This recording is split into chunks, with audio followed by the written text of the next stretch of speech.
Hey, what's going on, folks? Let's go. You tweeted out a misspeak. No way. What, like I misspoke on Twitter? What? There ain't no way. What? Never happen. Ooh.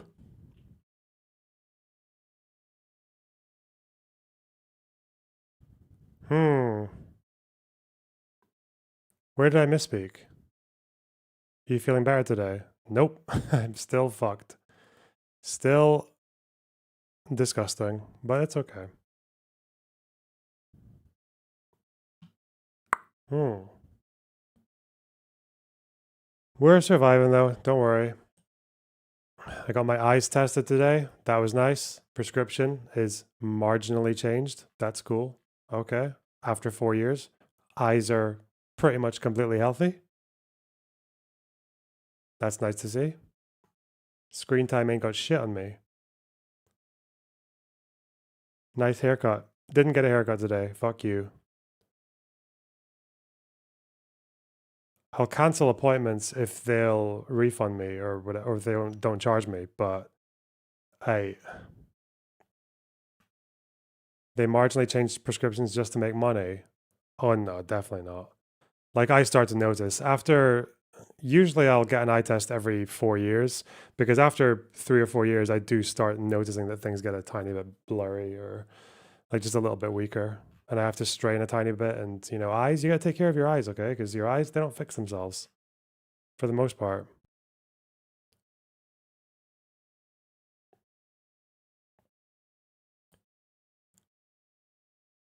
Should take a chill day and play a comfort game like WoW? Absolutely not. No. Ooh. My chill day today was tidying my house. And wait, is there one of the lights is off. I knew it looked different. Did we talk about Bob Villain? Nope.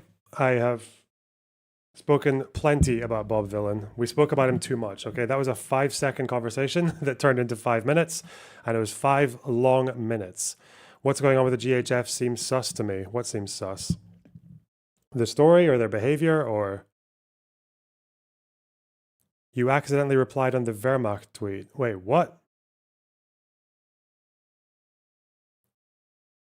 Eh? Where did I accidentally reply on it? Wait. Oh. Okay, yeah, I see. What the fuck? Goodbye. I just said while you're. Taylor is doubling down. Let's go.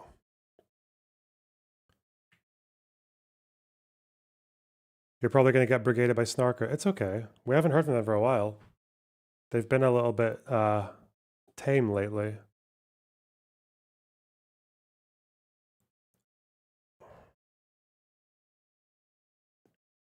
Yeah, Taylor Lorenz is, she is an incredibly dim person. Like, holy fuck. I don't really watch that. I don't really notice that much of her because uh, she's always fighting with other people about dumb shit. So I don't really like pay all that much attention. It's like when someone, but you notice when someone comes at you, and because they're talking about you, like she's talking about me. Like I know me better than anyone else does. So apart from your mom, but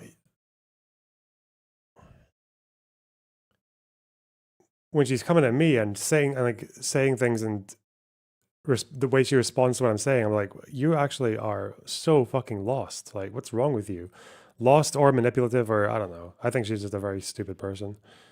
But you know, what do we expect these days? Ooh.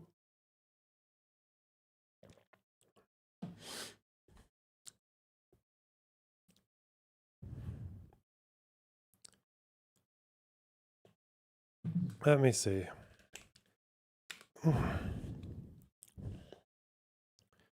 What we got in the bookmarks? Not much. Oh, Hello, Amelioration Station. I'm glad that this is like the only thing that you will ever be known for in the world. Like, oh God.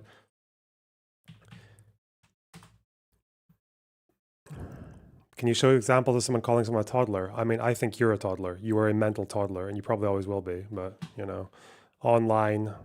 It must be hard. It must be hard watching the Axis of Resistance just get absolutely fucking pummeled. And all they can do is post AI videos pretending that they're winning every now and then. It's just so fucking cringe. Oh God. That's a shame. You don't have to ban them though. God. Poor guy.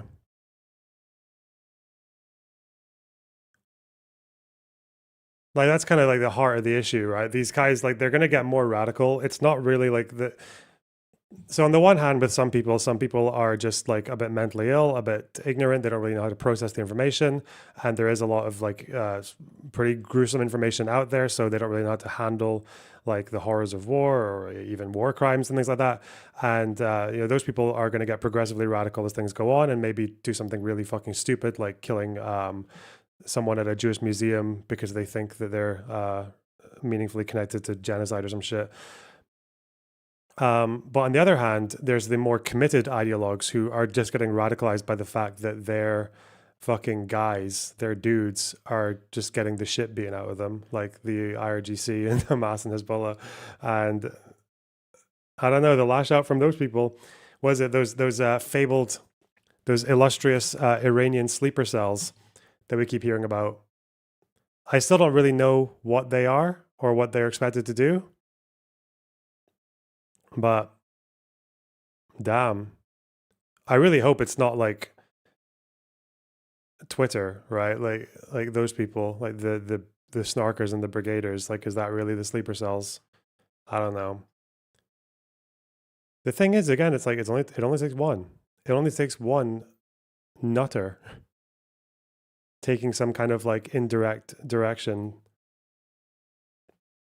marching orders from the Axis to do some crazy shit over in like Europe or America. But I don't know. I feel like people are generally quite savvy to it these days. Intel's quite strong.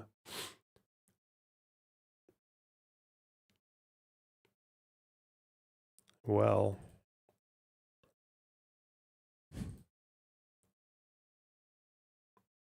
I'm the sleeper box cell. Yes.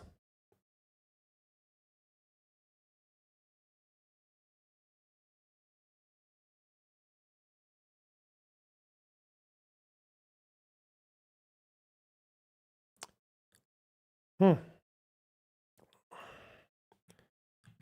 Someone made a WoW appreciation post on the Reddit. They had the new guy in the IRGC handle the Vadim sleeper cell, but he misunderstood the orders, and now we just have a very EP Vadim. That's very mean. That's very, very mean.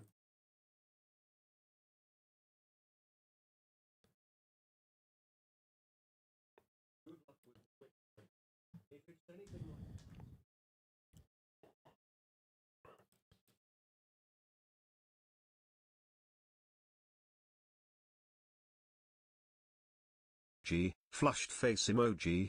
Oh, I'm so sorry that my desktop audio was muted there, TV. So we missed your message. Good luck with the Wick panel. If anything, if it's anything like the last Iran panel I saw, it will just be more of the big Satan, little Satan lines. Weird how lefties line up with Iranian state propaganda. I don't know if it'll be that necessarily, will it? Hang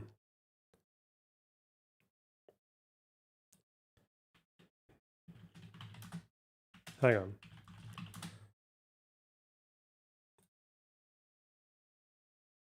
We'll see.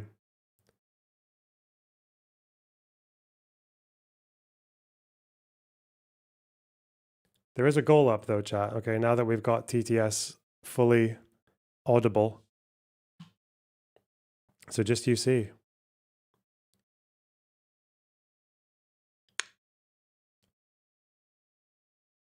What's on my Reddit? I think the WoW post you're talking about was one that we already saw, the 12-minute one. The 12 minutes too long. I'm sorry. Like, I can watch posts like that for a bit, or we can just click through random parts. I don't know. If you wanted to compile like all the deaths If you're going to compile all the character deaths and then have like a fucking anime victory song over the one where I actually succeed, like that could be better. But there's a new Ukraine post. Palestine conflict is changing right-wing anti-Semitism. Jesus Christ. Do I want to read this? It's got a lot of upvotes for quite a long post. Bit of a rant, but this is something of a phenomenon I think is pretty interesting. For context, I was fairly far right until recently, having fallen into a lot of right-wing spaces around 2017 onwards due to what I perceived to be an intentional lack of empathy for teenage guys my age. Ooh, shit. These right-wing spaces were filled with anti-Semitism, racism, homophobia, and the likes, something which I perceived mainly to be crude, irreverent humor. Although bending and twisting into actual ideological thought, the further right you go, Sam Hyden is an example of that humor. Go further down the rabbit hole, you reach figures like Fuentes, by which point you believe a lot of it. Oh yeah. Yeah, sometimes I forget that Fuentes is actually like a serious person with serious opinions that are very bad. Do the Hassan monotone speed read. Hassan's speed read is not monotone. It's like everything he reads is it's monotone until he like asks it like it's a question, where he says the comment like it's a question. How does he do it? I feel like coming into 2024 was a big eye-opening moment for a lot of said far-right people then, when the reactions to a massacre of innocent Jewish people was massively ignored, especially by far leftists. Wait, what? This absolutely crashed the common far-right perception of Jewish people as controlling media, and I notice a lot of far-right spaces are undergoing a strange metamorphosis as a big root of their ideology just pulled out. Wait, what? I'm sorry. That's it, isn't it? Did we get it? I need to watch him reading a chat. I think that's how he does it, right? That's how he does it. I started to see large far-right communities like Soy Jack Party developing edits of Israeli soldiers choking Hamas soldiers out or other semi-newer stuff. I saw opening racists posting Israeli edits. You can find them. I'm not going to link that here for a reason. Wait, what? Lonerbox is a gateway to Islamophobic right, whilst Hassan is a gateway to anti-Semitism. Isn't. Oh, okay. I thought you were doing like a both sides bad, but you're actually just someone who thinks that Hassan is not actually a gateway to anti-Semitism. Okay. I don't know if I need to show you how many fucking Hassan fans I just saw on ContraPoints' replies defending the conspiracy theory that JFK got fucking killed by the Zionists because he was anti like the nuclear program. Oh God. With the guy fucking bobbing at the Western Wall. Oh God.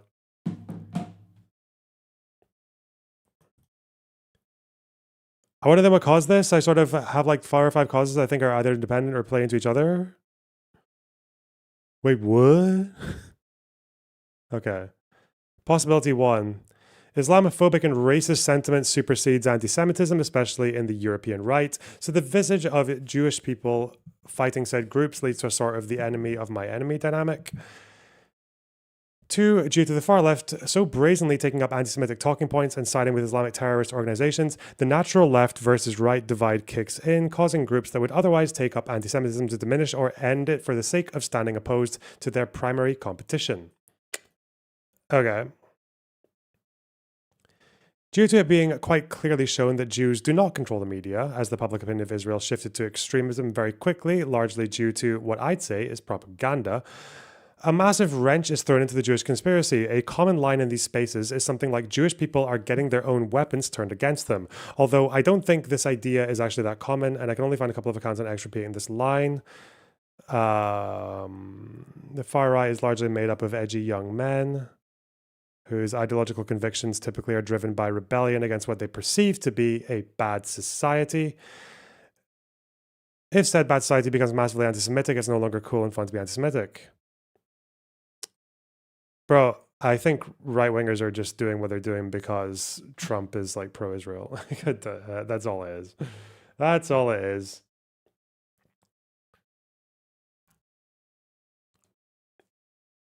Oh. Wait. Can we not ban fucking snarkers so aggressively today? Because we might want Wait, why did someone get banned for? Wait, hang on. What happened here? Are they banned? Eh. No, someone didn't get banned for saying or timed out for saying snarkers are incoming. Like, obviously, that's just them stating a fact. Hmm. Okay.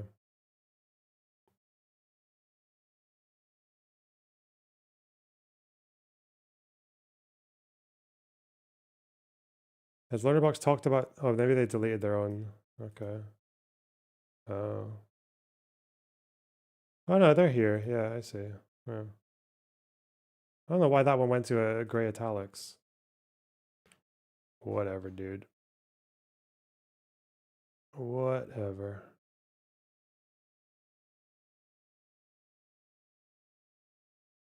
Yeah.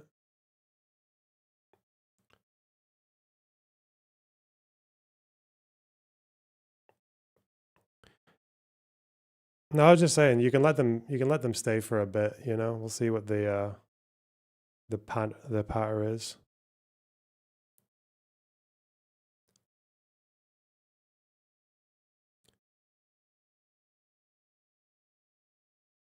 Hmm.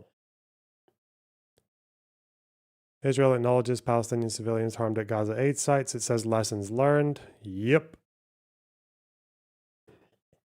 We'll look into that. I'll probably just read all the articles about it on stream. The musical of the Destiny Finkelstein debate. Okay. Is there actually a genocide? What's the consensus on this sub? West Bank support for a two-state solution going way up. That's kind of interesting.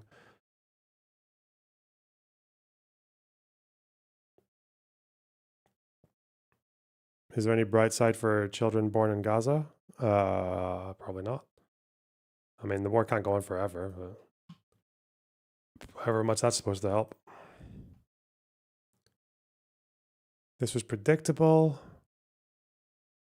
Oh, this is all people want to talk about the aid stuff. Did Lorna react to Sean's video? Yeah, of course I did. Like, I don't know why. I don't know. I need to like I think when I do these stream segments, maybe if I ever talk about like Israel Palestine and with relation to BreadTube, I should just have like an entire stack. I should bring the bookcase back and just stack up all the things that I've read on Israel Palestine, to show that like videos like this are not impressive to me like at all, and they shouldn't be impressive to you either. Like, it's if you actually bother to do any of your own reading about the conflict, like things like that just shouldn't be. They should not do it for you. Like, there are some like issues with videos like that are just very obvious, even if you don't know that much. Like, when you find someone taking 120, like a 100-year-old conflict, arguably even longer if you want to take it back to the 1800s, and all they do is just give you like a fucking 1.5 hour laundry list of all the bad things one side has done. Um, you do have to wonder, like, okay, am I actually being given the story here, or am I just being like propagandized?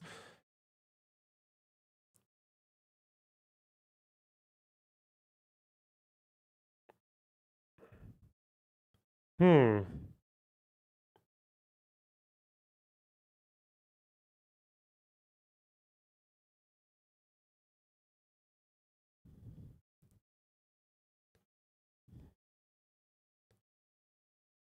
I mean, that's all you do. I mean, it's not though. That's the thing. It's like that's how I know you haven't watched my content. Like, you know, because if you watched any of my content, you'd know that I talk about Israeli crimes like all the fucking time, even in the history. All you do is talk about the evil Muslims do. Yeah, you don't. I understand you don't watch my content. Also, how do we live in this world where extremists like radical extremists who aren't even that well liked in the Muslim world just become the quintessential Muslim? Like, if I talk about the IRGC or the Axis of Resistance, you realize most Muslims fucking hate these people. But if I attack them, somehow it's like, oh, you're being Islamophobic. You're broadly attacking Muslims. Like, shut the fuck up. It's so dumb. It's so pathetic. It's like when people take a genuine issue like Islamophobia, which is a genuine issue, and I would know, okay, because like my fucking uh, entire foot in the door to content creation was literally from fighting with Islamophobes, in case anyone remembers. And people take these real issues and just parasitically latch themselves onto them like little fucking blood-sucking insects and just try to say that like, oh, any criticism against groups that they just support like Hamas or Hezbollah or any other axis like shitters, then we're just gonna like fucking leech off of the suffering of Muslims across the world and just call it Islamophobia. Like fucking hell, bro.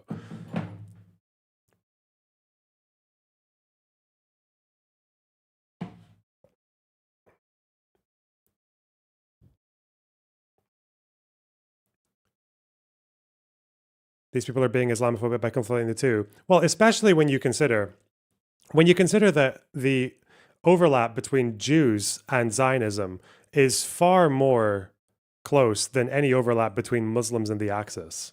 Like that should be quite obvious, right? Like there is a pretty close Venn diagram between being Jewish and being a Zionist, or like Zionist in the sense of being sympathetic to the state of Israel. Um, Not that many Muslims are pro-Axis in the grand scheme of things. Like, fuck. Beginning. Ah! What's Hutch doing? The great big beautiful bill. I didn't mean to click on his stream. Hmm. Ah, well.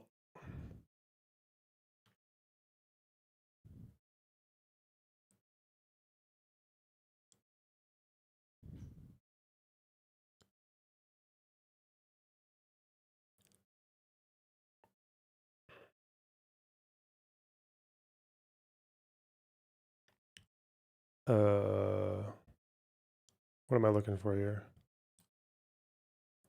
I don't want to do this stuff right now. Not right now.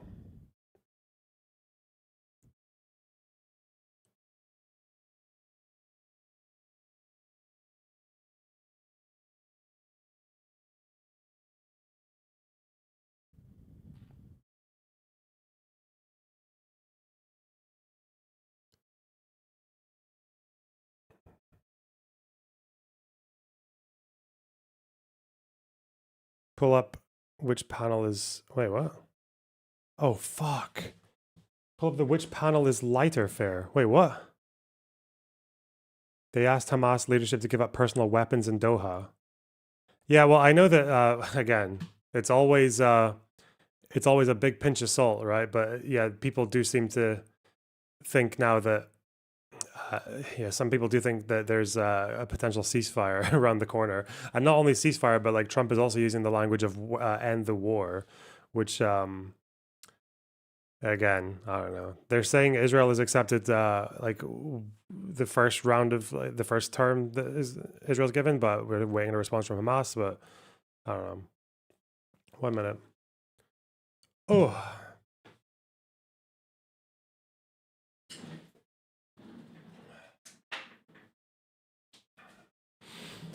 Ooh. Hug me, come Discord or ban. But the problem with every question that you people ask, it's like, and by people, I mean browns, okay? Because I'm just assuming you're a brown Muslim and I hate those people.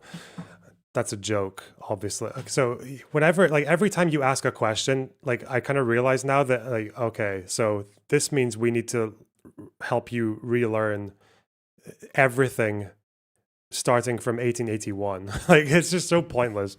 When you ask a fucking question like that, holy shit. Hmm.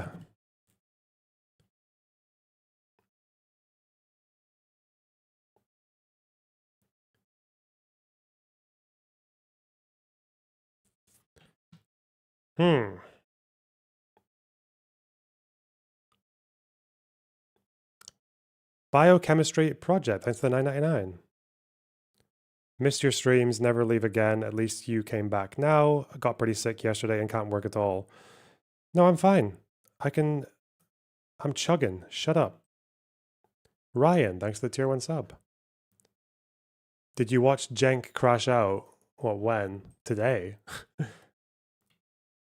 in the morning or the afternoon? What do you mean? Did I watch Jenk crash out?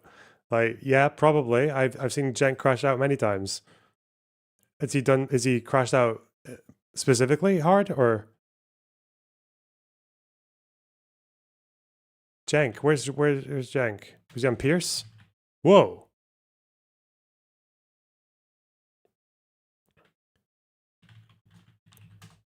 Trump is floating the idea of deporting Mamdani. That's kind of mental. Fucking hell. The Pierce panel's just about Diddy. I'd probably rather hear a lawyer talk about Diddy.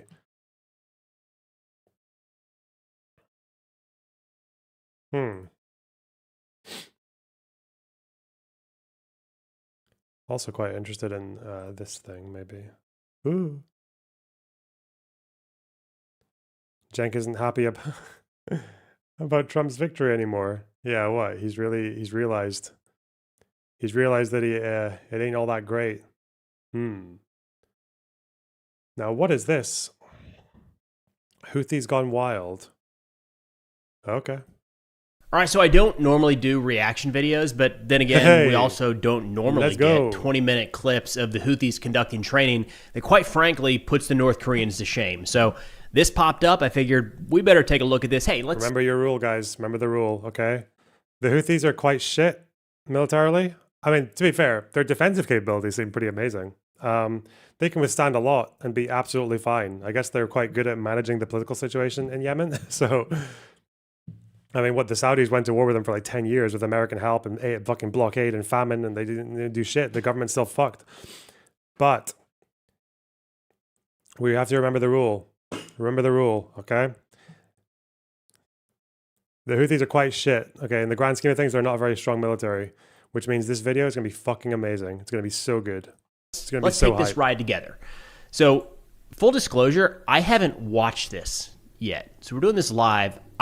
We'll do it live. Kind of clicked through the video when it came out, thinking usually these are like 20 minutes of the leader of the Houthis giving some boring speeches. So in the clicking through, I saw some stuff in there. Again, puts North Korea to shame. Guys laying on their backs on swings, shooting, standing on the back of motorcycles. So come on, we're not going to miss this.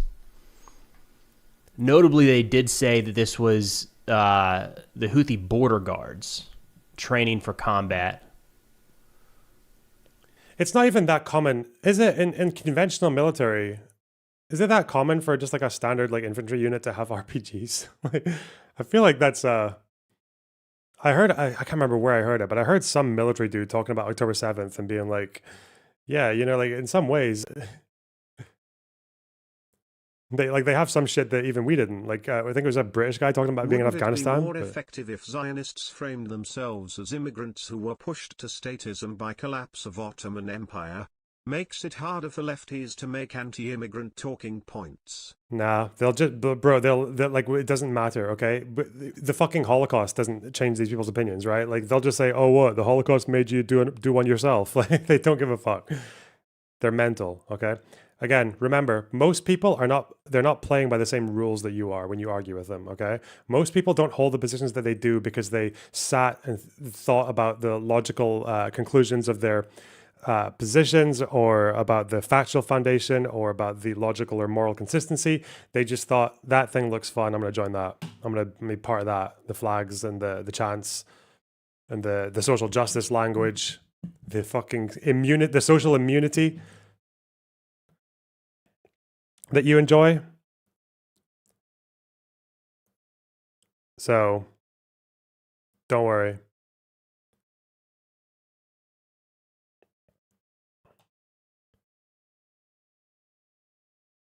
Get in my box. Ooh. They haven't put out a clip like this in a while. It's probably like every 3 to 4 months we get some massive compilation. Spells something out there. Hello? So what the Iran thing, like the American strikes on Iran, how much did they actually accomplish?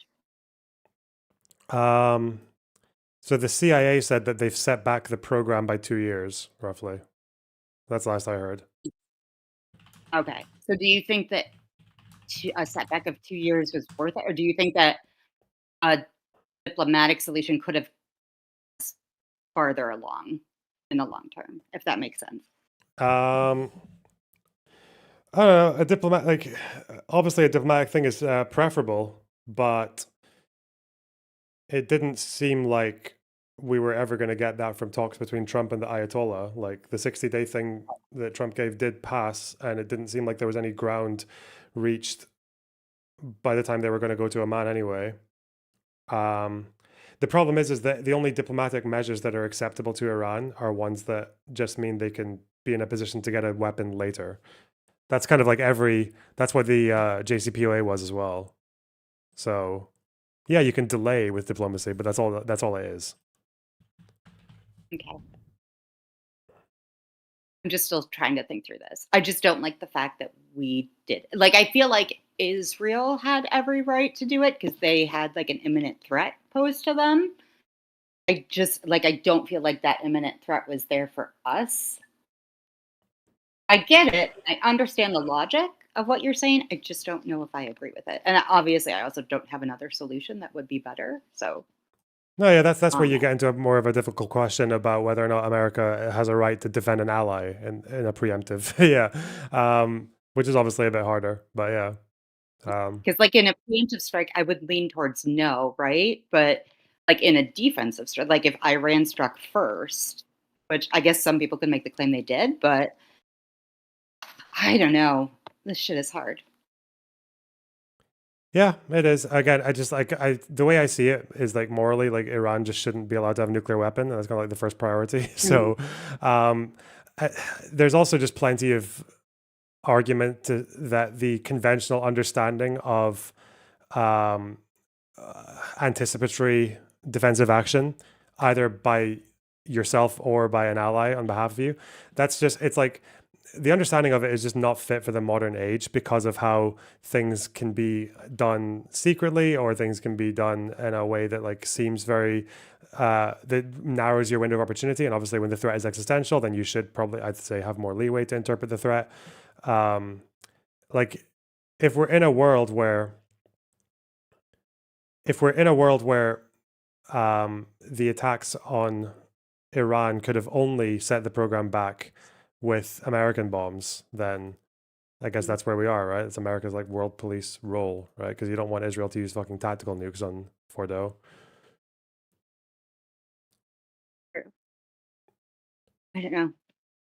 I don't know. This stuff is complicated. Like, what does it matter? Like, if America had given the weapons to Israel and Israel just did it, like, would that, like, yeah, like that's a distinction without a difference, right? Like, because that would be my next thing. Like, well, Israel can do it, so let's just give the bombs to Israel. But then what's the point? Like, we might as well just do it at that point in time. But also, like, how does Israel not have that kind of like that whatever that bomb is? How does Israel not have the technology to build that or to develop the type of weapon needed to destroy those sites? Is there some reason why they wouldn't be able to develop that weapon on their own? Wait, what do you mean by that? Can you ask that again? Well, they like we had to go in. America had to go in and drop like the big ass bomb, right? That Israel doesn't have. Is there something that is stopping Israel from developing? Yeah, they don't have the B-2 bombers are just like a very insane piece of technology. Yeah, like have you seen them? They're fucking mental. And I've never even heard of them. So they just don't have the technology to produce that type, or they don't have the knowledge to produce that type of technology that they could do it on their own. Yeah.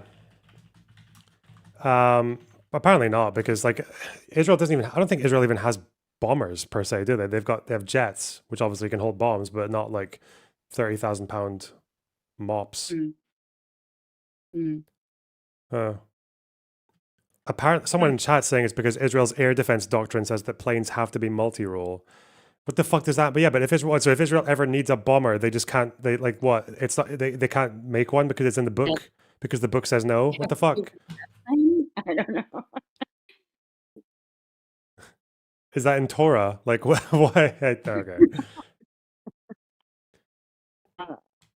Okay. I don't know. I'm so like this is the first conundrum I found myself in where it feels morally icky for me to be like, yeah, America did the right thing here. But I also don't see any other way around it, but it's like there's just like the vibe, like I hate to say this, but like the vibes are off. Like I don't like there's and I can't articulate it well, but there's just something about that situation that it doesn't feel good. Is it just It the fact doesn't that feel Trump like did it?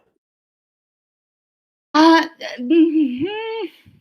I was examining that the other day. I was like, is it just because I don't want Trump to get the win? But honestly, like, no. Like, I can admit, like, Trump did some things his first term that I agree with, like around healthcare pricing and like price transparency and stuff.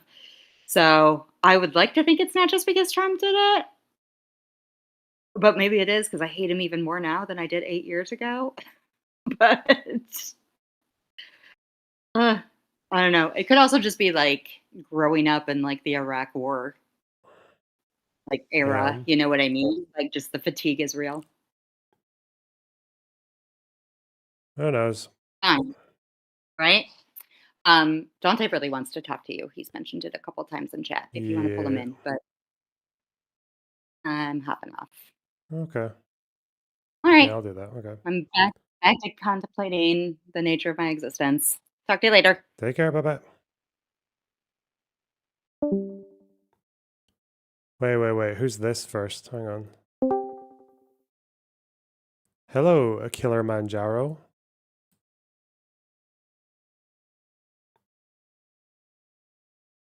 Hello. Hello. Hey, Loner Box. Remember me? No. All right. Never mind then. All right. So, what do you think about the Israelis that came out I remember who this is. and said that they were ordered to shoot at civilians by the aid place? What, by Yehuda Vash? Is that right? The guy, the settler dude? No. I'm not talking about you. I don't know basically who ordered them, but no, I'm talking about like in Gaza. I'm talking about in Gaza, by This the was at aid place. Gaza. Okay, well, okay, fine. Like, well, the military commander told them that to shoot. Like, so the soldiers are saying that they were given orders Yeah. to shoot at civilians. So, what's your take on that, my guy? I think that's pretty bad. If the article is, I haven't read this particular one, but if it's as you're describing it, then that sounds like him. He did the same thing in Netzarim, where he was telling people to use live rounds to police the corridor, even in cases where warning shots could have sufficed. So that is kind of condemnable of the IDF, right? So you condemn the IDF for that reason. The big problem with the IDF there is that they still haven't fired this guy. If it is still him, the fact that he's still, yeah, it is him. It's the same guy from Netzarim. Yeah. So my point is this, though. So you still haven't condemned IDF, even though they've been known to sniper at kids. That you said, I like mean, I maybe can like condemn these actions. Like, why do you think I don't condemn this? What? No, because listen, like because you were giving out excuses like last time, where What doctors excuse came have out I and made for said, this particular guy, for this instance? This guy's a big deal. "Oh, He's like a you division said like commander. you're treating like it's an individual incident, so but this It's shows not like an individual incident. It's a division commander. He's in charge of like 10,000 people or something. Like, what are you talking about? Yeah, exactly. So this shows that the IDF is if you don't want to use genocidal, is the bad guy in this situation. That the IDF is habitually committing war crimes. It's not just one bad apple or two bad apples or three bad apples. It's not just like last time we were talking about because what do you call it? The children, people are really fast moving subjects.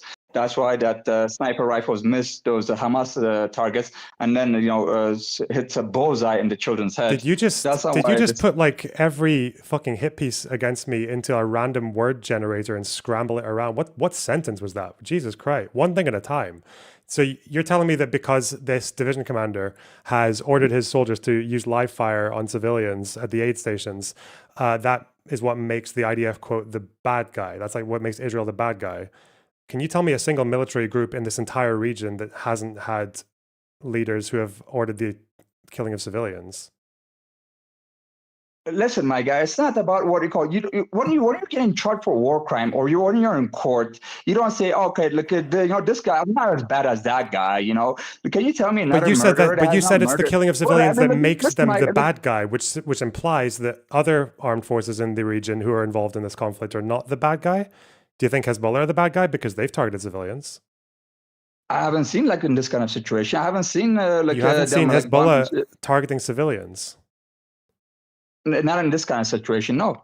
What, at aid stations? I suppose that's true because Hezbollah never gave aid, did they? They didn't give aid when they were besieging Syrian towns. They didn't. They blockaded the entire. They blockaded the entire town and didn't let any aid in. That's what Hezbollah did. They said surrender or starve. No, they didn't do that. They never so blockaded stupid, people and let people starve. They never did Oh, that. no. Stop lying. Listen. There was always aid coming into Syria, and then not only that, people. My God, Syrian refugees were coming to Lebanon. And it's not like what Hezbollah was hunting them, the Syrian refugees down in Lebanon, and killing those people. Was there really? So there was aid getting into Syria. Yes. Was there aid getting into every besieged area that was surrounded by the army and by Hezbollah? Listen. Was it true that Syrian refugees came to Lebanon? Yes or no? Yeah, they did, but that's not mutually exclusive with Hezbollah blocking aid from besieged territories. I never seen that before. That's why I'm asking you. That's why I'm asking you. Like, you said that this is what makes Israel the bad guys, implying that there are good guys in this conflict. I'm just curious if killing civilians and even having people ordering the killing of civilians makes you the bad guy. Who's the good guy by comparison? Who's the good guy in this conflict? Which armed group is that? Which armed group doesn't do this? I'm not obfuscating. I'm just following your logic to its conclusion, and you haven't thought about this for more than 3 seconds, so you're fucked, basically. You spent so long preparing to, by listening to fucking hit pieces against me that you didn't think for 1 second. Hello, you hear me? Hello? Damn it. Why are you whispering? Fuck. Is he having a wank? Oh no.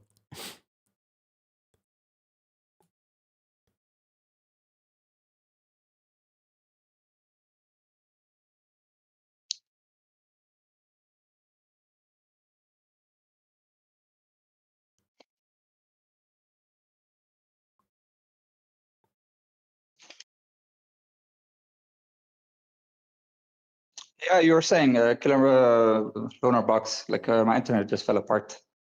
I'm sorry, do you hear me now? Yes. Okay, so what I'm doing is not obfuscating. What I'm doing is I'm listening to you, and you said because this division commander is overseeing the targeting of civilians and even ordering it with live fire, that means that Israel are the bad guys. And that by implication, I just think that means that, okay, clearly you think either someone is the good guy or just that you think targeting of civilians makes you the bad guys. And I would think, well, would you apply the same standard of targeting civilians to Hamas or Hezbollah or the Houthis or the Axis? Well, probably not. It's not my fault, okay, that you had all the time in the world to prepare for this conversation, and your first argument fell on its face because I tried to apply it consistently across the region. I just came in here because I saw you, and then I was looking. I was on X, but I was like, nobody talked on X. So I just came over here to talk to you. That's about it, and I just relaxed. I wasn't preparing for this. And I just wanted to ask you that question. Well, maybe you should have prepared then, because you should think about that. Because if you're saying, well, they target civilians, therefore they're the bad guy. Well, it's like, okay, but who's the good guy then? Because you can't find a good guy in the region that doesn't target civilians as military forces. Listen, if I'm pointing out something, okay, if I'm pointing out somebody did wrong, don't obfuscate and say, oh, listen, what about the Houthis, man? What about the Hezbollah, man? What about the Iranians? Trying to apply a consistent standard is not whatabouting. I've given my condemnation of the IDF. I'm just wondering why you can't do it for the same standard to other forces in the region. And I know why. It's because you support them, right? You support Hezbollah. You support the Houthis. You support Hamas. Do you or not? Listen, if we can have a different conversation about Hezbollah, and you can condemn them, and you can bring up your evidence of their crimes, and then I'll check it out. Yeah, but when I'm talking about the IDF, don't obfuscate and go over there, man. That's how we having a it's not obfuscating. It's not obfuscating to try and apply your standards evenly. That's just not what that is. I don't know why you think that's obfuscating. There's many nuances, right, between armed forces and fighting forces and resistance forces, and then you have to break it down, right? So, but this is not a comparison Does battle. being a resistance force mean that you have more leeway to target civilians? No, I never said that. When did I ever said that? That's no, why I'm nothing asking ever you. said Okay, that. so yeah, nothing gives you. Yeah, so listen. did Hamas target civilians on October 7th or no? Oh my, again, obfuscating, man. Yeah, like it's a simple question. Yes, probably so. Probably so. Probably. So, no, yes. they 100%. I don't know why you said probably. Okay, well, okay, they did so. Yes, they did so. Okay, but does that make them the bad guys in your world? No, but this is not what do you call it? They were not ordered, basically to shoot every fucking civilian they see. Like there's not. Are they just a really poorly disciplined army then? Why is it in every location they did just fucking shoot anyone they could? Loner. When it came out that I think it was like 70-something% was military that got killed. No, that's not true. It was less than half, that is actually. True.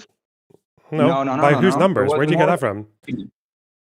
Kyle Kulinski, and I think he got it from, I forgot where he got it from, but yeah, it's Kyle Kulinski. Well, okay, so Kyle Kulinski's not a source, he's a pundit. Kyle Kulinski has also said that there's no Hamas militants in the West Bank, so I don't know why you would ever take him as a valuable source on this question. Now, listen, he had a good, I forgot what the source he did, but yeah, it was a good source, though. So, that's, okay. Do you think I'm supposed to take that seriously?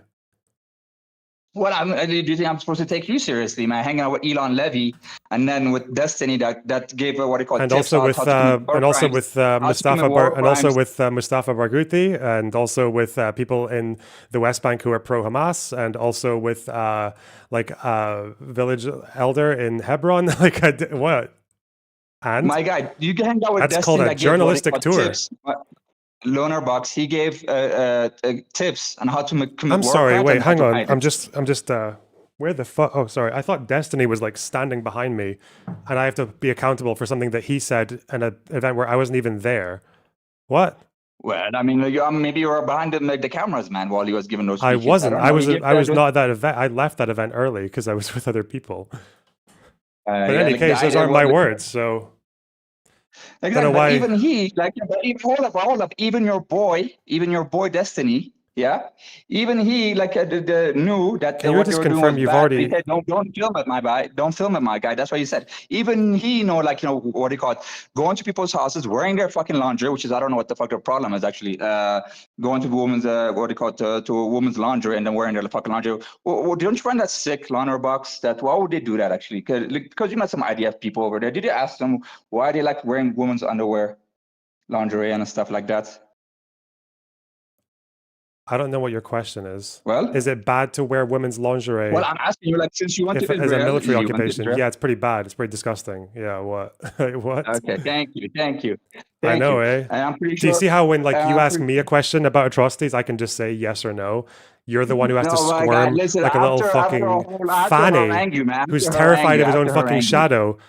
By the way, you're completely wrong, by the way. It was like 800 of the people killed on October 7th were civilians, about 300 odd were soldiers. So you're just completely wrong. Where do you get that from? An Israeli source? Yeah, Loner Box. No, this is basically like every source says the same thing on this. I don't know why you think otherwise. I don't know. I have to check it out, backed up. Look, from one of the ones I checked, it was 70-something% militaries. And it shows actually because they captured a lot of military personnel, We're not talking about who they captured. This is from Reuters, by the way. Reuters. It's captured, man. It's captured by the Yehudis, man. Wait, so what media is not captured by the Yehudis? Well, there's quite a few. There's I have to look them up, but we have to see them. Okay. Anyway, as a Lebanese, what the fuck does that mean? As a Lebanese man, how do you feel that Beirut has been, even after the ceasefire, Hezbollah has held on the ceasefire. They haven't attacked at all, but it seems like even that Israel has been breaking them habitually, and they haven't even fully done what the ceasefire asked them to do, which is go back to Litani Liver. Go back down south where they came from. So what's your point? To the Sheba Valley, to the Sheba farm, sorry. So what's your view on that one? As a Lebanese guy with families there and stuff like that. Yeah, I think Israel should be getting off those 5 hilltops just at the border that they're currently on, and I don't think they should be hitting Beirut. It's not a violation of the ceasefire for them to hit south of Litani, though. I don't know if you read the ceasefire. You probably didn't. Well, if they said if there was some military actions going there, but like there was no, like, I mean, who can prove that? Actually, there's nobody can prove that. Actually, didn't Hezbollah actually leave the south? So yeah, that's why the strikes in the south are to do with Hezbollah moving things down south. Yes. But how can you trust it though? Because even well, in can Beirut, you trust the Lebanese government? Because the Lebanese government is doing operations in the south as well. Are they just attacking random Shiites and pretending that they're Hezbollah, or are they in on it too? Are they captured by the? You probably do think he is captured by the Yehudi, right? Is he? No, Lebanese government's not doing anything. I mean, look, they're just basically doing what the ceasefire asked them to do. They're not attacking anybody. Wait, who? So, Hezbollah? I mean, no, I'm talking to the Lebanese government. I'm not talking. Well, the about Lebanese government is also doing operations south of the Litani.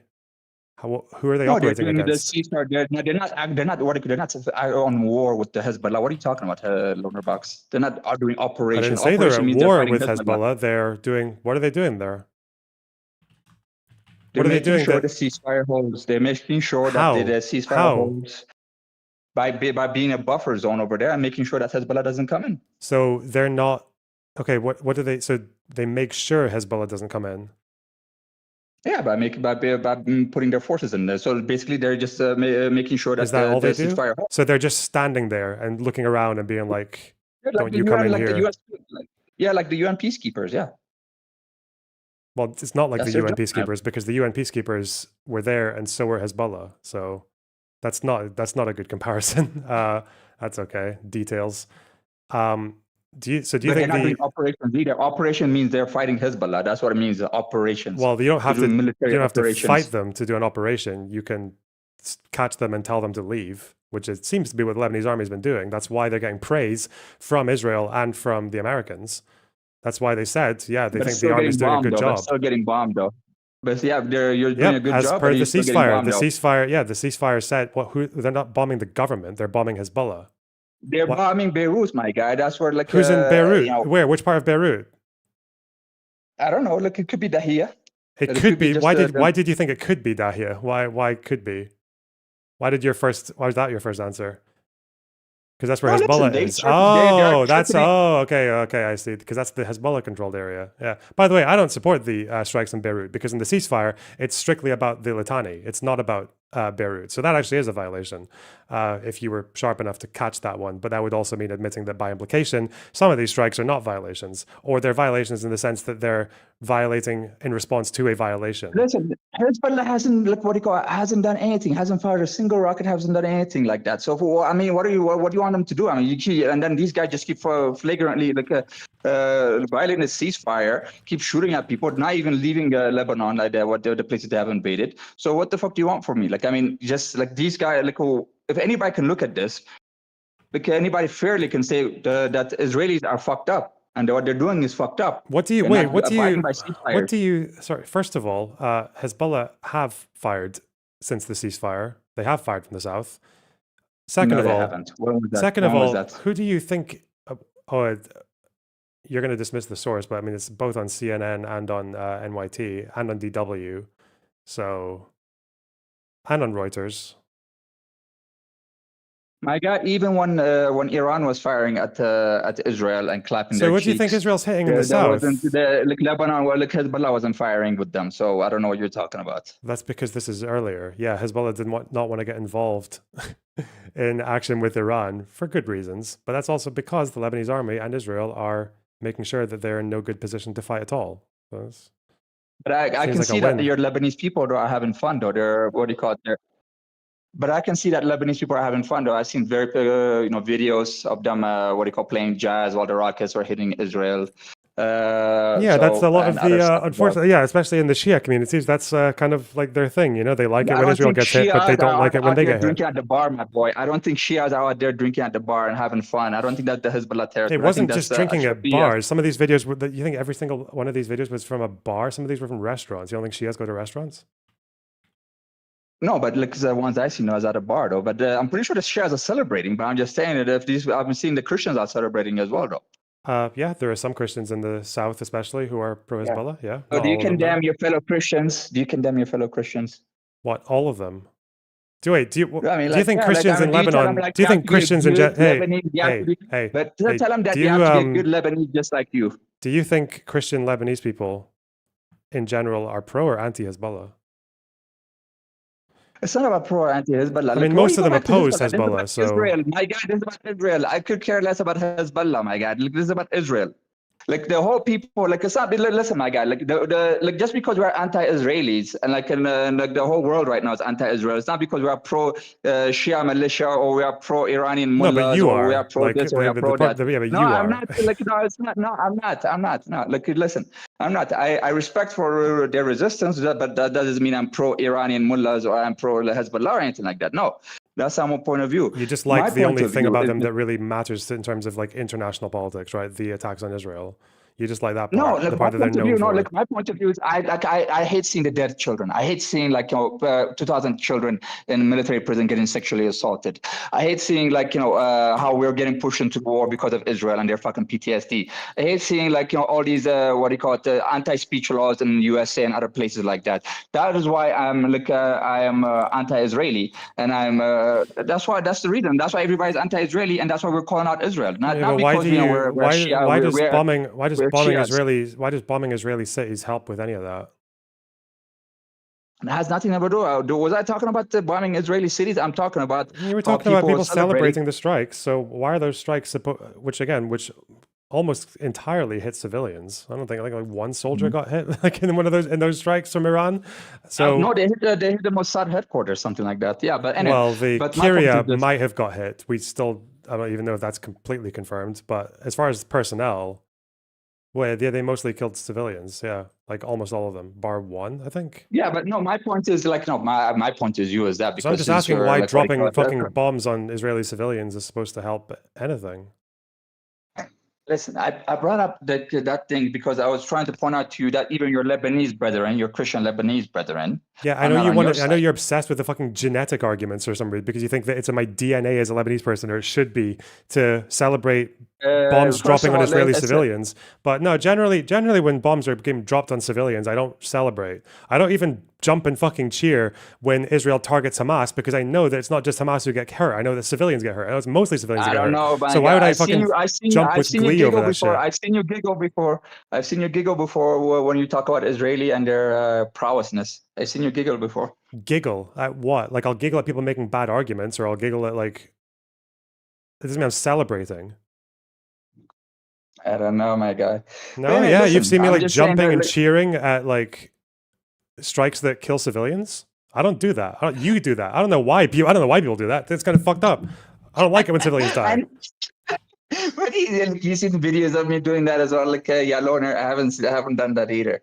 I haven't done you're saying that but you're saying that I should feel some kind of affinity for Lebanese people when they do it. But no, I don't really think it's a good thing to celebrate people dropping bombs on civilians. Got you. Even if it's militarily justified, even if there's like a collateral argument, I don't even think you just celebrate that shit. Jesus Christ. It's like civilians are getting... yeah, I got you. But the Israelis were celebrating. They were chanting death to Arabs. They were saying there are no more schools in Gaza because there are no more children. Yeah, when have I defended those people? I don't like those people. Well, listen, my point is this, all right. But you haven't condemned them either. But so my point is this as well. Like, so the Arabs and your fellow Lebanese Christians as well are returning just a favor, and I think you are a collaborator. And that is why you're not, you're just on the Israeli side. I don't know why bombing civilians in Israel is supposed to help anyone in Lebanon. If it makes some people happy, that's good for them. I think that's kind of weird to celebrate when bombs are falling on civilians, but each to their own.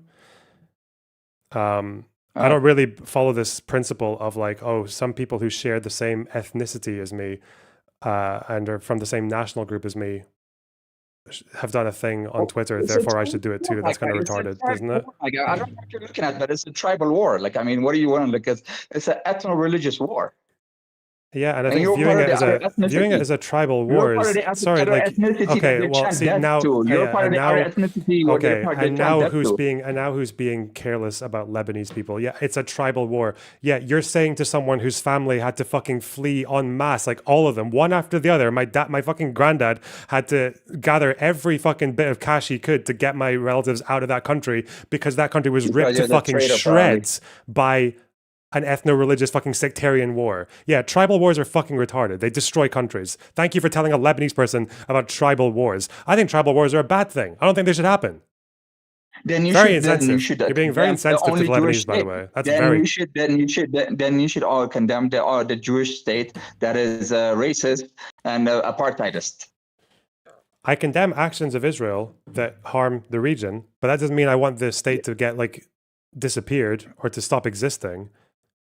But like, so Because it seems to be my understanding. Then? Seems to be my So you understanding. support apartheid. Seems to be then. my So understanding you that. support apartheid. What do you mean apartheid? You support apartheid. You support apartheid then. As currently as it is, Israel is an apartheid state, is a supremacist state, is an ethno-supremacist state. So that's what you support. You think people in this region Yes are or no? fighting with Israel because they care about ethno-supremacy? Loner Box, please. Loner Box, answer the question. Is Israel as it is today ethno-supremacist apartheid state? Nope. Yes or no? No, it's not. Why not? Why not? Why not? Because Yeah, why not? Because they don't do like most of the things that the apartheid state of South Africa did within their own borders, because they have 20% of their population are Palestinians and they have citizenship and they can vote and they can get into court positions and they can get into they can get into the cabinet if they want. No, hold up. You are wrong to begin with, because you're just putting Israel at the as border as it is. But no, it controls the West Bank. It has military occupation over there. It treats the people like dogs over there. Wait, don't play loose. Wait, you think if they pulled out of the West Bank and Gaza? That is true. Listen, so you it's think, not just Israel. It's not just international recognized border of Israel. You have to recognize the occupations as well. Well, there is no internationally recognized border of Israel. It's an armistice line. Yes, there is the 1948 recognized border, or the 1967 one. Just like that's the recognized 48 border. or 67. Do you see how that it's an armistice line from 49? Actually, that's okay though. You don't understand your terms. You just use them because you think it gives you legitimacy. But that's okay. Gave both the Palestinians land and stuff, but but as far as the border goes, you don't buy this argument though. If I want to describe the West Bank as apartheid-esque conditions, yeah, I would say that. Of course it is. But you don't believe that, because if Israel pulled out of the West Bank and Gaza, would Israel stop being apartheid to you? And then they fixed what they call their racist laws as well, like that. You can't marry this, and if you have sex with a Jewish woman, that means you are raping her, and you like Muslims cannot own this land, and blah blah blah. If they fix that too, then yeah, that's true. Is there any country in that region that wouldn't cross that threshold of being an apartheid state to you? No other country in that region has 2,000 kids in military prison and sexually assaulted them. That's not to do with. Yeah, I know. Obviously, like Syria had more, right? Under Assad, Syria had more. But again, that's not. So having people at administrative detention is not. That's not what we're talking about with apartheid and ethnic supremacy. Do you think Lebanon, where you have to be a Maronite to be the president, you have to be a Sunni to be the prime minister, you have to be a Shia to be the speaker of the parliament, is that not? Why is that not apartheid to you? Why is that not ethnic supremacy? Hold up, because they're sharing the power. That's what I mean. Really? The Speaker of the House has the same. The Speaker of the House has the same powers as Prime Minister and President. No, but they're trying to share. Oh, so they're not sharing power, are they? The power is imbalanced in favor of some and against others. Okay, listen. I'm not saying every state is perfect, but every state has its racism problem. Why don't you call that apartheid though? Why don't you call that ethnic supremacy? Okay, because nobody's there's no military checkpointing Shias and Sunnis and Christians and telling them, listen, you go over here, and then kidnapping. But you said Shia and Sunni children, and then take them to military prison. But you said if the occupation of the West Bank and Gaza ended, then you would still call Israel apartheid because of the laws. So I'm asking you, Lebanon has a lot of those laws. Why are they not apartheid to you? Lebanon doesn't have any laws that prohibiting a Sunni or Shia or Christian from owning this land or that land, and also some bullshit as well. They don't have that. Really, you think Shiites have the same ability to buy land anywhere in Lebanon that Christians do? Regarding the buying of the land, I think quiet said. Well, I don't know what this guy is like. It's me and Loner Box as it is right now. I know, but you don't know anything about buying land. Neither does Loner Box in Israel. Okay, good for you, my guy. Good for you. Good for you. Well, yeah. I'm talking about. Listen, even what's this guy's name? That lady. I forgot that blonde lady with crooked teeth and her Arab husband from Palestine, her Arab Israeli husband. Like even he was not allowed to get basically on this moving with his girlfriend who he can't marry legally and move into the certain places because he's an Arab Israeli, even though he fought with the IDF and I think he got injured fighting Hezbollah in Lebanon. He can absolutely hold on. That's not true. He can absolutely marry her. He's Christian. He's Christian. He gets married through a priest. The problem is the religious beliefs of that priest. The priest will refuse their marriage because he's Christian and they don't allow Christians to marry into Jews. It's not necessarily. No, but their marriage would not be recognized by the law. No, it would absolutely be. There's gay marriage recognized in Israel. They just have to get married outside. They have to get married outside, and then it gets recognized in Israel. After. Yeah, did you not know? Hang on. Did you not know that they do this in Lebanon as well? It's in Israel and Lebanon. It's basically still just like the millet system, the Ottoman millet system. They both do this. That's why in Cyprus, Israelis go to get married if they're like in a combination, if it's gay or if it's like a religious conversion system allowed by the locals. But they'll go there, and like Lebanese people do it as well. There are Lebanese people who go to fucking Cyprus to get married and then come back to the country. The religious shit is a little more complicated because I'm pretty sure they would marry you off the Loner Box. I don't think they would recognize Chinese as as a female though. See, why do you pretend? See, this is why I don't get it. Why do you pretend to care about like social equality when you're like anti-trans and shit? Like, what's wrong with you? You're anti-trans, you're anti-gay, you're anti-minorities. Like, what the fuck? Exactly, like Loner Box, you're anti-minorities, man. Anyway, listen. No, you're anti-minorities. You told me to be quiet when I came to explain to something you don't understand. Neither does Loner Box know about it. Mainly because here's a fucking disclaimer: neither of you own land in Israel. Yeah, true. Yes, that's true. My family owns land. The fucking problem with the land issue here in Israel is the state owns most of the land.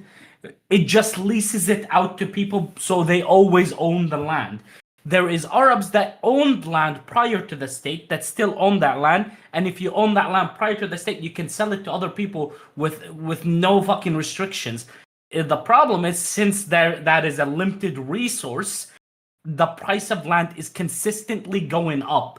Land in my town, in an Arab town in Israel, is more expensive than land in Dubai. That's how fucking limited it is. And the problem is there's social norms. Arabs are not going to sell land to Jews because there's barely any land for Arabs left anyway for them to own and build upon. They now have to move into Jewish areas because everyone builds a house on their plot of land and not a fucking 20-story complex enough to fit the growing population of those Arab towns. My town grew in population like fucking 20... I think it's like 26,000 in the last 60 years.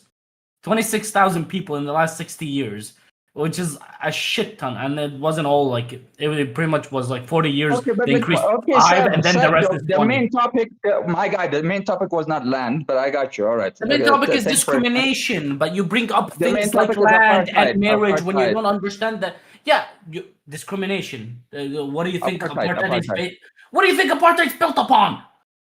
Okay, fine. So do you believe that Israel is an apartheid state? Yes or no? I love how, like, after all of that fucking conversation, he has to go back to this stupid fucking purity test questions. Oh, God. It's for so me, fucking West Bank is cringe. absolutely an apartheid. Yeah. Thank you. You see, Loner Box, the guy from hold on. I mean, I said the exact same thing about the West Bank. Yes, he literally said the exact same thing. The contention is whether or not it would be that without the West Bank occupation. Loner Box, you're trying to twist over that, and it's ethno supremacist too. So don't forget about that too. Oh yeah, don't forget about that. We care a lot about ethno supremacy, in the Middle East. It's definitely not a thing that happens in any other country in that region. In any case, let me ask you, what do you think is a Palestinian state going to be as well? The Jews in Persia or Iran, are treated much better than the Palestinians are treated in Israel. So yeah, that's why they're all leaving. Yeah. No, they're leaving because of economic sanctions, because of the war with Israel, and all sorts of stuff. But they're still Anything there. They're else? still Why there is for it? Why is thousands it of you? years. Why? They Why lived do you there like for thousands of religiously? years. Yeah, and then most of them left. You fucking retard. Yeah, why is it always that with every Middle Eastern country? Hey, here's a question. Say Iraq. What was the main reason for Jews leaving Iraq in the 50s? Because of the bombing, because of the what do you call it, the bombings by the Mossad over there. Like, Yeah. yes. Was it? Why Yeah, the yes. bombings that the two bombings that happened after the window to leave had closed? No, listen, no, like they really, After like the majority of Mossad them did that on registered to purpose. No, leave. the Mossad killed Jewish people on purpose in Iraq, yeah, to scare them and to make them leave. How many people did Listen, they let's kill? not fucking bullshit. You don't know the Oh, I timeline. don't know, like a 5 or 6, I don't remember, something like that. So 5 people get killed in a bombing over how long? A year. And that Are you results supporting in it? 125,000 people leaving the country. Don't make excuses. Don't make excuses for Mossad or like what do you call it, subterfuges and what do you call that, false flag operations. I'm not making to excuses. I'm demonstrating the fact that you have no fucking idea what you're talking about. So the window You to can leave Iraq opened in March 1950. And it was going to close the year later. So March 1950 to 51.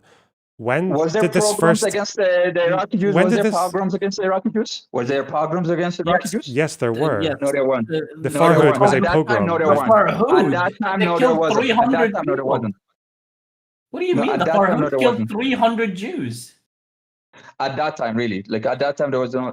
Yes, Like, listen, that is what the biggest contributor to Jews leaving is the Farhud, and the Iraqi government seizing assets of Jewish Iraqis. Like they What froze time? assets for Jewish. He has no fucking idea. He probably thinks all 5 bombings were attributed to Mossad. Do you or no? Yes, it was. Really? Yes. According to who?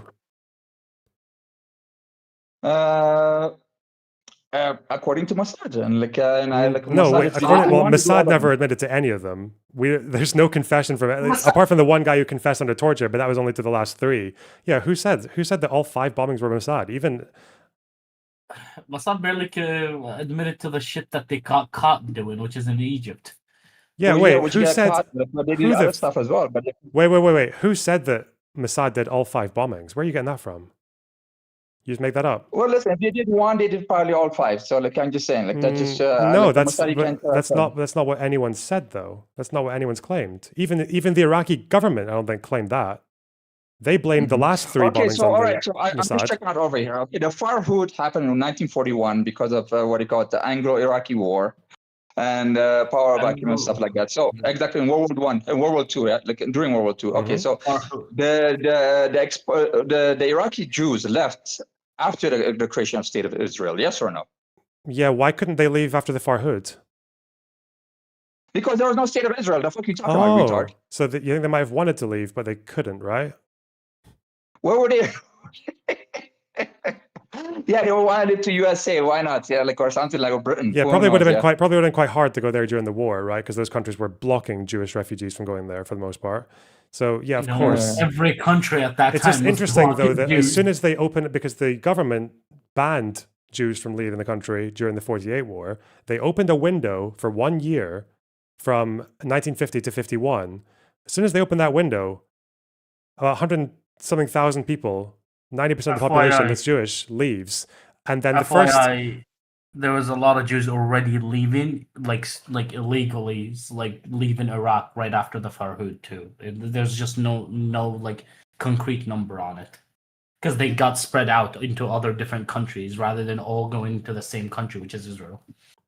Oh my God! Yes, the poor Jews. Yes, I feel sorry for them too. The poor Iraqi They were Jews. massacred. What? I can tell you. Compared to what happened in No, Nakba, to me, hold on. 1,000 Jews died in Nakba. That's compared to what happened in Nakba, right? Okay, so there's an ethnic conflict that happened in Iraqi, and then Wait, hold on. How many civilians died in the Nakba? We have 377 Palestinians that they disappeared right now in Gaza. Died in the Nakba? Wait. I'm just going to keep it 1v1, so I'll speak to you later. Okay. Okay. Let's just go back to these Iraqi bombings, just because I think it's like very clear that you just don't know what the fuck happened. So, do you want me to give you sources for this, or like, do you understand that the first 2 bombings were done by Iraqi Arabs, right? You understand that? So they say. Well, so who But says? I Who still have my says? doubts. So who says? So that's the people. So that's people in history say, but I still have my doubts. Still have my Why? Why do you have doubts. your doubts? Because the Mossad is sneaky and they're always trying to what they call create fitna and try to create divisions, like the Odedinon plan. Try to what they call entice Jews to come over and to brainwash them, saying that as Jews, we have to be afraid. Everybody's going to come after us. Everybody's going to kill us. Just like we have to stick together. The Muslims are our enemy. Arabs are our enemy. Even though for thousands of years. Hold up, let me finish, Lonerbach. For thousands of years, Jews have lived there. Peacefully for the most part. And even when the Spanish conquistadores, Reconquista took over Spain, 400,000 Jews were accepted in by the Ottoman Empire. So let's not forget how the Muslims saved the Jews from the Spanish Inquisition. Yes or no, Lonerbox? Yeah, and then they also what happened afterwards? And then they made them what? Second-class citizens, right? The Ottomans ate the. What? And then they became second-class citizens. Yeah. We're not talking about At the least it's Ottomans better than though. We're talking about water. modern nationalism, you fucking idiot. We're talking about modern nationalism, not about the Ottomans. We're talking about modern nationalism. So under modern nationalism and the rise of modern nationalism, Jews in Iraq were persecuted straight from independence. No, but my point is this, though. Listen, Iraq gets independence in 1934. My guy, and then they banned. Speaking of Hebrew, do you deny that? Do you deny that? Like 2 years after Iraqi independence, not Ottomans, not British, under Iraqi independence, they banned people for speaking and teaching Hebrew. They fired Jews from government positions.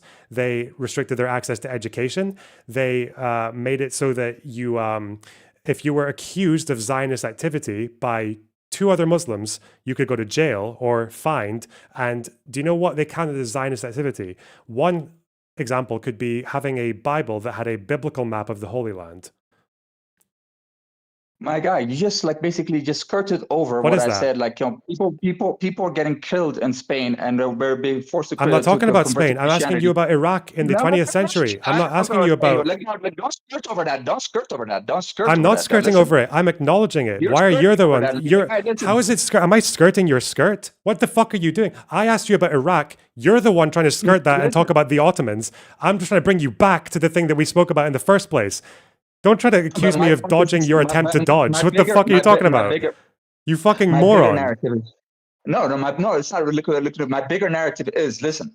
Your bigger narrative is that there was a period where the Muslim world was less violent than the Christian world. That was not becoming the case, though, in the 20th century, where just because it wasn't as bad as Europe does not mean that it wasn't still bad. Do you disagree with that?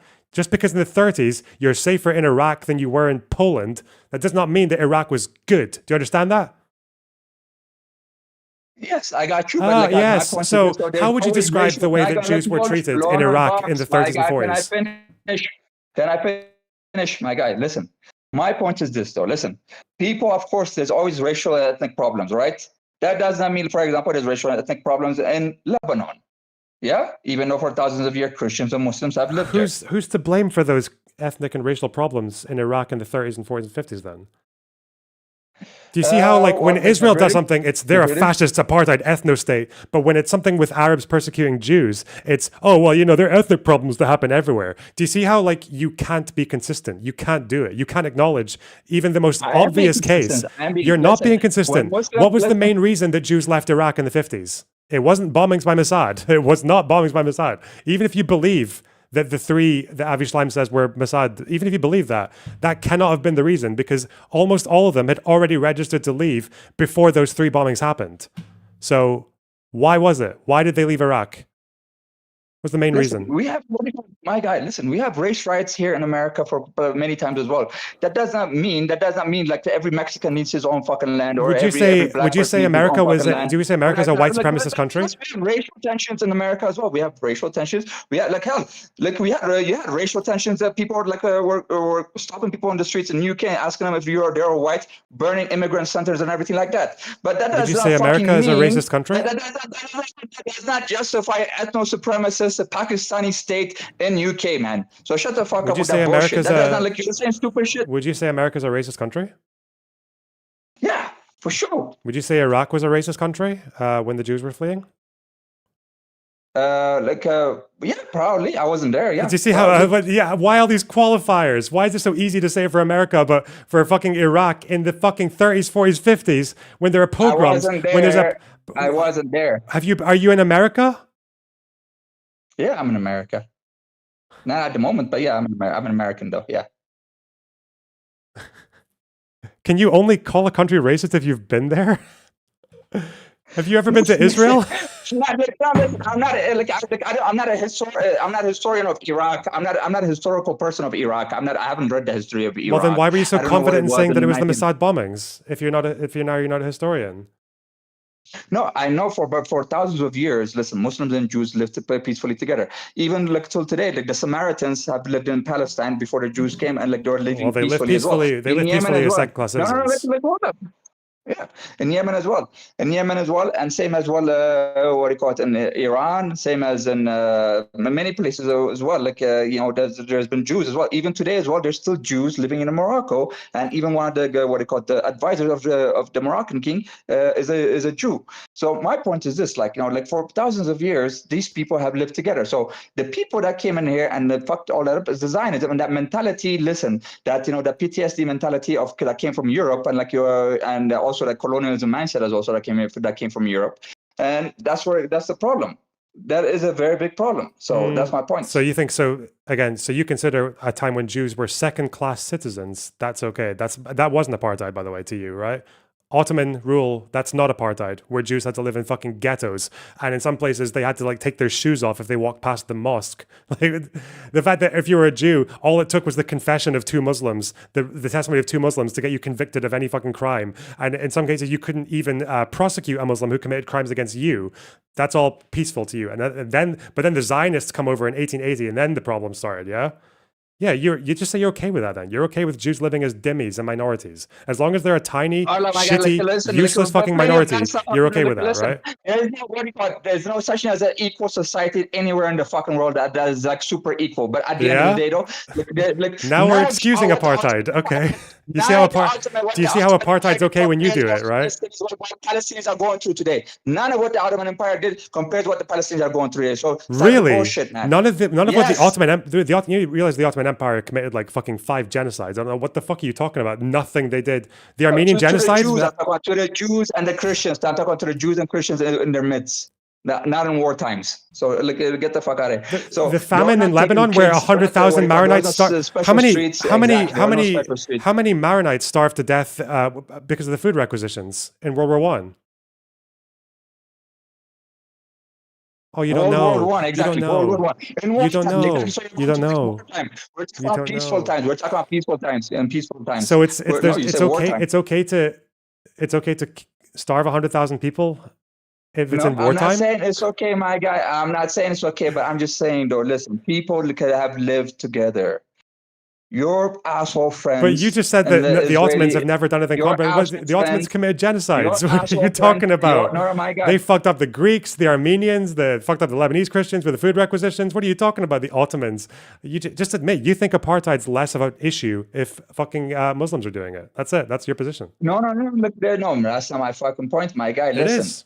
You don't care. That's why every time I ask you about an instance of it happening on that end, you're like, oh, I don't know about all that. I wasn't really there, maybe, probably. Okay, give me my defense of the Ottoman Empire. No, okay, give me my defense of the Ottoman Empire. No, okay.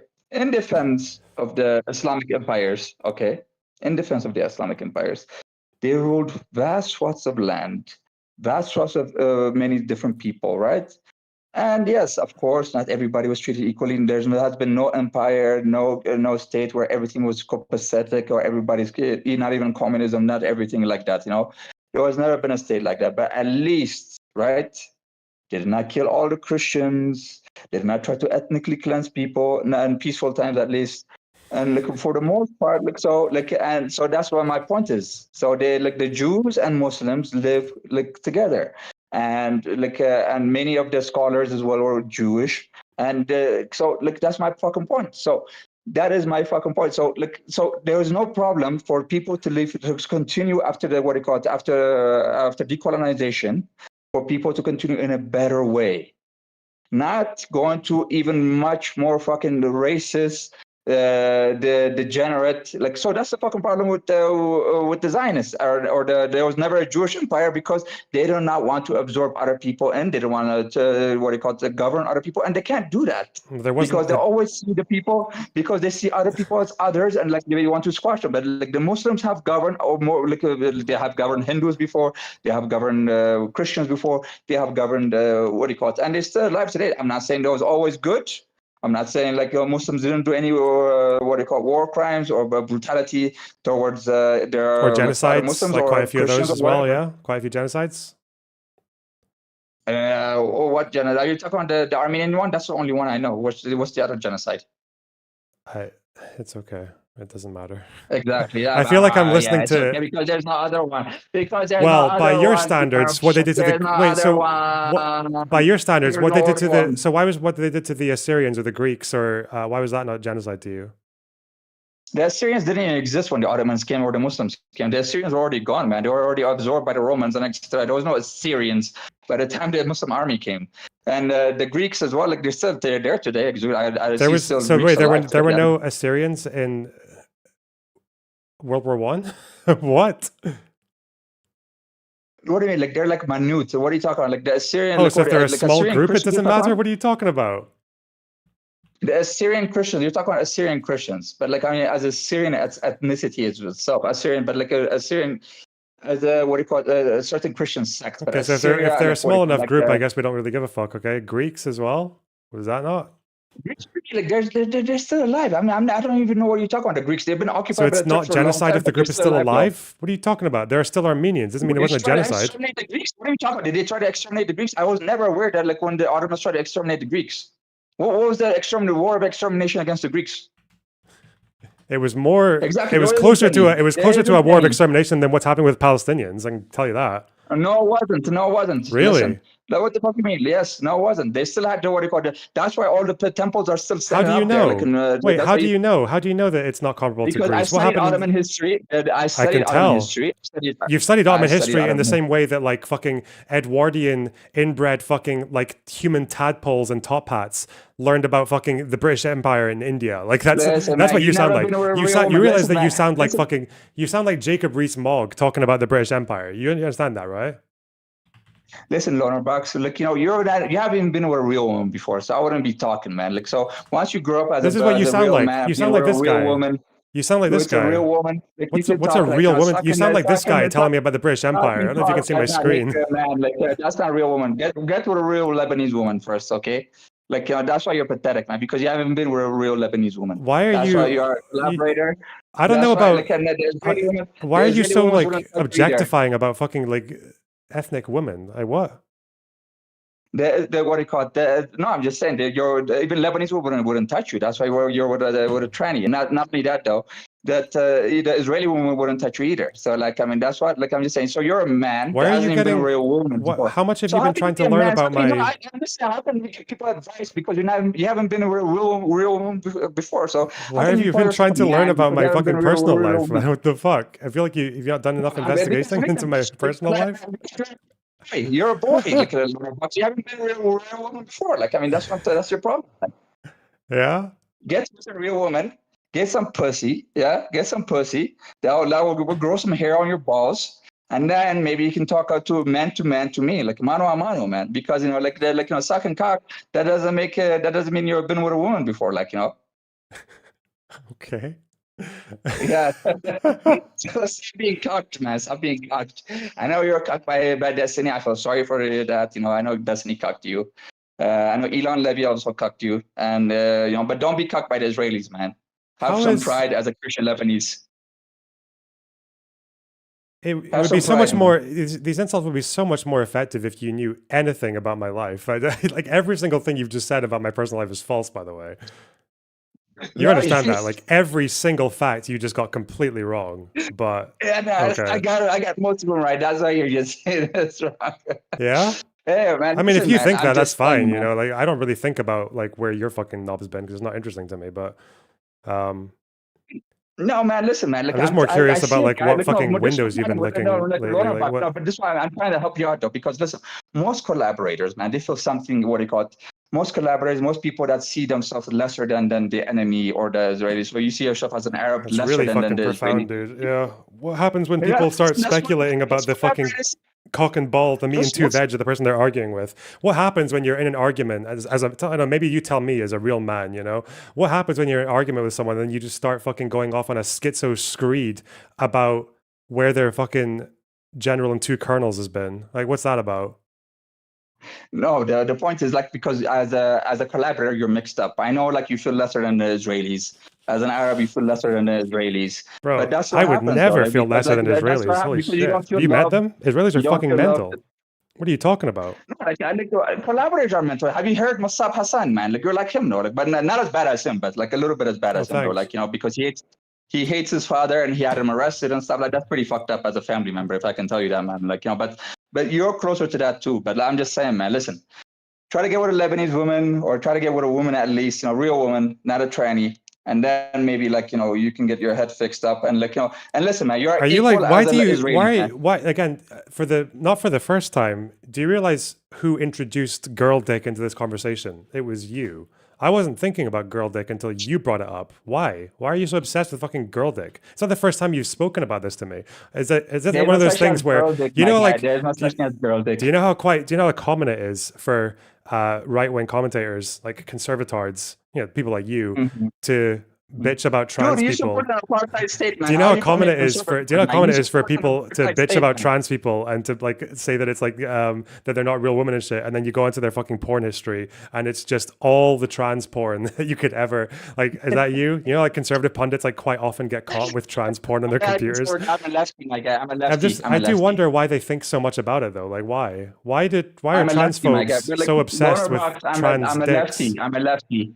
I'm a lefty. You're the conservative Yeah, over here because you support Zionism. the lefty Ottoman revivalist. I know it's a good trend these days. So I'm not Ottoman revivalist. I'm not trying to revive the Ottoman Empire. I'm just telling you, like, how the You just tell me how Muslims based it was, you ruled over know? other people.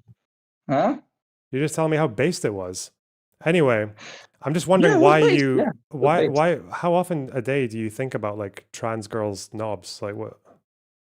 No, I'm just trying to help you out, man, because I know you feel lesser than the Israelis, and I know that's one of the reasons it was, well, like, because you haven't been with a real woman See, before. even with the inferiority complex, like you're the one bringing up inferiority complexes. I haven't spoken Because about you're that. a collaborator. Listen, I cannot see how you can go over there and then the people that bomb your people and then also call death to Arabs and then you suck up to them, man. That's pathetic, bro. Yeah, and I've That's also been to pathetic. Lebanon, and I've then also got getting relatives, and I've cucked spoken to and Lebanese getting people who cucked by celebrate winners. destiny, my guy. Getting cucked by destiny. You Like, don't know who gets any cucked of by the the details cuckster, about man? my personal life. I don't know why. Like, how can you obsess over me this much and not know fucking anything? Is it cucking? Everybody knows Is it about cucking if someone that people you're that- seeing has slept with people- someone else that you know 5 years Madam before you Panada even told met? me- How is Madam that Panada cucking? What told the me about fuck? your personal life. Madam Huh? Panada told me that you were cucked by destiny. Madam Panada Oh, told me. Madame Panada told you. Yes. Yeah, he's a reliable source, isn't he? Yes, he is. Yes, he told me about it, man. Why is he thinking about my personal life? Because, like, that's what happens with, like, with what do you call propagandists and people like. I mean, it's what do you call it, happens the when political freaks on the speakers. internet take a special interest in you because they don't have that much going for themselves. What's your story listen, these days? you're Like, a what do you public figure. do in your day to day? Like, what happens when you're not thinking about where my I'm not booby has thinking been? about that kind of stuff. Listen, when I just got talked about you right now, and I just try to tell you. Yeah, but what do you do when you're not doing that? Because Because you're clearly not reading about the conflict or about history or anything like that. You know fucking shit about Iraq. You didn't know about the bombings. You don't know about like the Ottoman treatment. You didn't know about the famine in Lebanon with the Christians. You didn't really seem to know about what the Ottoman Empire did to the Greeks or the Assyrians. You don't know fucking anything, even about your area of interest. I'm just wondering what you do with your day. You're not reading. You're not learning things. What do? You watch some YouTube videos. I'm reading actually on killing right now. I'm reading on killing right now. It's about what do you call it, the psychology of killing and warfare. So that's what I'm reading right now. Yeah, It's great. an interesting book. What do you do when you're man. not reading? Because like clearly you're not taking anything in. I don't. I'm getting pussy like yellow on our box. You should try get some pussy too. I got some Yeah? Israeli pussy too one time. Yeah. Great. I'm happy for Yeah. you, I guess. So what, Yeah, like like that. you spent, okay, what else do you do? I play video games. I make money. That's what I do, man. What do you make money doing? Don't worry about how I make money, my guy. Don't worry about it, man. I just make money. I take care of cats. I help dogs sometimes as well. I help animals. I take care of animals. So that's what I do as well, Yeah. And I do some fundraising from time to time. Yeah, I do. Yeah. You came to Scottish universities and warned people about me, didn't you? Yeah, I do that too. Yeah. Why would Loner Still need haven't more had women any in his Scottish life when he encounters just yet, so I yesterday guess it's pleasured pretty your mom, unsuccessful. Prometheus? Well, like, just what do you call it? Just a couple of universities, and we probably don't meet those people too. So, like, there's not that many protesters when I was there anyways. So the encampments. But anyway, listen, I'm just telling people about you. I'm warning about you. I'm giving you advice right now, man. I'm giving you advice right now, because I feel Your sorry advice for to the me is Lebanese to victims. try and fuck a Lebanese person, to seek out someone specifically who's Lebanese. No, like it could be any woman, my guy. I'm just saying, like, what do you call it? I'm just saying, get with a real woman. So I need Stop to. being cocky. So I need to fuck a cis woman. Like, As a real woman, I would say a real woman. okay. Yeah. Do I? And How many? Like, and I'm telling you that you are equal as the Israelis, and you have pride in yourself. Don't debase yourself because you're an Arab, and to the white man or to the Israeli people. You are equal. So don't debase yourself, and don't sell yourself how many? out short, Like, man. I'm just. Okay. Because I know, like, collaborators are so confused inside, like, that's what I'm saying. I know it's like collaborator that you're so confused. You're the one who's inside, confused. Wait, why do you, for example, you asked me last time if I'd slept with a trans woman, right? And I said yes at some point. Yeah. Why did you think that means I've I don't even know why I'm litigating my fucking personal life with you. If anybody has been shocked by that, I would think like they haven't been with a real woman before. Yeah, again, and that's why I keep saying these like jabs about the cock. It would be a lot more effective if you had any fucking idea what the story was, but you don't. So it doesn't really. It's like me telling you, like, oh yeah, remember that time when Jesus Christ.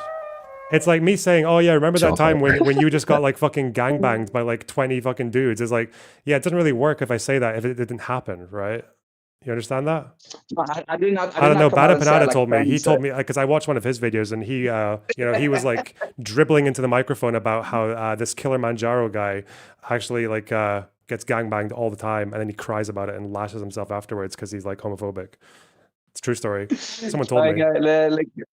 Okay, someone told you that, but no, that's not true though. But like you told me, like you've been with you like tranny girls. So like I'm just telling you, like be with a real woman, man, and don't go to what they call it. I like all kinds of women. What's wrong with that? Like, look, that's not a real woman, man. And you're debasing yourself as well. Are you a homophobe? I thought you were a leftist.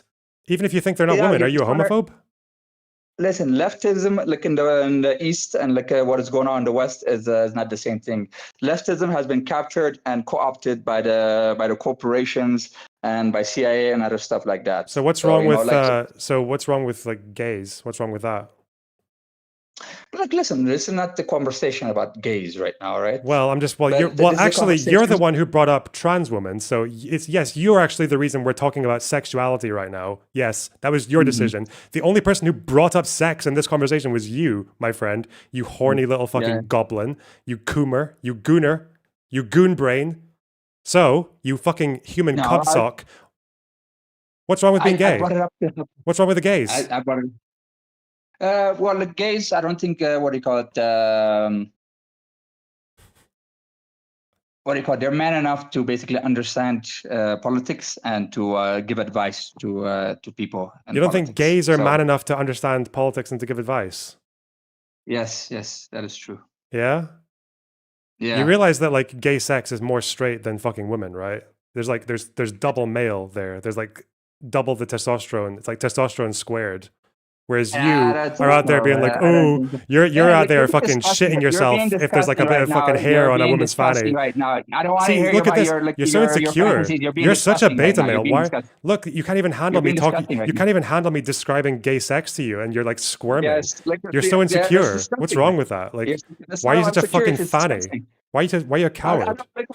I don't describe to you straight sex, man. Don't describe to me gay sex. Oh, I don't want to hear it, you're happy to talk about trans girl dick to me. You're happy to talk about Destiny's knob to me. You're happy to talk about my sex life. But as soon as I bring up gay sex for like 2 seconds and just talk about how it's like really manly, I'm not going to descriptions though. I'm just saying it's what descriptions. testosterone and big fucking hairy sweaty dudes. What's sexual about that? Oh my god, that's just manly. God, right. That's just like double man. What are you talking about? I'm leaving.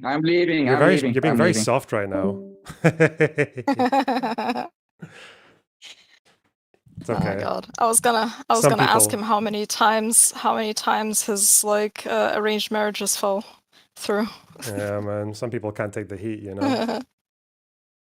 Jesus Christ. I wonder if his mother still like fucking changes his diapers. Fucking hell. My god. I was gonna ask you, I sent you some stuff, I think yesterday. Yeah. I know I need to. Yeah. So my plan today is I'm going to read about the fucking aid stations, and then I need to do IAEA reports because I got the Iran debate tonight. Okay, fine. That's fine. All right, that's all. But what is it like? This is it the 3-part Hoover Institution thing? Yeah, it's like crazy cringe. It's like so nuts. Yeah. Like I don't know how to explain it. It's just something else. Okay. One day. Okay, one day. Oh, Perrin as well. That's also on the list. Okay. Yeah. The Perrin one is like pretty insightful when it comes to the airstrikes. Because he actually explains like what they actually properly targeted and how it went down, kind of. So yeah, because I saw the NPR article about it going through each site and how I didn't know that Natanz had a big fucking underground bit like in the mountain near the site. I didn't know that. But I think he mainly talks about Fordo in this one. Okay. If I remember correctly, yeah. About how you know, the ventilation shafts, right? And they actually, what they did is they targeted, there's like 3 like little holes. Those 3 holes aren't actually like the holes from the bomb. Those 3 holes are the ventilation shafts, and they precisely targeted with the mops the middle shaft. So those 3 holes are actually normal. Like those would be the holes of the ventilation shaft, but they targeted precisely the middle hole. So they threw like 6 mops down this middle hole, like all 6 of them. Sure. Yeah. That's some precision targeting. Fuck. Yeah. Okay. Cool. Also, the shit with the interceptors that I sent you. I was yes, the arrow, yeah.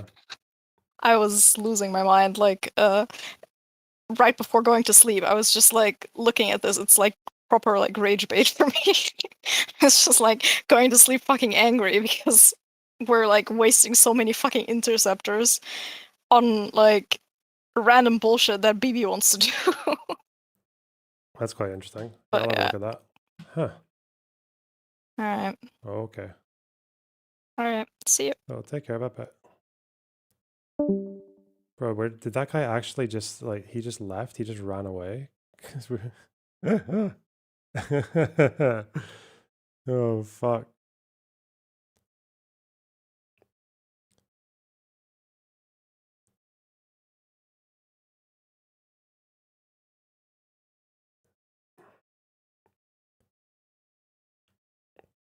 I just think he's like, is he just having like the most confused wank of his life right now? I'm sorry. I'm sorry. The gays.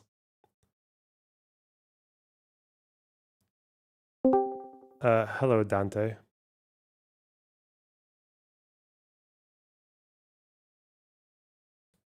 Hello? Hello. Is my audio scuffed? Yes. Oh, okay. Bro, how am I gonna top that guy off? Like, that was like peak insanity. Listen, he's just figuring things out, okay? I think he's I just don't know. asking himself a lot of very serious questions right now.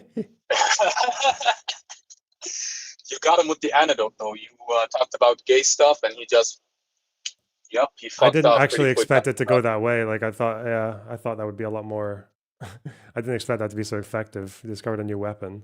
Fuck. Yeah. Listen, bro, these South Asian Muslims, man, they go hard. I mean, I know this guy keeps changing his ethnicity. Once he said he was Yemeni, he said he was Tanzanian. Like I have no idea where this guy's from. Man. Fuck. I know he's hung out with the It's Taliban definitely though. You have seen those pictures that tradition. I have seen pictures of him hanging out with people who he claims were the Taliban in Afghanistan. So I don't know. He might be a bit kooky. The next time he calls in, I would like to ask him questions about that. I'm fascinated. But yeah, next time. Okay. Well. Okay. I may need to be quick, but yeah, what's your story? Yeah, I'm gonna be quick. I only got like 2 questions to ask, but if you don't mind, let me just drop off these parts. I'll be back in 1 minute. Okay. Thank you.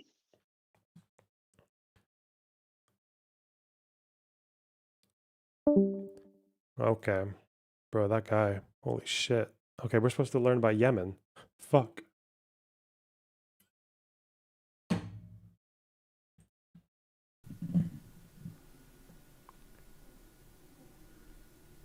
It's already kind of a mix of like marching band and now martial arts. Hey. Oh my god, they're writing. It's a weird combination.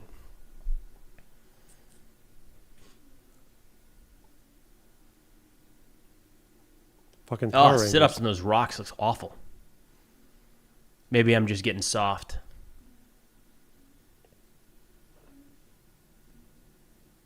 Now we're talking. See what I'm talking? When I said it puts North Korea to shame, Belarus. I bet Lukashenko is watching this, going, getting some ideas. You know, the karate with combat boots is something else. Here we go. Like I feel okay. God, you think there's more pressure on the guy swinging the hammer or the guy laying on the spikes? Like my option would be to do neither one of those, but I also don't know that I want to swing a hammer Holy at my shit. buddy laying on a bed of nails. All right, we're getting into what looks like Bro, they're just hurting each other. a little more military style assaults here. That's not Training. nice.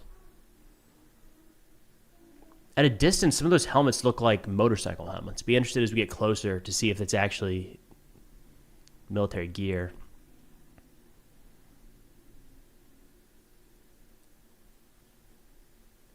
One thing that's been noticeable with the Houthis is they've definitely got a pretty significant array of drones and missiles, pretty advanced, all things considered. But when you look at their small arms, and this speaks to the kind of the fights they've been in, you're talking about AKs here with no optics, right? So, yes, they're training this sort of stuff, but I mean, they've definitely been in some fights with the Yemeni government to the east that would require small arms fire, but by and large, this is a missile and drone army, at least when looking at it from a Western perspective, like the threat they pose to the United States, Israel, Saudi Arabia, and others. Looks like some good shots there.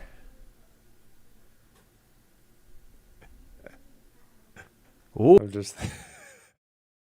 I can't remember where I first heard that. I don't think that's my own joke. About how gay sex is actually more straight than straight sex. Fuck. Oh. Now this is tricky because, like, how many cuts does it take? I'm going to assume that it was one shot, one kill in every one of those rounds because it makes it that much more interesting. But iron sights, what are we calling that? 20 meters away? Super straight. Knocking cartridges out of the air? Well, super straight does actually have a meaning that's not that. Like, it's not great, but super straight's for like men who want to let everyone know for sure that they don't like trans women, like super straight. But yeah, no, maybe it should be reclaimed. It's not that it's more straight, it's more manly. Yeah, but it is though, isn't it? Isn't it like on our? Of course, it's more manly. It's like it's double man. Fuck. If nothing else, it'd be kind of fun to do. If this was a GunTubers channel, though, they'd get shredded, right? You got to post one cut, start to finish. Man squared. I'm not familiar with that type of training. Here we go. This is one of them. This is one of the ones I skipped forward to. I do not know. Was that right side up? Are they holding the rifle? No.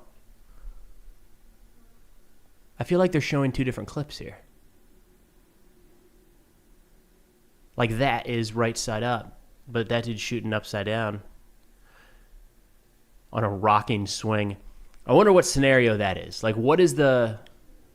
They're shooting What balloons. is the use case? Like, if you ever find yourself on a playground, on a swing, backwards, and you have to take the shot right now, over and over again. I don't know why they do all this shit when like what their only plan for combat is just to like go into a fucking tunnel and shoot a rocket. Like, oh god. Thanks to $5, Uber. Appreciate that. A terror playground. Oh my god! It's Daniel Hagari's terror playground. That's a terror swing. Oh shit. We found it? Oh fuck. No way. No heckin' way. Hello, Lenny. Hi. This mightn't be the most deep-hitting question. I think there are plenty of other people who can do that, but like, how do you find the energy, or like, how do you deal with people like the guy who just was in your stream and in your chat? Like, because once I realized people aren't genuine in their attempt to understand each other's arguments and to like maybe try and educate each other,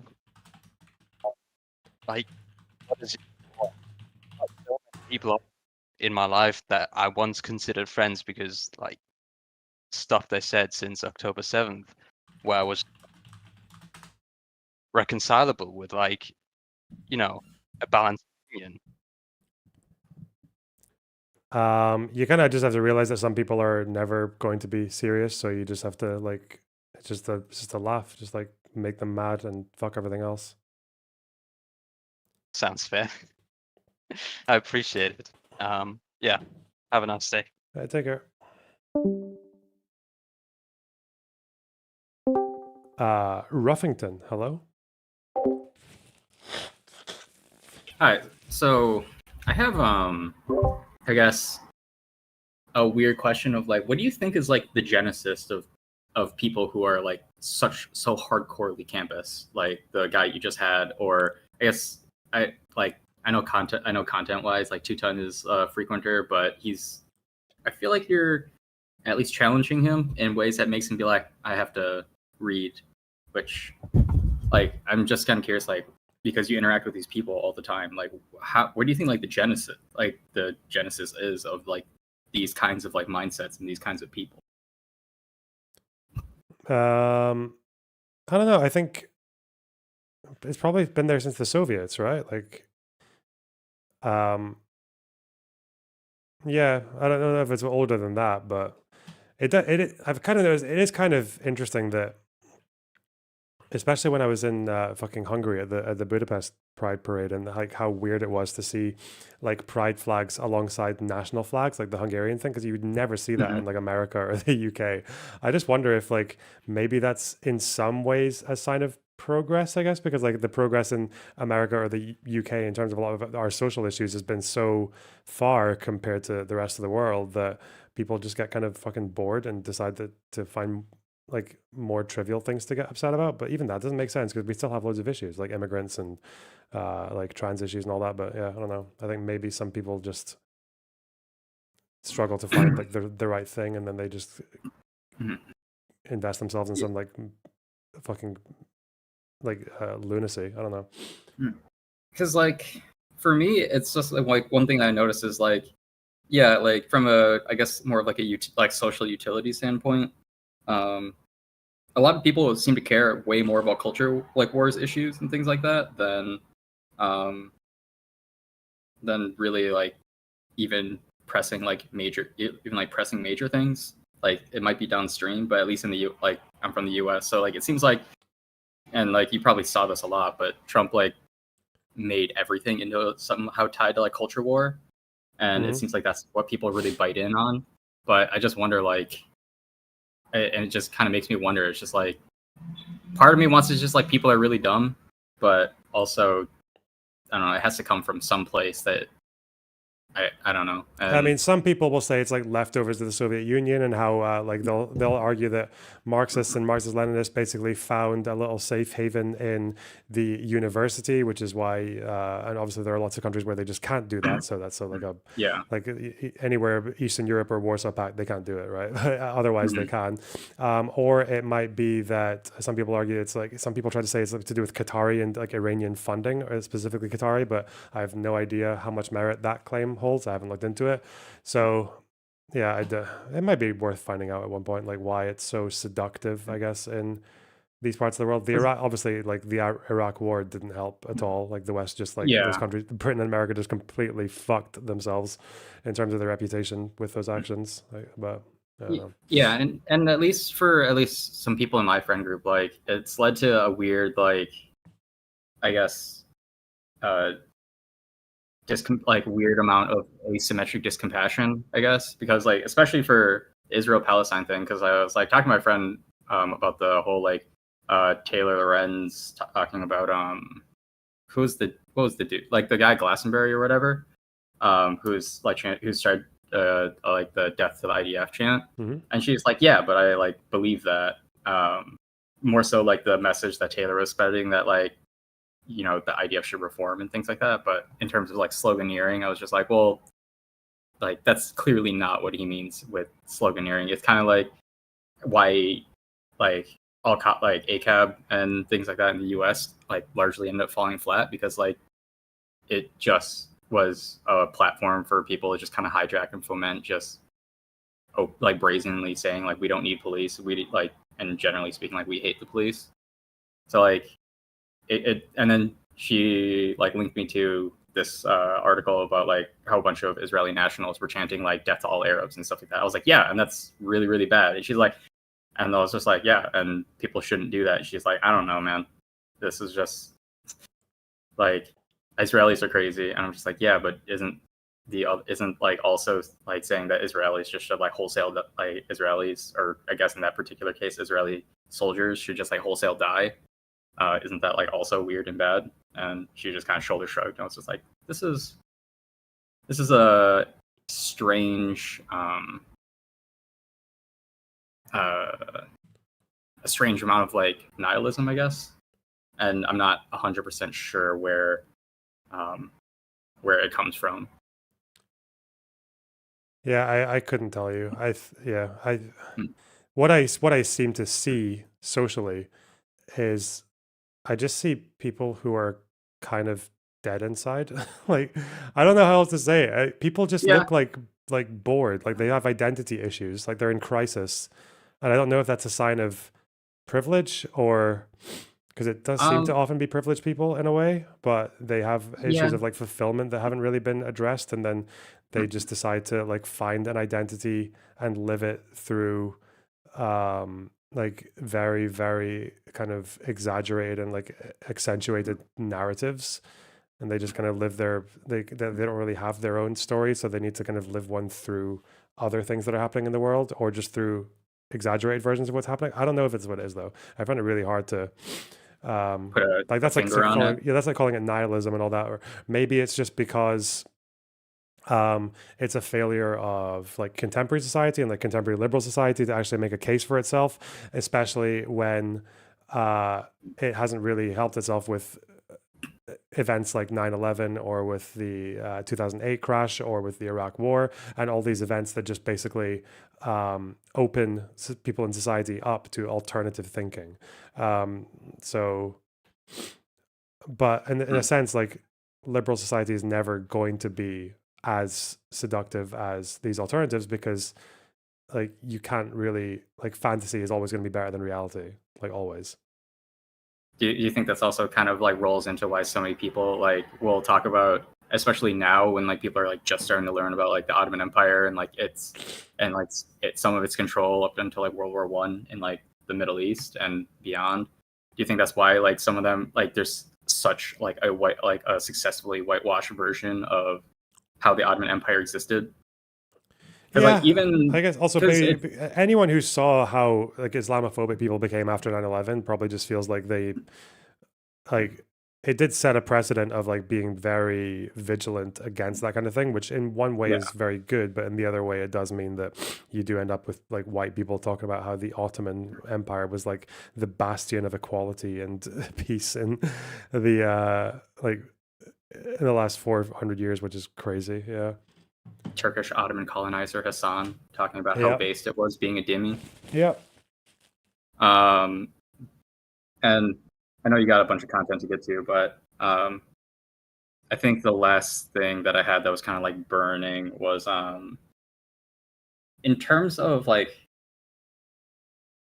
how you go about like pushing back and de-radicalizing people, or is it just like you're just going to say like I'm just going to talk about what I current as my knowledge is like believed to be true, and then go from there and just kind of like beat them, and just kind of like every time they like pop up you just kind of like swat them down and challenge them? Do you feel like that's actually like, is that mainly just a thing that's fun for you, like especially with like people like Two-Ton, like because that's just I think if a fun exercise for you? It's more just like it's fun in the moment, or it's always good to hear what the other side is saying as well. Like, 'cause some people, I think they just get very insulated and then they become very unprepared for takes like that. So yeah, it's always good to test your positions against other people and it's content. But yeah, if I ever had as my job to be like, or my goal to be like a Daryl Davis de-radicalizer, I'd definitely be less entertaining when I was working with these people. And I that's kind of like the point, right? Like the Daryl Davis work, the end result is kind of sexy, but the work actually there of like having to like cozy up with people you probably like vehemently and potentially find like deplorable is kind of like, or in terms of like a moral standpoint, is kind of like like the last guy you had on, I don't actually even know what his background is. Is he South Asian? Is he yet? I know that he said he was in like Kuwait or something. He's given a different fucking national background every single time, so He also said that he was in Scotland and America at the same time or something. Yeah, I don't know. But like, I guess like people like him are like, there's basically nothing you could do to even get them to even like reasonably engage with anything that you're saying. So it's just free content points, and just it's really funny.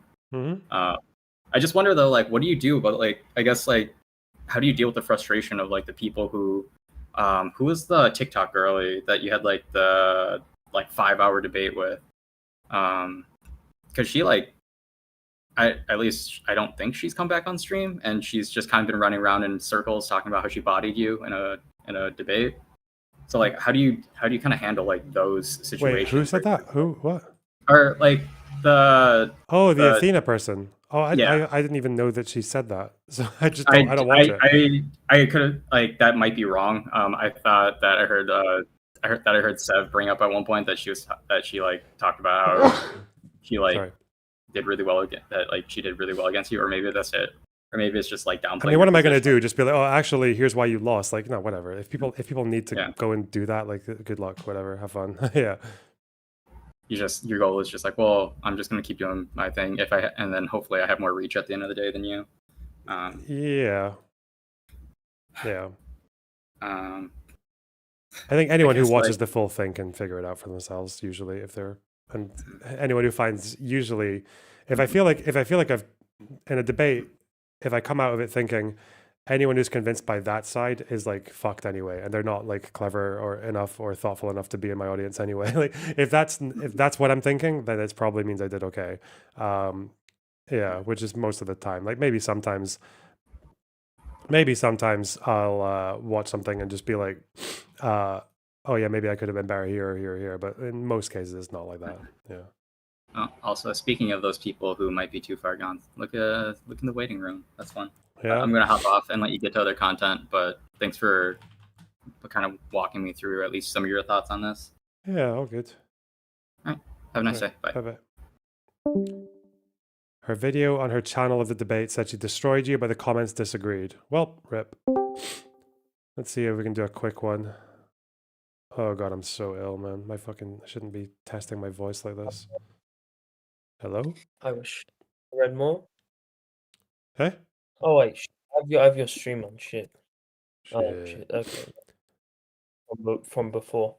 I wanted. Yeah. So you saying that it's improper to compare Israel to the Russian army? The Russian army? Oh, yeah, okay. Yeah. Yes, you said it's improper. Honestly, honestly Israel's worse because they're doing a genocide. I don't think that Russia's doing a genocide in Ukraine. Obviously, they're doing war crimes. The invasion was unjustified. I wouldn't necessarily like say it's a genocide. But for Israel, Haaretz, I should have read through that, but Haaretz reported that they are on purpose. They are shooting. They're just shooting to kill people. And I heard that they were playing like games, like red light, like the Israeli equivalent to red light, green light, in those aid shootings, in those Gaza Humanitarian Foundation org, which is fucking ran by a crazy evangelical Zionist Trump supporter. Anyways, yeah, so how can we not compare Israel after all they've done in Gaza to the Russian army? Well, the consistent war crimes and saying yeah, that's what that's my final point. So if you think the article from recently about Haaretz is there's one like, from if that's AP like that came out as well. like if that's a worthy one to bring up, I mean, like the Russia, like I don't know if you saw the compiled footage of what they did in Bucha. Like they literally took surrendered civilians and lined them up against a wall and shot them. And left their bodies in the street. I'm not denying that. I'm not denying that. Yeah, like obviously. even that doesn't match towards like I think the claim here, which again I've said from the very beginning was inevitably going to happen and should be condemned by the IDF, was like them using live rounds as a way of crowd control. And obviously, if you use live rounds as crowd control, you're going to kill people. Very, very obviously. But again, like comparing this even to like Bucha as one example, let alone Izium or anything else that Russia's done. Like the number of war crimes, the number of well, we don't know that because we can't count the dead in Russian occupied territory. No one's letting us. We can only guess. From what we know. Well, what we know matters though. Like, but the fact that they've killed way more children. But the fact that in all the occupied territory we can't count. Like, why would you use from what we know? That's the best estimate we have. The best estimate we have is actually that the number of deaths in Mariupol alone is like well above the tens of thousands. But okay, but is there any estimate? Because like from the identified bodies, there's been like 256 children killed. No, there's more than that, but it's not, I don't even think it's in the thousands. I highly doubt that even if we uncover like all the children killed, that it would be what is it in Gaza now? 30,000 children killed, 20,000. Depends who you ask. It's I hear Something between like that. 50 and 20. Let's go through each one claim at a time, because usually when we talk about a war being comparable to another war, we start with whether or not they had any right to start that war in the first place, whether their objectives are good, and then we talk about conduct, whether they're pursuing that objective in a moral way. So Russia's objective, what is it? It's to claim the entire Ukrainian territory. No, Look, it's claim eastern part mainly. But no, yeah, they want he literally recently said he wants the entire Ukrainian territory. He said every like part of Ukraine is Russia. That's literally what he said recently. He wants all of he wants all of the former Soviet territories back in Russia. No, he does not want all of the. Yes, he does. Yes, he does. He has said it before. This was his intention since what, the mid 2000s. He's said it Why did he openly not attack before. He has Kazakhstan said it first? in the. He literally said it in the Munich Security Conference like ages ago, years Do you ago. think he's going to restore the Soviet Union or create another Russian No, empire? he wants the Russian Empire back. He thinks those are all Russian. Like he thinks all of those territories should be in Russia. That's literally what he thinks. Why did he not attack Kazakhstan first? Wait, why do you think he Which didn't is- attack Kazakhstan first? There's a pretty obvious answer to that. I don't think he's interested in Kazakhstan. No, there's that's a why I much think- more obvious answer than And that. they weren't interested in joining NATO, and they weren't flirting with the idea of joining NATO. I mean, neither was No. Ukraine. Ukraine's status for NATO was basically frozen it since wasn't- 2008. yeah. No one in Ukraine cared for joining NATO, even in 2014. The difference weren't gonna was join the NATO. difference is that Russia and Kazakhstan, like Russia has Kazakhstan kind of where they want it. Like Russia and Kazakhstan get along fine. Like Kazakhstan is very Russia friendly. Ukraine was Russia friendly until Yanukovych got fucked off, and then that became a problem for Russia. So yeah, obviously they have more of an interest in like using force with Ukraine because puppet leadership didn't work. Okay, Failed. that disputes that person's thing. He doesn't necessarily want all of the former Soviet territory. Well, he He wants does. as much of it as he He can does. get. Ukraine is obviously the top priority because it's like very valuable. It's because they claim And that it he's- has this kind of like nationalist because of the ethnic connection, where they think basically, according to Putin, that Ukrainian is like a fake identity. So because of like the Kievan Rus and the fucking Oleg the Wise, so that's why he has a special interest in Yeah. Ukraine. But the whole point is that he wants to get back as much as he can, as much as he can get away with. That's why he doesn't need to do with like Belarus. He's already got Belarus handled. He's already got like Azerbaijan The or Armenia. next he's target already- is going to yeah. be Is that- Georgia. is The that- next is that target is Iran? going to be Georgia. The next target is going to be Georgia. It's probably going to happen maybe September of this year. So like, And they've already got parts of Georgia, He- right? Abkhazia, South and he Ossetia. wants- Yeah, and but- he- and he's never Mhm. going to attack any of the Baltic states. Well, he He's never- can't. Yes, he would be will. suicidal. Well, no, he Wait. will. Well, the thing is, right? If he won't, doesn't 'cause- continue, no, you don't understand anything about military strategy or anything about economy. Because if he doesn't continue war, his economy is going to crumble. The war is the only thing that's keeping his economy afloat. Well, under Trump, That's they said all if they he end this war, that they'll lift all sanctions off Russia and they'll actually increase He doesn't give a economic fuck about cooperation. peace. He's not gonna So go not for necessarily. peace. I- He had the I chance think- for peace. He had the I- chance for ceasefires, but he's not I'm gonna not- take it.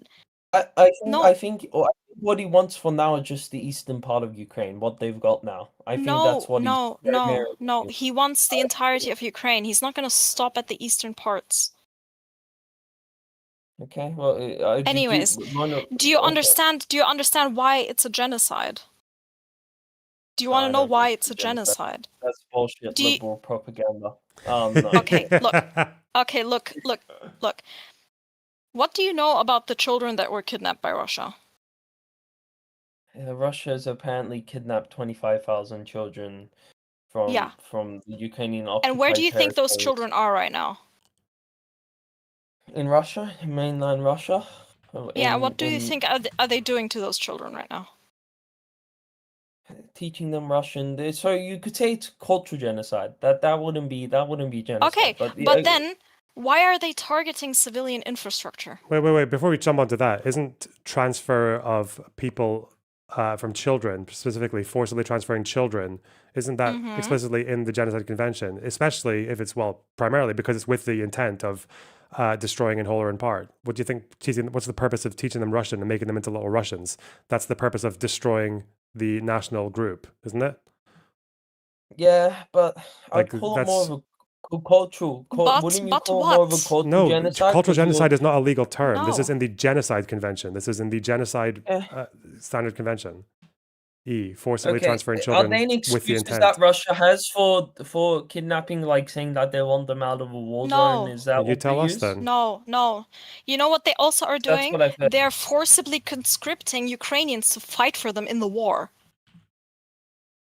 They're literally like getting like people, civilians, and prisoners of war, and then forcibly making them fight for their side.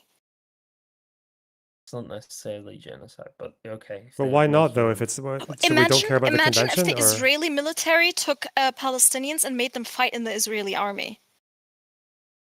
Well, Israel wouldn't be stupid enough to do that because most Palestinians would rather kill themselves. Well, why do you think and the Gaza war is a genocide, but the Ukraine war is not a genocide?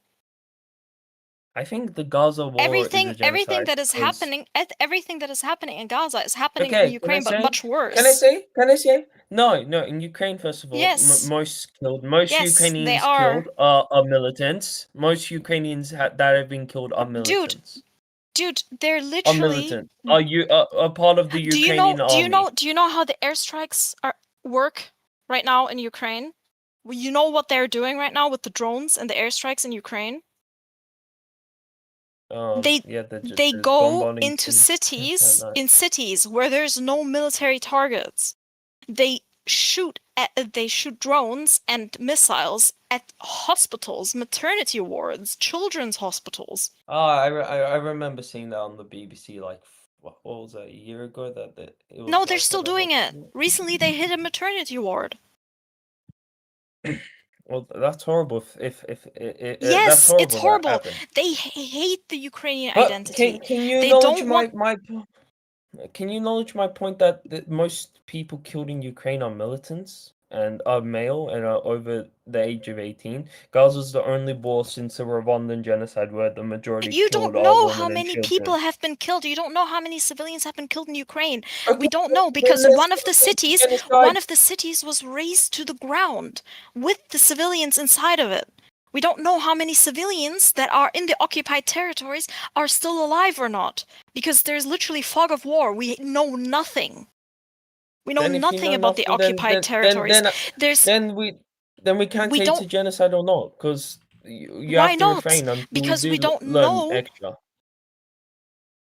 They're literally all the they take prisoners of war, and they fucking scar them. They scar them. They write Israel praise does that as well. Russia and shit like that. Israel's carved the Star of David on people, on Palestinians. They've taken them and it was with a knife. One of the Palestinians, they put the Star of David on them. I'm not defending what the IDF is doing in Gaza, right? If it was up to me, I really fucking hate this war and I want it to stop.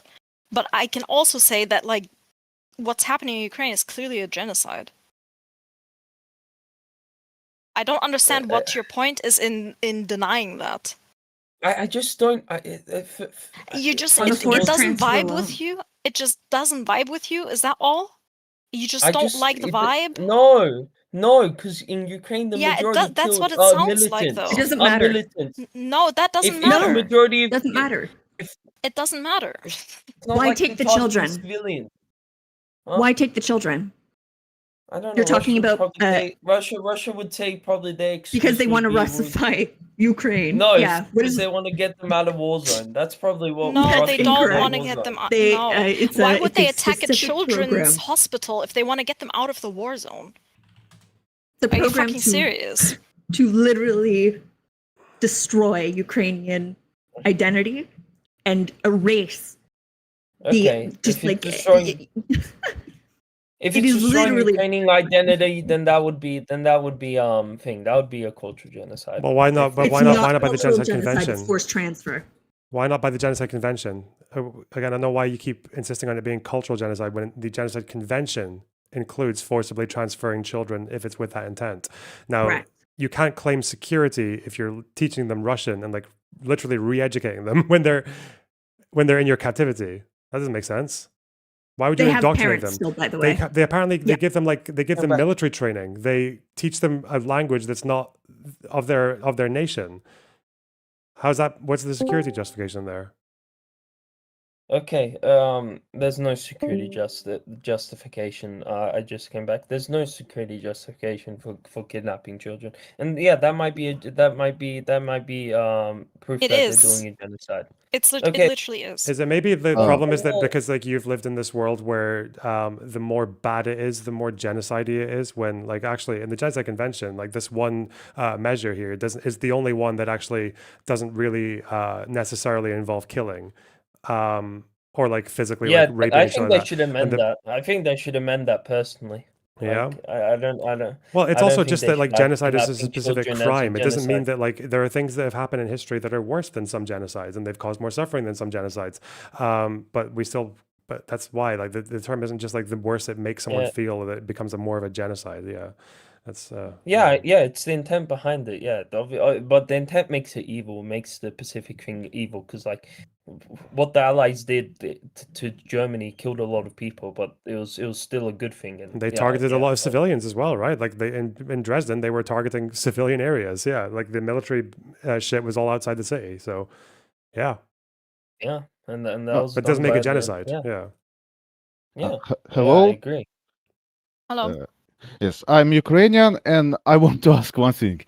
Teuton, why do you think what happened in Dresden or what happened in Gaza is fucking different than what happened in Ukraine here?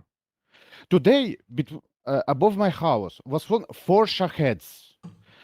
They were targeting recruitment center, but there were no militants here at the time, except workers. So they were so they targeted a recruitment center. Yes, but okay, that doesn't seem that bad. There was a lot of civilian objects around there. And Shaheds are not precision weapons. There are a lot of the cheap Iranian drones, very cheap. Yes, people died, and no matter if they militants or not, we are the victim of aggressions. I was a soldier. Yeah, I agree. I was conscripted. Do you think I want to go a fight? No. My brother also caught and died. We are the victims. Even we are the militants. We fight because we caught, not because we want to fight. It not makes this okay. Plus, Russians in occupied areas are canceling learning programs in Ukrainian, replacing it with their own. Their history lessons instead of our history. Their language instead of our language. Yeah. What do you can say about this? It's horrible. Yes, it is horrible. And I'm glad my country isn't supporting it. I'm glad my country isn't supporting it. At least my country, yeah. But my country is supporting the. Not about support. Israel's kind of like Israel's like Russia.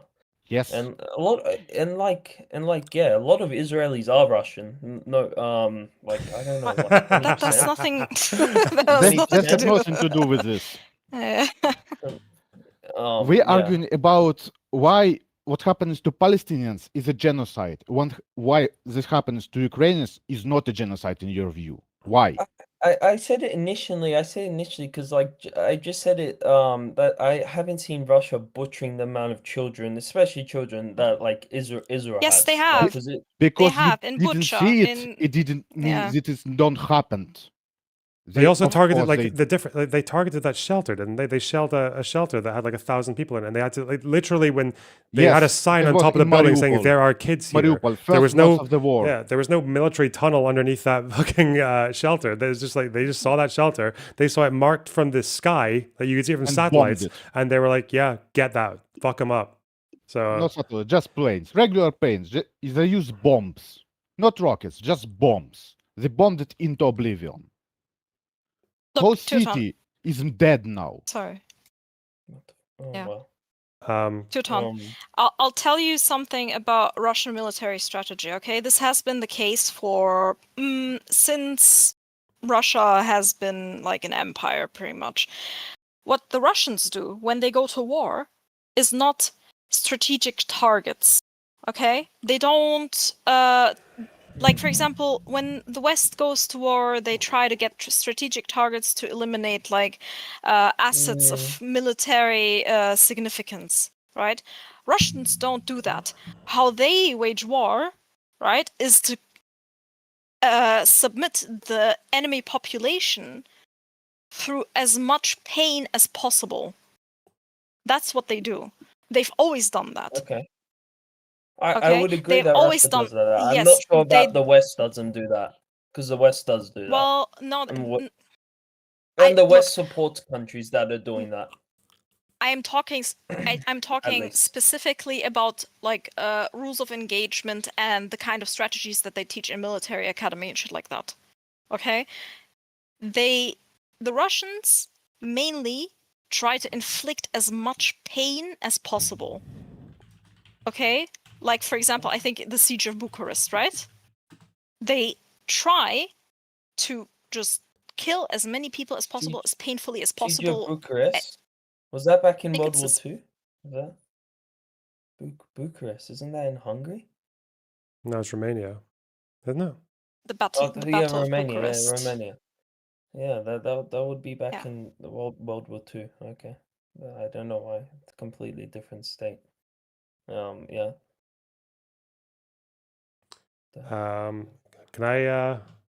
I'm gonna take my stream Yeah. back. Okay, so I'm just gonna leave me and Tuton. All right, take care, guys. All right. Bye. Okay, so So I was trying to bring you to okay, the we can, question about yeah. first of all finding Yeah. out whether or not these armies even have a cause for war.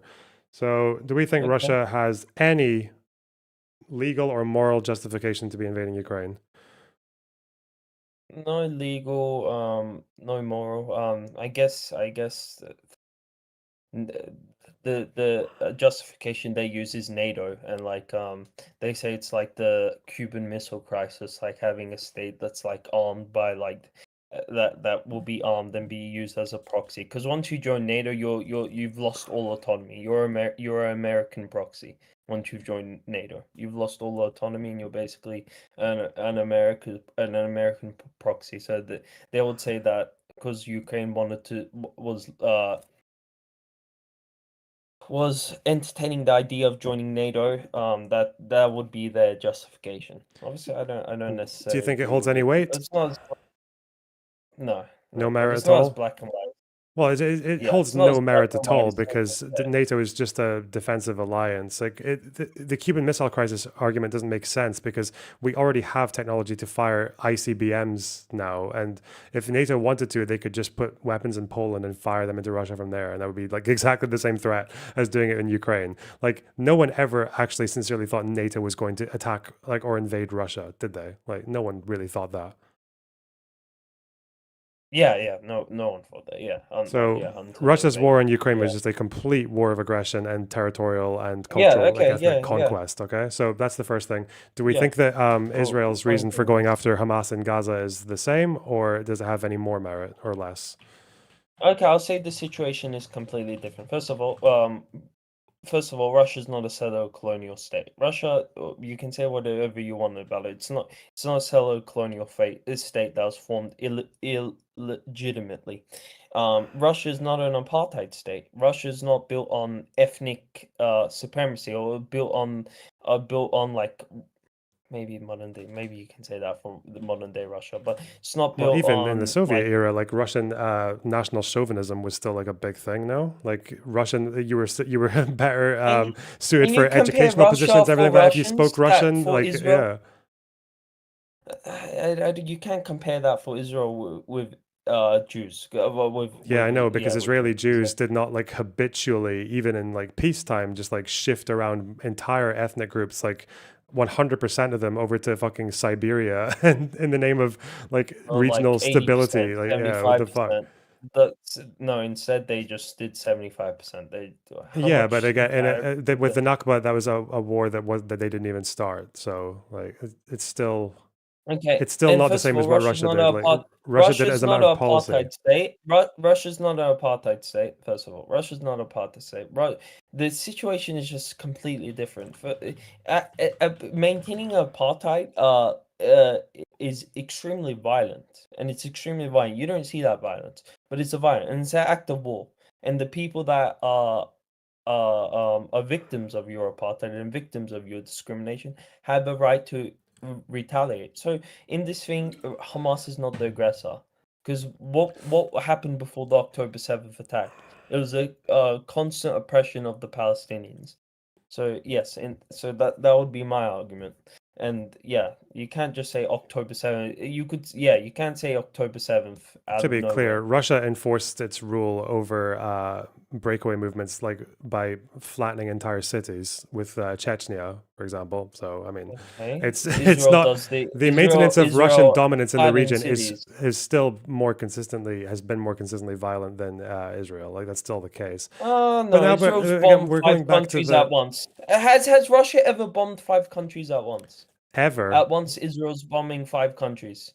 Yeah, since it was formed in 1991. Has Russia So ever Russia bombed has moved 5 troops countries into. at They moved once? troops into. They've got a piece of. They have currently. They hold a piece of Moldova in Transnistria.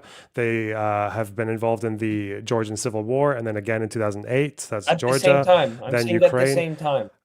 Okay. Do you understand the problem when I say results-based analysis?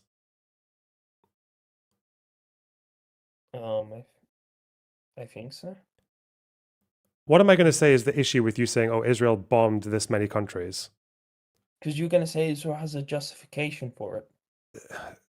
Bit more good faith, if it's possible. Because you're going to say Israel's not the aggressor. In And this case, is that? that's Do you think things would change if Russia had been like attacked by Transnistria or attacked by Georgia or attacked by Ukraine? You think that would maybe make a difference to the? Yeah, but in that and case, if all three of these countries wanted to destroy Russia, Russia again. The whole situation different because Russia's not an apartheid state. Russia's not a settler colonial state. None of these countries are attacking Israel. So it's okay to attack a country, to invade it, to launch rockets at a country because they're apartheid in your eyes? And because they're a settler colonial state, yes. And no state has an inherent right to exist, and because they're a settler colonial state. Well, yes. by that logic, so what? So could Syria attack Lebanon because they don't like the political system there, because the president has to be a Maronite, because they have ethnic segregation and ethnic imbalances? Lebanon, even Shia Muslims do not think that they're living under apartheid in Lebanon. Palestinians do think that. Well, the only reason they use the word apartheid is because it's because they're using like Western language. But in any case, Shiites literally call themselves the movement of the dispossessed. I mean, where do you think they call themselves that? Because of Israel? No, they don't call themselves that because of Israel. They agreed to it. Did they agreed to the what is it? The Tafik agreement? The National Pact. Yeah, they did. Well, wait, what? Which agreement are you talking about? The one that the Taif one after the Syrian civil war. Yeah, they agreed to it. The Shias were happy with it. They agreed to it. Hezbollah got exemptions in the Taif agreement to keep their arms. Yeah, so they agreed with it. Yeah, so they agreed with a negotiation that gave them the right to keep their arms. But in any case, and the Shia are more powerful than the Maronites until I feel they were, but they definitely were before Israel went full out on Lebanon. That's a little bit debatable. I mean, in terms of like military or the government or like the ability to coup the government when they wanted to. Even political power. In terms of wealth and privilege and like education standards and things like that, is like, probably not. So again, like to try and stay focused, you can call Lebanon apartheid for a million reasons, not least of all the way that they treat Palestinian refugees who live there, right? But I don't think that gives another country the right to attack them militarily. That argument that, like, sorry to bring up, Destiny made that Arab states are apartheid because they don't extend citizenship towards refugees, which every state has a right to do. Every state has a right to not extend citizenship towards refugees. That's not apartheid. But in Lebanon, they keep them they keep them in slums. Blame Israel for that, not the Lebanese. What the fuck? Should I blame Assad for the way Syrian refugees are treated in France? Yes, you should. No, you shouldn't. You should. So refugee rights don't matter? Oh yeah. No, race. You should blame Assad for them originally being there. Yeah, but you should also blame the French for the Calais, right? Even though they have a right to do that. And by the way, refugees have the right to. I thought you were talking about.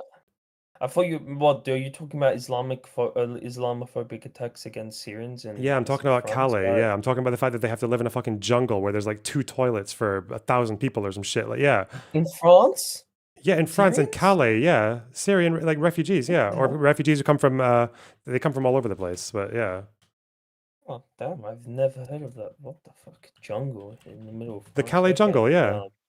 They call it the Calais Okay, jungle. It's not actually a jungle, right? It's just what it's called. It's a camp. Yeah, it's a Oh, refugee okay. camp. Yeah. I was gonna say, I didn't know that France had any pig-like jungles. Okay, but okay. Yeah, that's wrong if they live like that. But yeah, But it's wrong. you can't just Wrong invade a part. country because you think what they're doing is apartheid, especially in the Middle East, where like there's no country in the Middle East where every ethnic group gets like equal treatment or equal anything, even by the constitutions. A lot of I these would agree countries. with that. I would agree with that, but I don't think any other country in the Middle East is like apartheid. But I agree that no country in the Middle East, probably not Iraq. No, not even Iraq. Like No. the Emirates, where literally if you're not local, you can't even like buy Yeah, that's property. just a dictatorship. That's just a Well, dictatorship. why is it not apartheid? Do you think Emiratis don't have like massive privileges over the rest of the population? They literally have like, these countries are built by slaves effectively, right? How is that not apartheid by your standards? Because aren't those people on visas? I don't know how it works. I know I know that a lot of Indians not being racist. I just saw charts of like thing the Hindu population. Indians come to the UAE. I don't know how exactly it works, and come to Saudi. So aren't they on like temporary visas? I don't know. Sorry. About how yeah. As you know, I'm not very fucking knowledgeable because Yeah, I'm just saying time you consumed on politics. you can't attack a country because they don't have equal rights. You can't do that. You can't just like lob rockets at their, especially not least all their civilians, because because they have inequality. That's fucking mental. I think Palestinians have a right. I think if you're suffering under it, personally, I think you would have a right to do it, Palestinians. And again, this doesn't. My second point was Israel's a settler colonial state. No state has a right to exist. Israel's a settler colonial state, and it's not recognized because I of mean, how it they were is formed recognized. illegitimately. It is recognized. No, It's a it's UN member state. no, It but it can use yeah, it has the UN it was Charter access. recognized. Yeah, It what the was fuck? recognized as a UN member state when majority of the countries weren't even in the UN. And if majority of the countries were in the UN, they would have it would have probably been it would have been a no. I'm saying the resolution to establish Israel in 1947, or whatever. I don't know the name of the resolution. Would have not come into place if all states were a part of the UN. Only only a minority were. So again, thing it's Okay, not so this is the recognized problem by. then. Is like so you think that Israel, like the attempt to destroy Israel through military means is justified. So of course you're going to be appalled by everything Israel does in response to that. Yes, yes, I do. I'm not even gonna. I'm Okay, not even can you gonna just sugarcoat please it. admit that there's nothing in this, and this is not an international law take, that you don't care about international law? Because every time you bring international law up, that's like I care about I care about like human humans. rights. Yeah. Yeah, human So rights. Yeah. Israeli civilians, they got Then human rights. Yeah, but like if you fuck around like you did with Iran, it's respect rockets come back. That's all I'm saying. Respect rockets come back, and I'm happy that I'm happy that rockets did come back. Well, they did. And Yeah, they did. They did expect rockets to come back, and they prepared their defense system, and they had bomb shelters. Yeah, that's what you do when you go to war. Yeah, you Yeah, protect your civilians. yeah, So, if we think that Israel yeah. has a right to protect Still its did civilians, do we quite a believe bit of that? Do we damage. believe that Israel has a right to protect its civilians? Sure. Okay, and do Sure. we agree that Hamas is a massive threat to Israeli civilians? That they have declared intent to carry out October 7th again and to attack Israeli civilians again? Yes, Okay. they are a massive threat. But So coming back to the Hamas original says they do question, that. Israel's right to go and take out Hamas on the premise of defending their even if they- civilians is Yeah. holds more merit than Russia's claim to go into Yeah. Ukraine. What about the conduct? Okay, whatever. The conduct matters, Okay, right? so I'm just If you, making sure we you're got saying one thing out of the way. Okay, I'm you're just saying making if the sure Jews we got. attacked Nazi Germany first, if like a group of Jews attacked Nazi Germany first, and they went in and they blamed every Jew for it, and they think you would probably think it would be fine if a group of Jews fucking attacked Nazi Germany first, like it Are you ran fucking and me killed like about? 2,000 Like, people. are you are you 2,000 people. when you go in these little outbursts, are you just like, do you feel like I'm not understanding you, or are you getting impatient, or because I know you don't believe anything No, you just said. Like I don't know. Like I was just saying, when we're talking about whether or not we're comparing two militaries and their wars, we're thinking about First of all, do they have a right to pursue that war, or do they have any argument to pursue that war? I would argue, it seems like we agree that Israel at least has some argument. Maybe you don't agree with the holistic thing, they had but a Russia right. has, but Russia has none. That's all I'm saying. And then we can get on to conduct, okay? That's all I was saying. Yeah, Jesus Christ. Okay, so conduct. When you say that, let's assume that Russia has killed more, even if we count everything in the occupied areas, we got all the death count. We know that Russia has mostly killed Ukrainian soldiers. Okay. Again, the problem with results-based analysis is that whether or not you've killed mostly soldiers or civilians doesn't just depend on your conduct. It also depends on your enemy's conduct. If Ukraine had not separated themselves from civilians, had not allowed evacuation corridors, had not separated their military positions and their front lines from the civilian areas, then Russia could target all the military they want, but they wouldn't be able. But they would still kill civilians as well, right? You think Ukraine? So the question I'm asking you is: have the Ukrainian armed forces made more of an effort to shield their civilians from Russian attacks than Hamas does with their civilians? And also a lot of Ukrainian civilians have been able to leave, unlike Gazans, unlike Palestinians. They're also, and them being able to leave as well is also sanctioned by the Ukrainians, right? Because the Ukrainians were the ones asking for evacuation corridors in Mariupol. Russia said no until they eventually caved. Wait, is Hamas blocking Palestinians from leaving the Gaza Strip? I don't know if they're blocking. They're not forcibly blocking it. No, but they are now. I don't know if what they're forcibly doing or not, but I know that they have every time that there's not even Gaza in general, but also in individual attacks or in neighborhoods, the IDF will drop a warning saying there's going to be operations here. You need to get out of the way if you're a civilian, and Hamas in the Interior Ministry will say no, stay where you are. So. They say they do that back in 2014 to reduce panic. I don't know. Do they still do that now? Yeah, they've been doing that throughout the entire war. Yeah, even Al Jazeera reports it like every time. They give recommendations, and that their reasoning for that is to reduce panic. They don't block. They don't go in front of the Palestinians and shoot them if they. Well, you can say it's to reduce panic, but it's like, are they? So if you were Hamas and you're in Deir al-Balah, and the IDF puts warning leaflets in your neighborhood, would you tell the civilians to stay or to leave? Well, if I was Hamas, I'll tell them to leave. Because I'll tell them to leave because I don't want them to die, and I'd leave with them. And that's what I'll do. Leave with them and get out because the IDF is one. That's what I'll do personally. Okay. If I was Hamas. So, I think we agree that Ukraine does more to protect their civilians than Hamas does with theirs?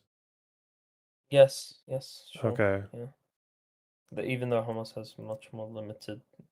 Okay, yeah. Yeah, they have limits, but there's also just there's no demonstration of them trying anything. Like the Viet Cong, they had tunnels, right? But they allowed civilians occasionally to take shelter in those tunnels, and they kept a lot of those tunnels separate, like they were in the jungle and shit. Hamas can't store even 10,000 Palestinians in those tunnels, and they cramped. What's the fact that they haven't let any? It's the fact that they haven't. Is the fact that no civilians so far have been able to go in those tunnels. You can't live in those tunnels. I've seen those tunnels. You can't live. I'm saying even it would be insufficient for 10,000 people living in them. They're very narrow.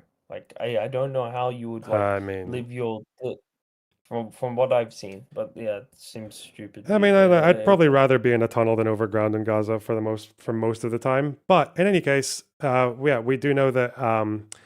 As far as I know, I don't know a single measure Hamas has taken to defend their civilians against the IDF or to protect them or to separate themselves. I mean, don't know they've any killed measures. IDF soldiers. They've killed IDF soldiers. That counts as one. I mean, by booby trapping buildings, and sure, no, yeah. by destroying the Merkava tanks, by throwing IEDs into the Merkava tanks and killing they killed 7. Okay, so yeah, they have killed IDF. So that in terms of count specific measures that are geared towards protecting civilians, I don't think they've that's incidental, but no actual devoted or dedicated effort to keep the civilians safer. I don't think they've done that. From what I've heard, no. Yeah. Okay. And does that not mean that even if Israel behaved perfectly with regards to the rules of war, of course they're going to kill more civilians because Hamas their targets are near the civilians, or they're in and around the civilians. Yes, and Gaza's way more densely populated than Ukraine. in general. Yeah. Yes, but even if we take that Israel's conduct, I would say if Israel weren't targeting civilians, they would have probably only killed like 10,000 people by now. I mean, that's just that's a guess that you cannot really. That's based on nothing, right? Like, how can you possibly air guess wars, that? Okay, sorry, that's just off my own thing. Air Wars has said that 70% of people, the demographics in this war are horrendous. Are like of killed.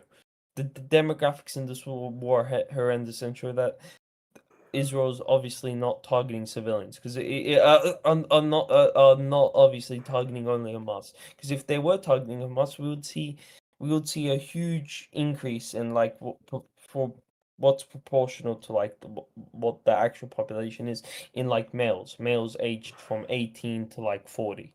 We would see that, but that's not happening in this war How at is all. how is Air Wars? Do you remember how Air Wars was able to find out? How are they finding out who's a militant and who's not? Through media, I think. Yeah, which is a problem because we know that Yeah. from previous wars, Hamas have put out notices saying like to their activists, don't publish information about dead soldiers. Nothing. Everyone's an innocent civilian as far as the press is concerned. Then why do they Air Wars publish it themselves publish on their what? website? Hamas. On the website. They do that after the war. Yes. They don't do that now. Like they do that now for high profile people, but usually the overall death count doesn't come until after the war is over, which is very strategic, right? Like that's why Hamas and Cas led, they didn't put their numbers out until after the Goldstone report. Very conveniently. I think it was like a year after the ceasefire they started admitting their losses. Why would they ever release it then? If they should never release because it. They have two because then incentives. the One ghost- incentive is to exploit international opinion to fuck Israel, and they'll say that occasionally. But their other motive is domestic. Once they've dealt with the international issue, it also seems to be the case that they need to honor their dead. They need to honor their fighters because otherwise, like, it's not That good for seems domestic. I wouldn't do It's not good for the domestic situation if you're just like, yeah, you know, like they killed like 1,500 civilians, like 3 Hamas. We were just kind of like somewhere else. Yeah, they need to take credit for the fighting, right? Yeah, because again, martyrdom is like an honor, right? Like so. Yeah, and that's like Piers Morgan saying, "Why would you film October 7th?" And and then now I get why. Yeah, if they, I wish they never put their dead on Al Qassam brigades because then you couldn't make those stupid arguments about the Great March of Return and the You think it'd be 2014 better for Gaza them war. to omit information? What an insane thing to say. No, they should be honest. We need transparency. What are you talking about? It makes it, it's good that they didn't, you'd prefer that they didn't admit that it was like a disproportionate amount of their soldiers leading the charges in the March of Return? Why? It'd be better if people just thought it was all I civilians. wouldn't have to. What did you just say? Did you just say it's good to omit information if it serves your cause? I did. Yeah, I did say that. No, I would say that because you couldn't make those arguments about the shootings.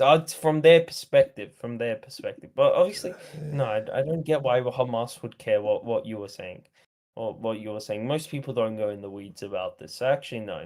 So But they do care what the UN says, and obviously it's massively in their interest to hold off on that stuff until the reports have come out. As far as the March of Return goes, I think because the UN report in the March of Return did use the Al Qassam website. For some reason, they just didn't. Either Hamas published more names later. That's probably what happened, or they just ignored a bunch of them. I have no idea what happened there, but yeah. That's Wait, that seems weird. You should check up on that. And is the website they use? Do they still use it to this day? Mm-hmm. Okay. They're still publishing I was gonna say, obituaries for maybe like higher up maybe guys. Israel created a PSYOP website to never mind. That's a very stupid fear. Yeah. Okay. Yeah, it would be a lot yeah. more perfect if they had, because the numbers are still from previous wars. Their numbers are still not 1-to-1. The IDF tends to say they killed more than Hamas says that they lost, but it's just not that far off usually. Okay. Yes. Anyways, we're saying that even if it's not exactly comparable to Russian army, you still agree that the IDF's actions are IDF is generally a bad organization. I don't know, generally a bad organization that commits numerous war crimes. like the blocking of aid, like the shooting of innocent civilians, like the purposely destroying homes, like trying to pursue a policy of ethnic cleansing. So to go back on my point that I was saying from the start, because it came up thing, there's nothing wrong. I should have brought this up. There's nothing wrong with saying death to the IDF or even saying death to the IDF militants, because those people are not innocent. Any person in the IDF is a valid military target, and hopefully, if I was God, I would put a suicide vest on every single IDF person right now, and I'd blow them up if I was God right now. Just saying personally. If I was saying, and I would have no remorse, and I would feel very happy that Would that you happened. feel the same way if he said death? If that guy said death to Hamas? If that guy had said death to Hamas and death to every Hamas member, terrorist, whatever, like or fighter, yeah. If he said that, first of all, he wouldn't be getting the backlash he had now by the media. He'd be getting the backlash from the crowd, probably. Yeah. Yeah, from the crowd, he wouldn't get his visa cancelled and shit like that and dropped by his agency. So that's actually a reasonable stance. And the people in your communities do say death to Hamas. And death to Hamas militants. So I've seen rhetoric like that. So I don't think I disagree with it. But I disagree with it. Yeah, I mean, you also, again, it's also like you have people in Gaza saying Hamas get out, at least. So it's like, but I don't know how many Israelis are saying like get the IDF out of like, yeah. Because obviously the problem is that I don't think every Hamas militant or member like deserves to die. That's not how I see that. That's a retarded thing to say. I think that like they should be targeted until as part of the goal, which is to remove them from military and political power. Once they've done that, like I don't think you just kill them because they're targetable. That's not really how war works. War isn't just like, oh yeah, there's an army there. Let's just Thanos snap that one, that one, that one. You still think Israel's goal is just removing Hamas and not? Well, it's one of their goals, yeah. And the main goal is ethnic cleansing and trying to possibly annex the north of Gaza. No, I think the main goal is to take for the IDF. The main goal is to take out Hamas. For the government, they've got other fucking positions. Yeah, they've got like political ambitions. They've got ambitions for. I think their ambition is probably to just get as many Palestinians out as possible. Yes. And to stay in power. Yeah. But I also know that the IDF and the government these are different bodies, and we also know if you've kept up with a lot of these articles, especially by Netanyahu, it seems to be that the IDF has fought quite a lot of this war like without all that much like control from Netanyahu or all that much because there was that article talking about him losing his shit on October 7th and saying to find more targets. And then people miss this part where they say that the IDF has kind of like fought quite a lot of the war, made a lot of these decisions on their own because Netanyahu is just saying total victory, which militarily means nothing. So, yeah. Yeah, but okay, so you're saying the IDF is less extreme than Netanyahu? Like, is that what you're saying? That seems to be my understanding, yeah. I don't know if they're less extreme. It's just that, like, I think the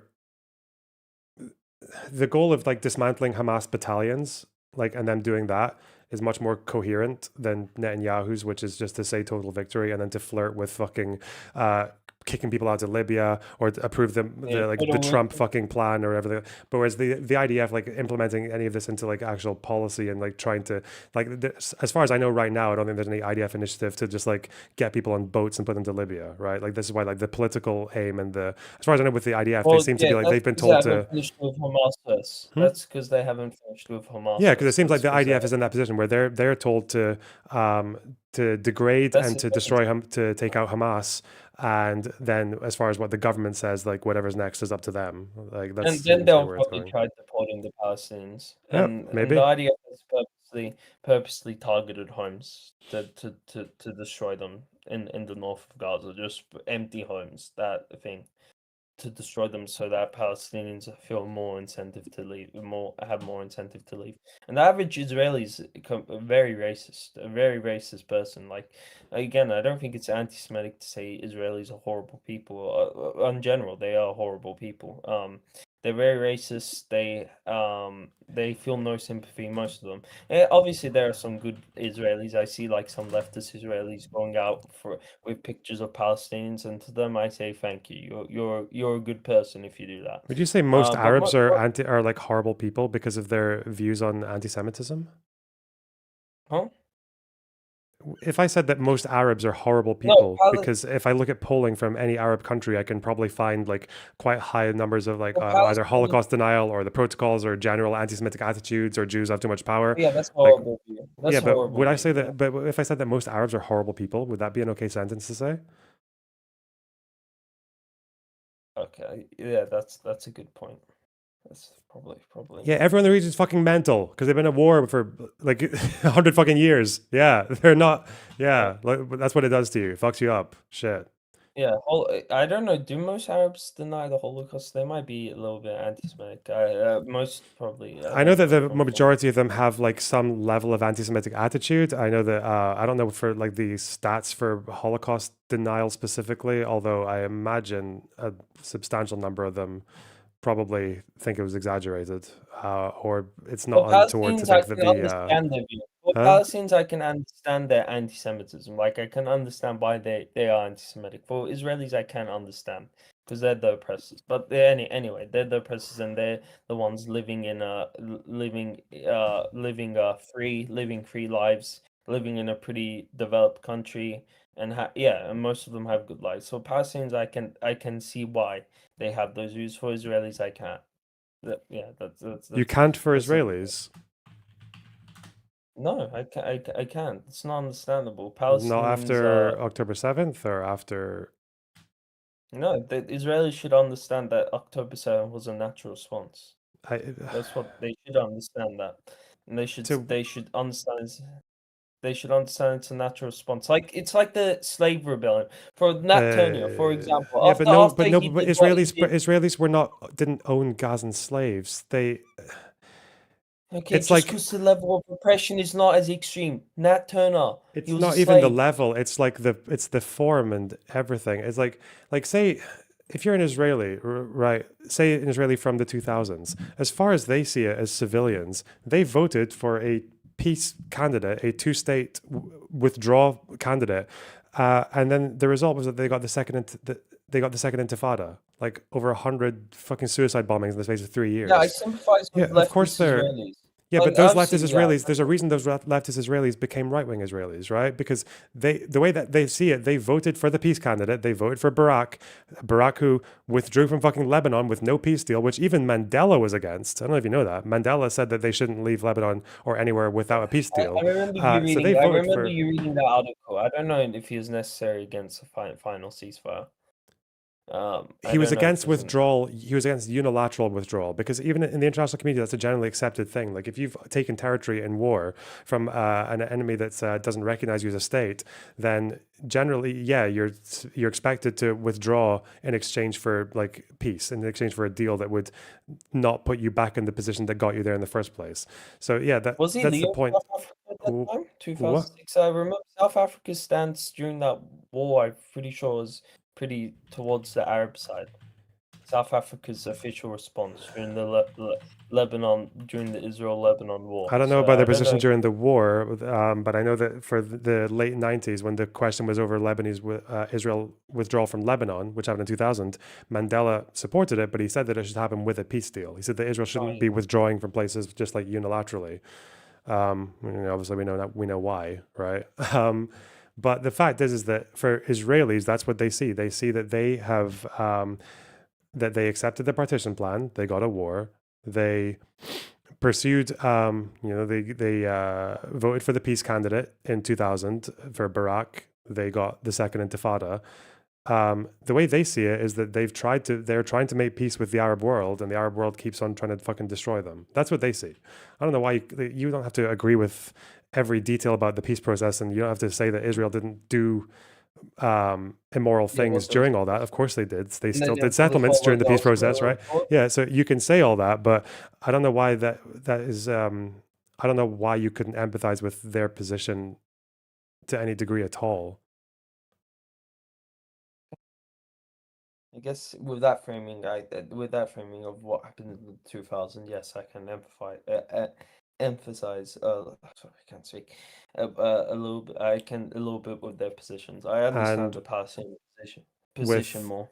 And with Gaza, again, what do Israelis see? They see that they went for withdrawal. They pulled out. They didn't wait for a peace deal. They didn't wait for recognition. They just left. They left. The military left, and then they got Hamas, and rockets. I don't know. Was the empathy with that? I don't accept that framing, but yeah, I don't accept that framing, but yeah, that's the way they see it. Yeah, but that obviously because Sharon didn't do it for peace overtures. He didn't do it as an olive branch or anything. He did it to maintain the Jewish. There was a quote that Dave Smith pulled up. I remember. It's because he didn't want to. They didn't ever want to face the risk of having to annex it. That's what they didn't want. Because if we ever, because they thought that if we stay here, more settlers are going to come in here.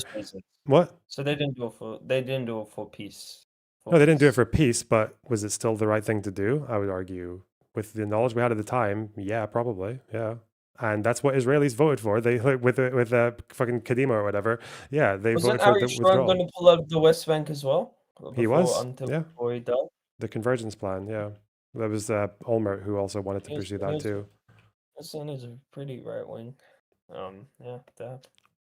From that framing, I could see the majority of the West Bank. Obviously, I don't think it would have been all. No, he wouldn't have left all of it. I can emphasize with that. I wish he did pull out with the majority, because then it would have been better. But anyway, yeah, I can emphasize with that framing if they have that framing. I can emphasize with a little bit. Obviously, I agree much more with the Palestinians than I do in this conflict. But yeah, I can emphasize with that framing. Yeah. I guess I should let you go back to your stream. Just want to say one more thing. Apparently, Giuliani is looking to join the Abraham Accords, and he didn't condemn Israel's strikes on Iran. So I'm just saying. Yeah, of course, no one gives a fuck about Iran if you're Syrian. But if he condemned the strikes in Iran, he'd be lynched. Well, I look on first of all, first of all, if the Syrians are choosing between Israel and Iran, most of them would choose Iran. I would just assume that. Second of all, when Iran attacked the American base, I looked in the comments on Al Jazeera, and everybody was praising Iran and denouncing Qatar. So it looks like to me, from what I see in Arabic media, the most watched Arabic media, Al Jazeera is the most watched by far in the Middle East. It seems like most of them are supportive of Iranians. Obviously, that doesn't include Syrians. That just includes Arabs, 360 million of them. It seems most of them are supportive of Iran.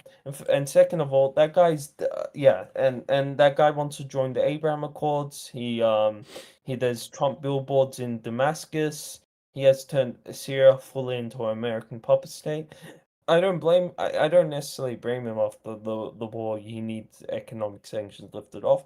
But I'm just saying that guy turned out to be a full American puppet, and he's doing what the Israel and America wants him to do. And it is sad. It is sad, but I guess he's being pragmatic, and he needs to rebuild. It's sad that America. Yeah, I mean, he cares about his people, right? Like, he's got a refugee population that's returning, that needs to get settled, that needs to get people need to get jobs. They've got hopes and dreams. They want to get education. Yeah, of course.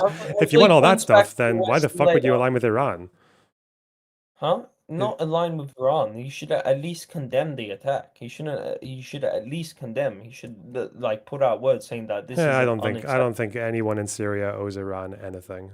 I don't know. Stupid. Okay, well, Syria, he should still care about Palestinians, which he doesn't. He wants to join the Abraham Accords, so he is leaving the Palestinians out in the drive, and Palestinians hate the Abraham Accords. And I heard reporting that he has asked Trump to that they're negotiating. So yeah, that's what I want. I just wonder, I think I was looking at the distribution of aid in Gaza. I did not know until quite recently that I think over 40% of aid going to Gaza from the UAE. Was from the UAE. Yeah, and I'm just like, which Axis force has contributed more to alleviating Palestinian suffering than that? What was that source? That 40% of the aid was I don't know. from the UAE. Was it from Ahmed Al Khatib? Because I've heard him say that point. Anyway, I think you don't need to be a part of the Abraham Accords to send aid. You could just, if it was for Israel, you could just donate. If it wasn't for Israel, you could have just donated to UNRWA, or you can still donate to organizations as a state. To UNRWA thing, you don't need to be a part of the Abraham Accords. You should not join the Abraham Accords. The Abraham Accords are opposed by Palestinians.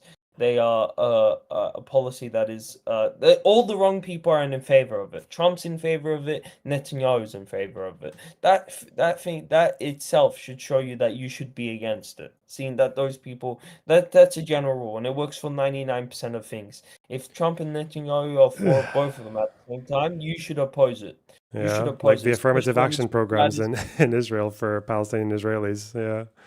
and for 99% of the issues, you should oppose it and pass. You You should should oppose it. support or oppose something based on its merits. If a country wants to make peace with Israel because they feel like, I don't know, like as far as I can see, it seems like being diplomatic with Israel actually doesn't get you much, but it gets you more than fucking lobbing rockets at them.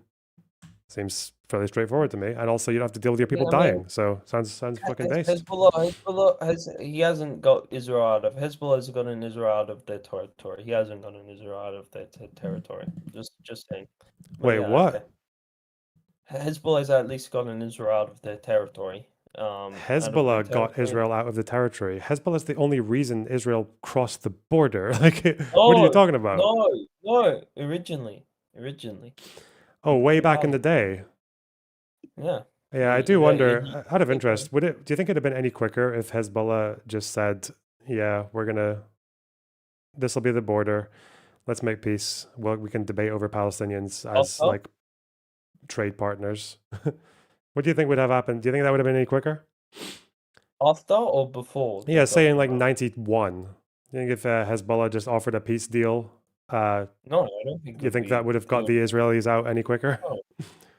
No. Why not? No. It worked with Egypt. It worked with Jordan. Because the reason they left was due to Hezbollah fucking clamping down on fucking destroying the IDF in southern Lebanon. Yeah, but I just wonder if there was no Hezbollah there, if it was just say, yeah, or if Hezbollah were just like had agreed to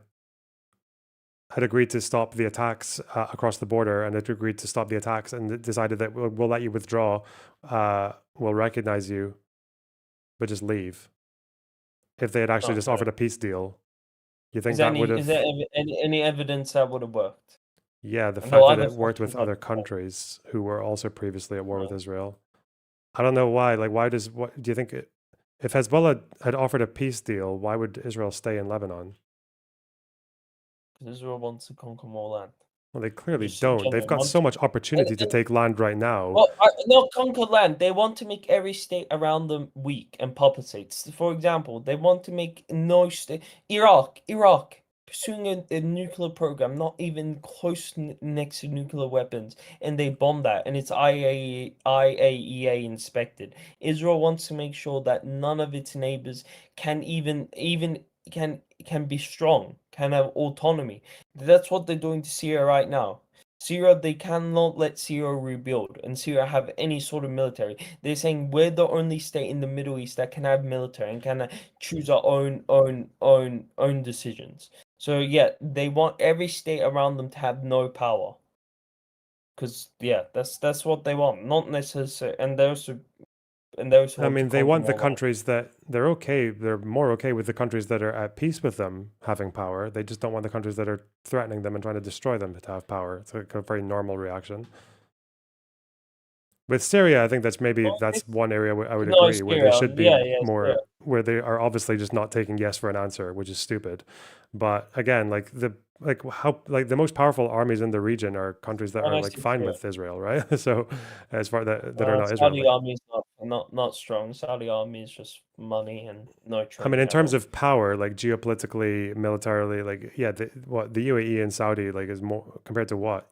Or Egypt, I guess they're also at peace with Israel. I was saying Iran is probably. I don't know. It's always gonna. I don't know how many years it's gonna take, but it's always gonna come back to this. Like trying to destroy Israel through military forces, or even trying to sway them through military forces, is just not gonna work. It's just stupid. It's just a bad idea. Just I think it would work if there was pressure on them. But right now there isn't any pressure. Imagine every day in Israel those rockets raining that were killing like hundreds of yeah, they'd people, fire back hundreds, more in every other direction. There'd just be more hundreds of Israeli. people. Yeah, Man, I can't and if that imagine. I would be happened, so happy. I would be so happy if Iran was unsanctioned and could actually like buy jets, could sell their oil and thing, and America did not get aid. Israel would be crushed in a decade. Imagine they would be crushed. They cannot stand because Israel cannot stand up to the Persians. The Persians would crush them. Maybe the Arabs couldn't do it. The Persians would crush them. And I hope they would. you know that The Persians there are would just be more Israeli strikes and more Israeli bombs dropping on the other end as well. I don't the understand. colonizers would leave. The colonizers would leave. They can't handle it. The Yeah. Persians and the colonizers would leave. They would go back. They would go back to the Oh, Ashkenazis. well, Would that's go the back to Europe. problem. That's the problem with calling a refugee population that also does see itself as at least very far back historically indigenous. I don't count. This I is don't what count happens when you. Ashkenazi Jews as refugees. They could go back, and Europe would accept them. I don't They're count. still Maybe refugees. They were still descended from refugees. So I mean, they they're literally not were. refugees now. They should be accepted back into Europe. But okay, yeah. But that's why. But there's a reason they don't leave, even though they do actually face threats from bombs and everything. Yeah, they just had Iranian bombs dropping, and they had to literally spend a week in shelters. Why do they not leave? Those don't kill as much as they should. I'm saying significant power, killing hundreds a day. Like imagine. Why would that make you so Israel, happy? Like those ballistic missiles pretty much only killed civilians. I think one soldier died. Like what the fuck? I think out of the 500 injured, there's a couple of soldiers. It makes me happy that Iran is responding, and it makes me happy that Tel Aviv is facing a little bit of what Gaza faced. Yes, that does make me happy. Yeah, but why? Why does that help anyone? Because they like a rabid dog that got off their leash. Actually, no, it's directly on the leash of America. Like a rabid dog, America set the dogs in Iran and killed their military generals and killed 1,000 people in Iran. So obviously, I'm very happy when Iran responds and targets what they say are military installations. So I'm very happy when they do. Well, Iran says that. Like, do you think Beersheba, which was over a kilometer away from any military installation, you think Iran was targeting military installations? They were targeting cities.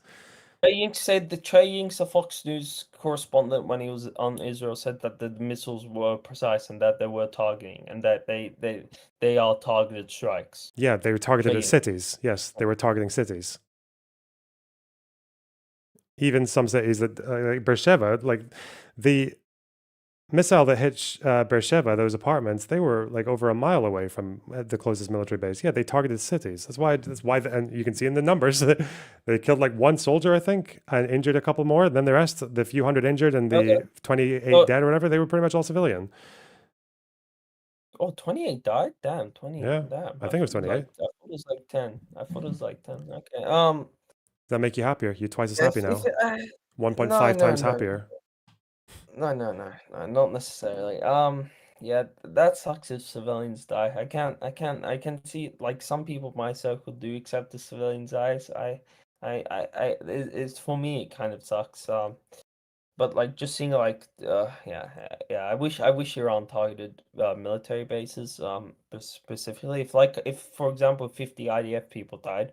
Or even if like the ratio was better, I'd be happy. I'd be much more happy than Well, I wouldn't even describe my feelings about the IRGC official strikes as like making me happy. I mean, it's like no, it would make me happy because I don't even know if I don't even know if I would describe that as happy. Even though like because again, like fuck the IRGC guys, like they were valid targets and everything. But like yeah, there are people there. They're like even the Iranians who don't die, they have to have they had their fucking internet shut off for 2 weeks. Like fucking hell. I don't know why any war with like a military action makes people happy. It's weird. They aren't valid. First of all, I don't want to get derailing the stream. I'm sorry. The IRGC things were not valid targets. Israel started war of aggression, as I say. Thing we can't obviously go on that thing. So, but yeah, I just wanted to state that thing. Iran's response was valid. Israel's act of aggression, the rabid dog, the cancerous tumor was not. Okay, goodbye. Bye. This guy is fucking mental, man. Holy shit. I was supposed to do reading today as well. Bro. Why are people so toxic? The fuck?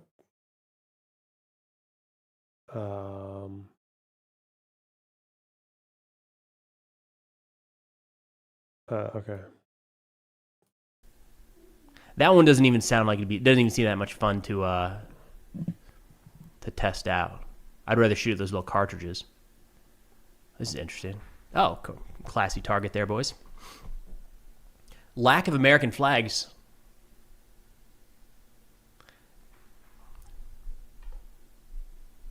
Usually they're shooting and burning American flags. This is interesting. This very theatrical is the way to put this. There's a lot of training value in doing that sort of exercise, but just facing each other and shooting between friendly forces, not a lot there other than just like, you know, occasionally maybe dinging one of your buddies. Oh, sorry. Guy's gotta be hot and all black, huh? Yeah. You think the Houthis have heat casualties? Gotta call the medic, get stuck with an IV. Okay, so this is just that training video, right? All over. Okay, they're keeping active. That's good. Good for them. Keeping active with the boys. We found the terror playground. We discovered it. It's so real. Total military slop. Hell yeah.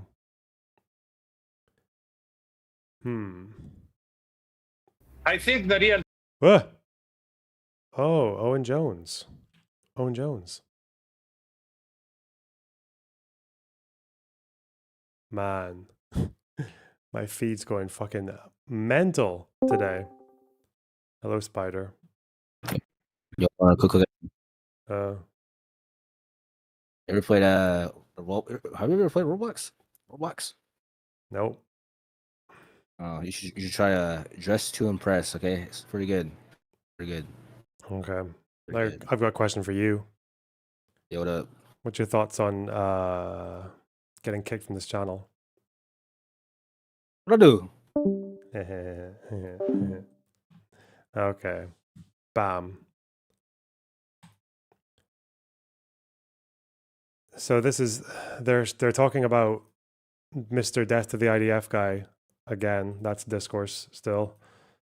Okay. When people say the NHS will die, literally they say the NHS will die without reform. Are they saying that they're going to be the mass murder of doctors and patients? So to be clear, when you watch that rapper at Glastonbury chanting and leading a chant with thousands joining in of death to the IDF, you instinctively believe... He said it himself. He said... Oh, no, he said it since. So you accept then that the rapper was talking about soldiers? No. People call for the death of the Russian army all the time. Do you believe him 100%? Yes. That when he said death to the IDF, he didn't mean individuals... Do you believe that? Well, he's actually unlike... I mean, this is the irony. Do you know what the irony is? I don't get it, because, like, if you're Owen Jones, what's wrong with wanting the IDF soldiers to die? Like, they're literally, according to you, the belligerent aggressors genocide state. Like, what the fuck? I don't know why they try to have it, like, both ways. It's weird. Well, does answer... Like, it's literally like, no, they didn't say that, but if they did, it's based. My question first. Yes, I do. Because new footage has emerged. Uh-oh. And death to every single IDF soldier out there as an agent of terror. I've known you a long time. I have a lot of respect for you. Oh no, Pierce was armed. Pierce was armed and dangerous. He hasn't had a moment like this since he asked a liberal who the biggest deporter president was. It's, oh God. He's waited so many years of, do you know which US president has deported more people? It's Obama! Whoa! Destroyed. And now he's back. He's got a new one. Laying his little trap card. It's so shoehorned as well, the way you can see. It's like, come in, come stand on that square over there with the X on it. A little bit left, yeah, on there, right on the X. Okay, don't mind this huge red button on the wall. You just have to admit, when you hear that, you were wrong to defend him in the way you defended him. He didn't mean IDF. People I was defending... He didn't mean IDF the entity, did it? But you accept now that you were wrong. He didn't mean that. I didn't... here, I've only heard for the first You've time. heard that. So what? Now you've heard that. Do you still say he only meant the? Well, no. entity? Obviously now he's made clear what he meant. So you by accept that. you're wrong. Well, yeah, because I know. I'm not saying you. I'm not saying you should have known. Fine. I'm just saying that I found the defence very disingenuous by everybody. Bro, just be like, yeah, well, fucked up. Bit of a fuck up. Rip. Bit too good faith to the death of the IDF dipshit. Whoop. Do you feel bad, mate? Feel a bit embarrassed? And I felt what he'd done, and this has now been proven, I think. Bit of a He'd twat. gone on social media, he'd seen people coming up with this ludicrous No, but this is defense what- this that he is- only meant the entity, and then and knowing what he'd said on stage, he issues a statement saying the complete opposite that he's read from people like you defending it. Well, and now he's made all of you look like complete prunes. Oh, Pierce. Is that who's that? Andrew Neil. Andrew Neil's loving it. Okay, listen. The fucking hemorrhoid sneer. He's gone full red. Okay, he's like right in the primary color. Speaking of prunes.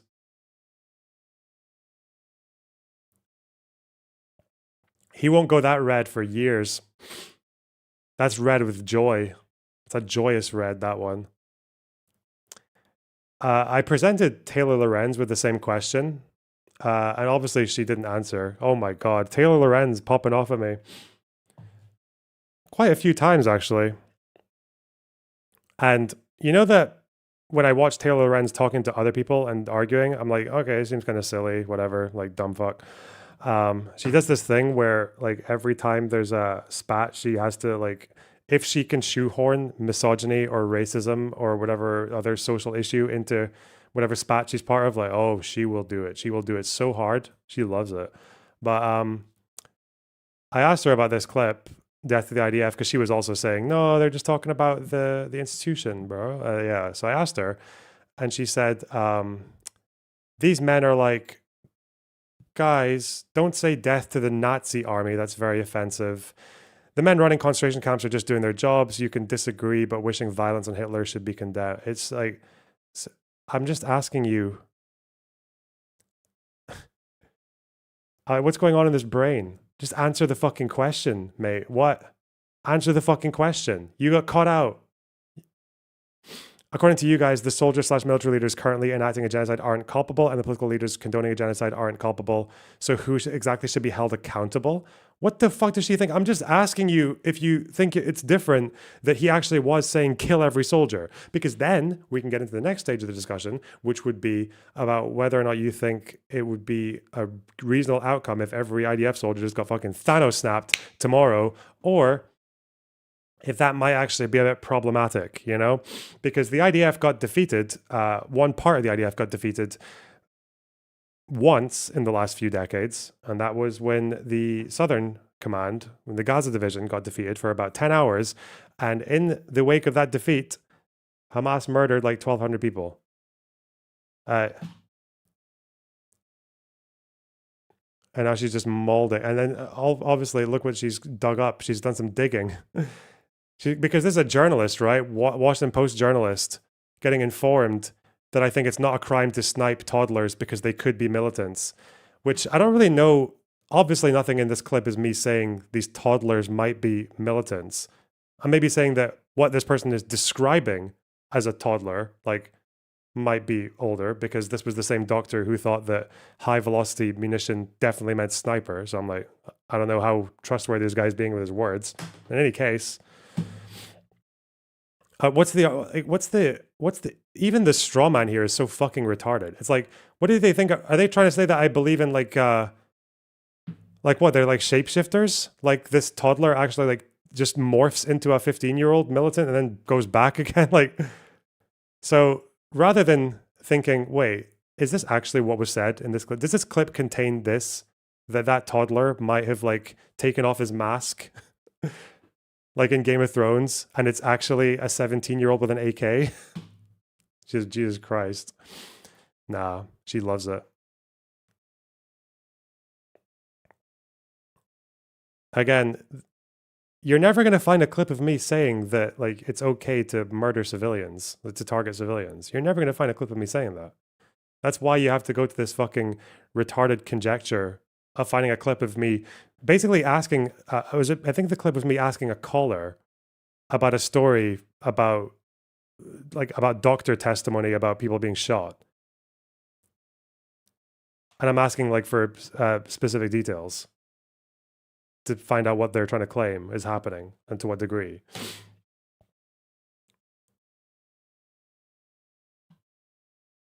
You're never going to find a clip of me saying that it's okay to target civilians, which can't always be said for other people, not least of all Taylor Lorenz's source. It didn't even take that long to find these. Zionist combatants everywhere, actively spreading propaganda, blah, blah, blah. This is about children, actually, being killed in bus bombings. If the colonizer puts children into occupied territory, they're responsible for their fate. 90% of Israelis support the massacre of Palestinian civilians. This is a complicit population, valid target. October with justice, glorious. You live in a colonial frontier, you get what you seek. So that's what supporting targeting civilians actually looks like. Not some vague conjecture from a fucking 1 minute clip in the middle of a conversation with someone who can't explain himself for dick. But I don't know. Somehow I think she's not going to address that one, though. She's not going to address that. Man, Taylor Lorenz. She is like, you don't always note it. Because I tend to just, Taylor Lorenz is just like, oh, whatever, dumb tweet, move on. But you really see it when they're arguing with you, because like obviously you know you better than anyone else does. So when they start making assertions about you or engaging with you in a way that is just like, wait, why would you even ask me this? She's a very, very stupid person. Oh my God. She is like properly fucking dense, like dim-witted, ignorant, or she's just being manipulative. I don't know. She retweeted this. This is just a reply to my first thing. And it's someone sending me footage, a story about the sexual abuse at State Iman. Say, do you think this is defensible? Like, what the fuck did I say to imply that this is defensible?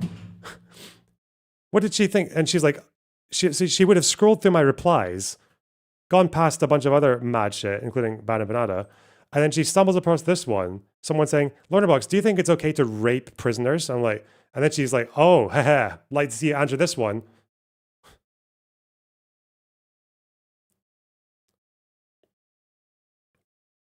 No, you fucking loser. I don't think it's defensible to rape prisoners. Wow. Really, sorry, had me on the ropes there. Fuck. That was a difficult one. Had to think quite hard about that one. Let me see. Whoa. Shit. What was she expecting? Was she expecting the Piers Morgan moment? Do I have to go into my mind palace? Oh, fuck. Actual footage of me trying to figure out whether or not it's defensible to rape prisoners.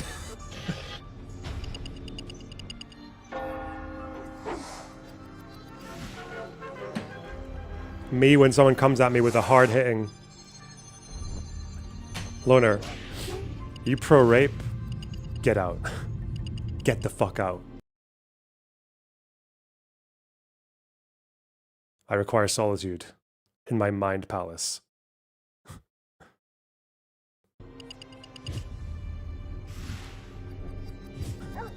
I must ponder this question in solitude. Oh, God. 9/11 was an attack on a legitimate military target. Okay. Bro. So, yeah. I don't know. That was just a bit of drama for the day. My replies are absolutely flooding right now with the most brain dead, scum of the earth cunt messaging. But yeah, well. Rip. What's this? Ethan K. Line. Ethan KKK Klein. According to Taylor, complimenting my wife is somehow misogynistic. This man loves his wife, therefore he hates women. This is what a snart brain looks like, folks. It's tragic, is obsessing over a specific person and attributing malice or ulterior motives to everything they do. No matter how innocuous it is, in this case complimenting my wife, we rarely get such a prime example of snark brain. The desperate, obsessive, and massive reach of the insult really exemplifies the sickness. He cannot quit the misogyny. What, because he said that she still has her physique after 3 kids? My wife. Okay. Whoa. Gila called Taylor a bitch. Oh no, that's a bad word. I guess if you're a woman, it's less bad saying it to each other. Fucking, I wouldn't say that. I would never say that. She is retarded though. She's like cataclysmically stupid. Why did you think it was a good idea? This was a good response to what I was saying about the death of the IDF chan and you lying about it on Piers Morgan's show. That's all I said.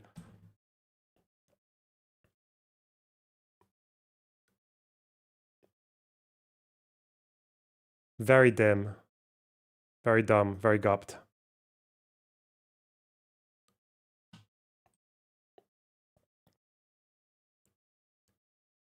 Does that mean I need to learn more about Taylor Lorenz now?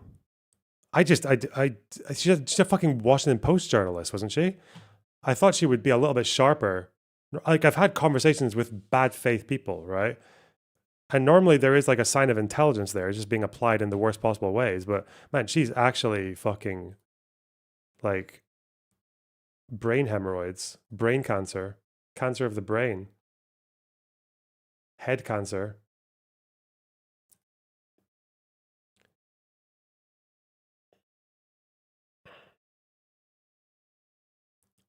She's 100% bad faith. Forget about her. Not worth it. Listen, okay? Occasionally you roll around in the mud with stupid people. But she's sad Hassan won't date her. See, I'm not going to say that because that might be misogynistic. I don't know.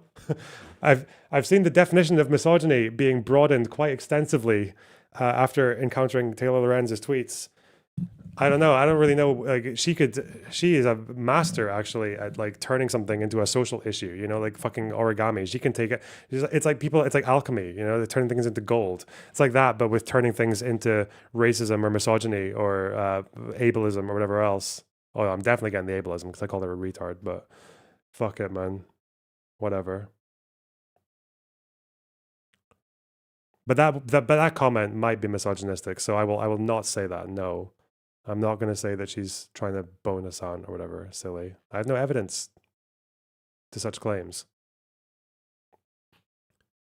And even if I did, I wouldn't use that against her because, you know, some people like shagging. What's wrong with that?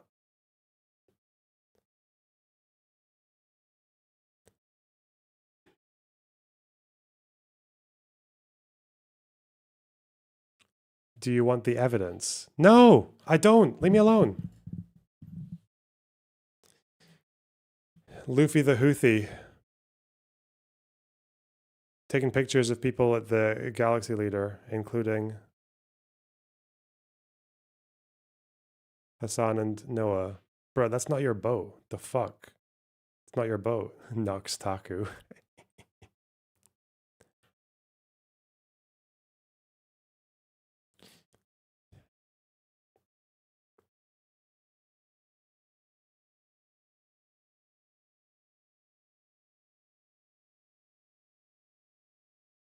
Poor ContraPoints. Not trying to be an annoying resistance lib, not trying to vote shame anyone, but... Whoa. Whoa. Free Sundowner. What happened to Sundowner? Did he activate a social justice trap card by saying the N-word? I don't know. RIP. New York City. This is a 1-hour content cop about Taylor Lorenz. An hour. The big beautiful bill passed. Yeah, so.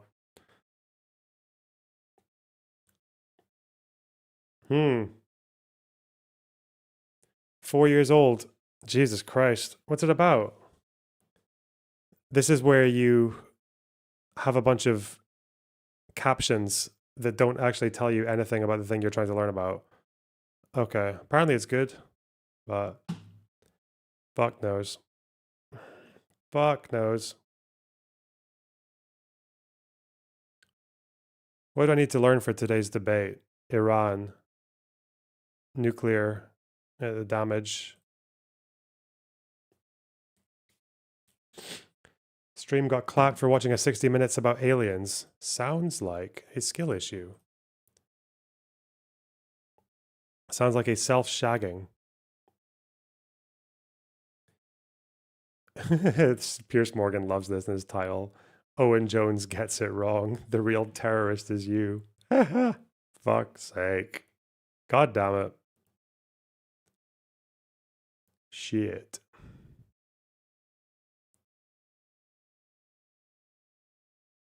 What the fuck?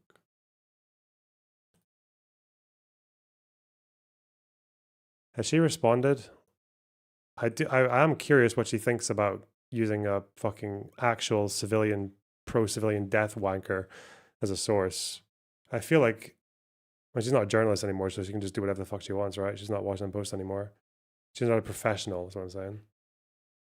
She's still been, oh god, she's a very... Is this what, like, professionals do on Twitter? They just yap all the fucking time. Jesus Christ. Okay, she's actually... Never mind, she's not dumb. She's evil. This is so fucking mental. What the fuck? The new line of attack against Bob Villain is, sure, thousands of concert goers at Glastonbury chanted death to the IDF, but a completely separate concert in a completely different context. He said something else? Okay, LOL. Oh god. Yeah, her brain is mince. Oh my god. Bob, was your brain literally fucking leaking out of like a crack in your skull as you were typing this? You were the one who went on Pierce and said, yeah, he did not mean the soldiers. He meant the institution. He meant the soldiers. He meant the soldiers. You've been proven wrong. How this isn't even good gaslighting. This is like shit. This is fucking horrible. Oh my god.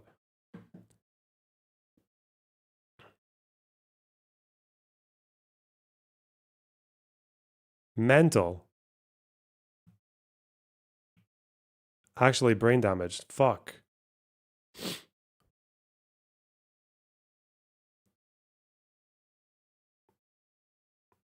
She has a history of lying all the time. Yeah?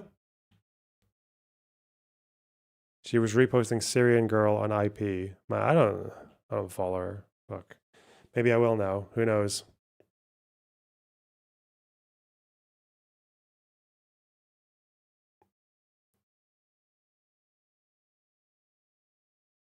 I don't know how big and great and beautiful that bill sounds. It sounds quite bad. Oh god, I feel so fucking ill, man. Ugh. I'm dying.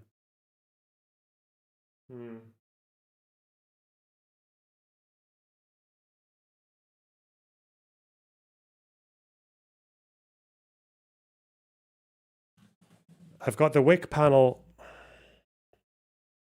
The Whick panel is 6 ET. That's quite a while from now, isn't it? 6 p.m. Eastern. Shut up! 2 hours from now. We can just wait. We gotta read. We gotta do some prep. Okay. I don't think I'm gonna be able to do the Gaza aid thing today because there's quite a few articles. And my throat's just gonna rip to shreds. I'll have to do that one tomorrow.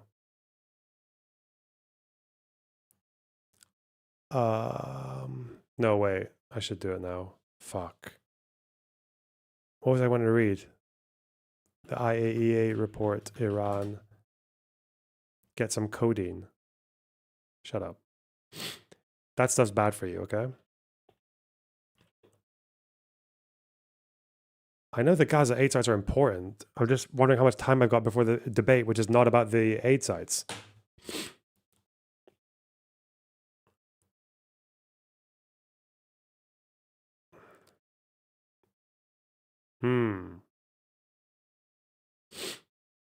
Have you considered trans athletes? Yeah.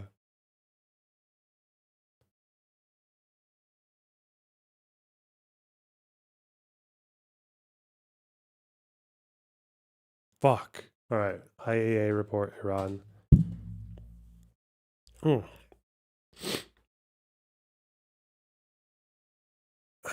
Before... What was the report? Was it May 2025 they had a report? Verification and monitoring. Was it this one? 13 pages. Was this the report? Fuck. Board reports. 2025. There was the one in May.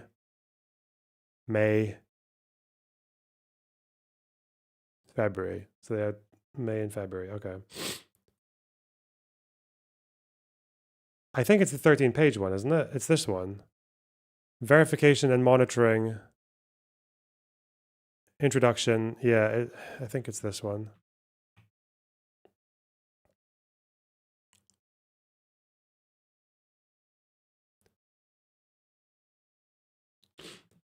I know the CIA have said that it has set the again. I know the damage assessment is still going to be, that's not finished. That's going to take ages. But as far as the summary we have in the damage assessment now is that I know the talking point is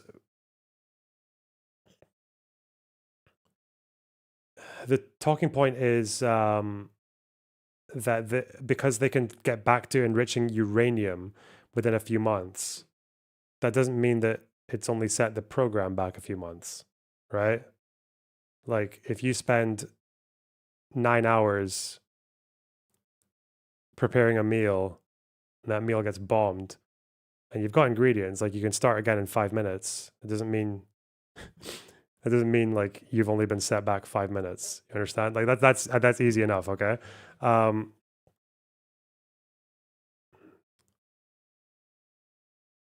2 hours making a lasagna. Fuck. Everyone in chat has different remedies, sorry. Yep, they do. Cringe. Okay, so I have to read this. This is relevant for the debate. I should have read this ages ago, but whatever. Moron.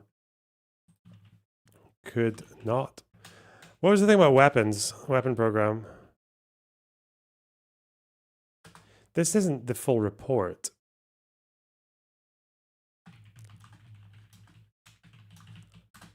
Was it the analysis? Why do I feel like that wasn't the full report? I feel like there was something longer. No? What are you doing? Analysis? Was it this one? Ooh. Okay, is it? Oh, I think, but the analysis is important. Oh, there's the, okay. Analysis of the report. This is going to be probably more important because this is just going to be a bunch of fucking, see, what am I supposed to do with this? Is it mumbo jumbo? I'm not a scientist. Stick to what you can do. Okay, that's what I need. This is what I need. The analysis is just like this is like the brief. Yeah, there's a brief and then there's the study nuclear physics first. Listen, in a better world with no time variables, I would. But fuck. We're gonna read 26 pages. Okay, sick. I'm gonna get food and then I'm gonna watch a Taylor Lorenz hit piece while I eat, and then we'll read this report and hopefully be prepped. Good and prepped. Infinite Vyvanse. I might need to go up my Vyvanse because 30 milligrams is good, but it seems to not like hold me for that long. Brianna Wu tried to convert to Orthodox Judaism but can't because she's trans.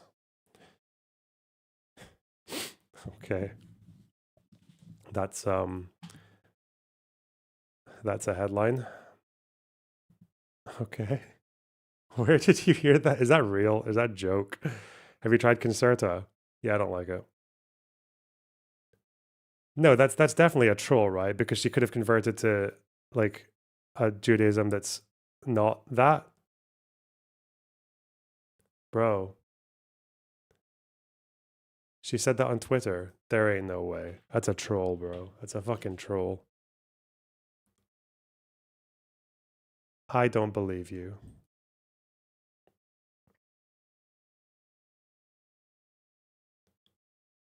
Is Vyvanse for ADHD? Yep. In the UK, it's called Elvance. Just so you know. Brianna Wu. There we go.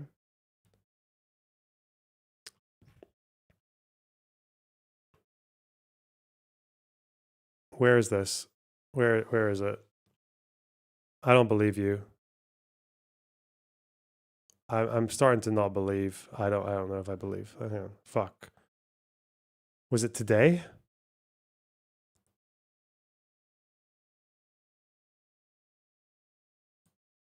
I get harassment for saying like Jews, anti-Semitic death threats.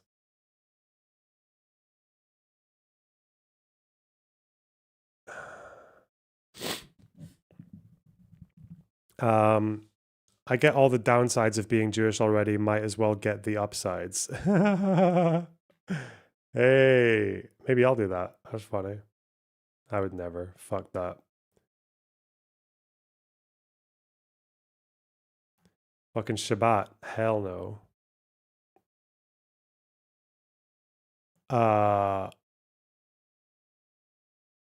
So was it from here?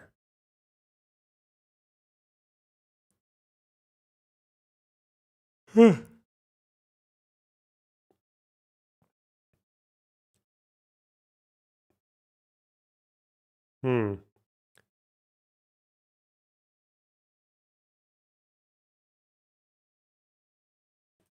What does she mean by upsides? I don't know. Community? You get to go to Israel easier? Oh, God. I don't see where she... Excuse me. Fucked. There was a reply to the upsides tweet. Oh. All right, hang on.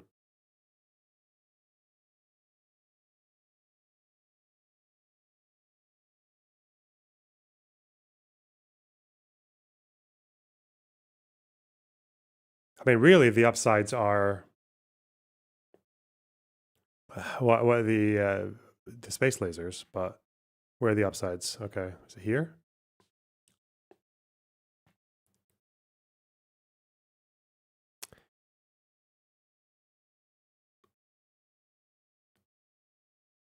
I have fun when I get invited to Shabbat.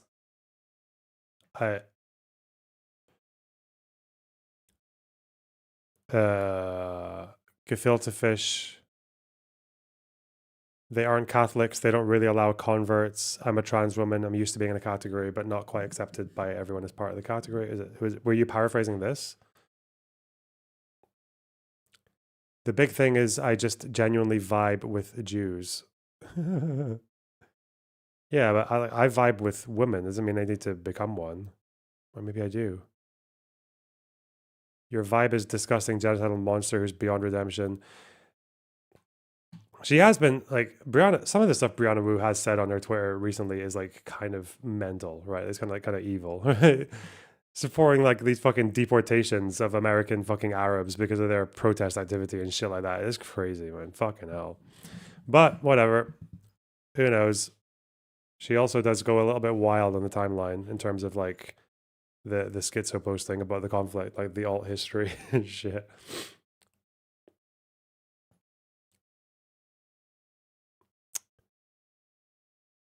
Dan Saltman, Mike from PA, Fat Mike. All right, chat, we're going to find out who Finn Sane is. This guy's account is an old account. I want you guys to do everything you can to find Finn Sane's posts on every website. Let's find it out. Let's find out what his public posts are. Hey, I found you. Let's see some of your tweets. What have you liked? Oh, wait, you have a private? This is what you retweet, bro? This is it? Where'd you go? Where'd you go? Why'd you run away? I gave you the attention you wanted. Blue Daisy. Okay, we've got another one. I think this might be the guy, right? You're Canadian. It seems like you're disabled. You know, people talk about like, you know what people talk about with these proper fucking keyboard warriors? They, you know, the ones who just like talk all the shit.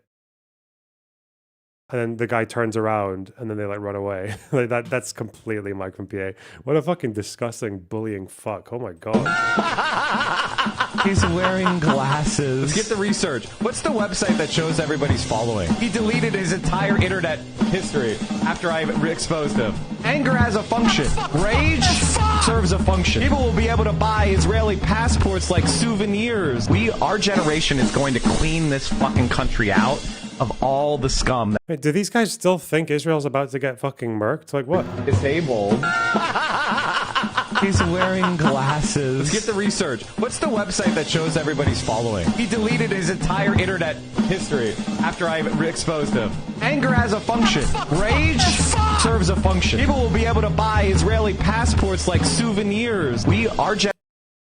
Mate, Israel has literally just fucking annihilated every military enemy they've had for some of them going back decades, and you're just like, why? Why does he think that they're still? What did he watch one of the AI videos from the IRGC, bro? Fucking clown.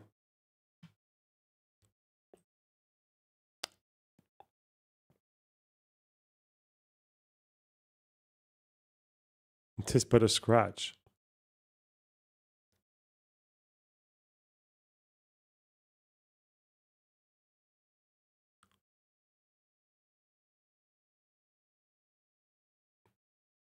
Bro. Okay, I need to get my spaghetti, and then we will get through this this nuclear report. Okay, we'll do it. It's inevitable. It's not unforeseeable. It's possible. Plausible, you might say. Fuck.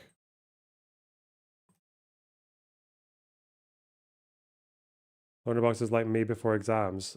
Bro, I'm sick. Leave me alone. Get off my case. I'll do donos when I get back, because there's quite a few of them. Start a new goal. New goal, chat. 3 hours.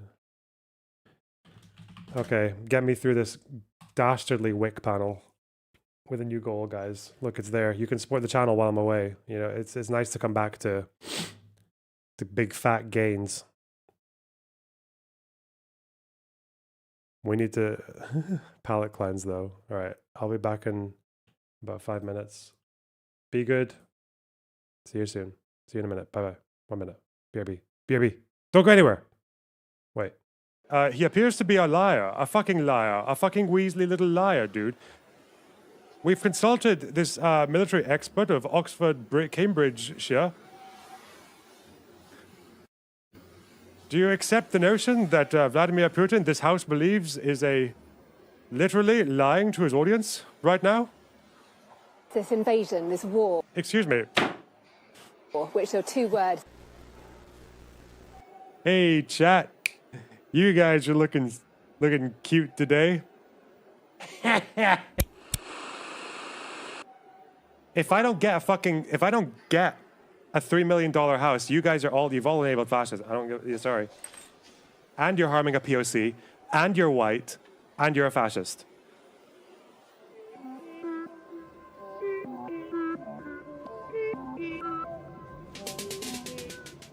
We are here today to debate the following motion, the dog brothel conjecture.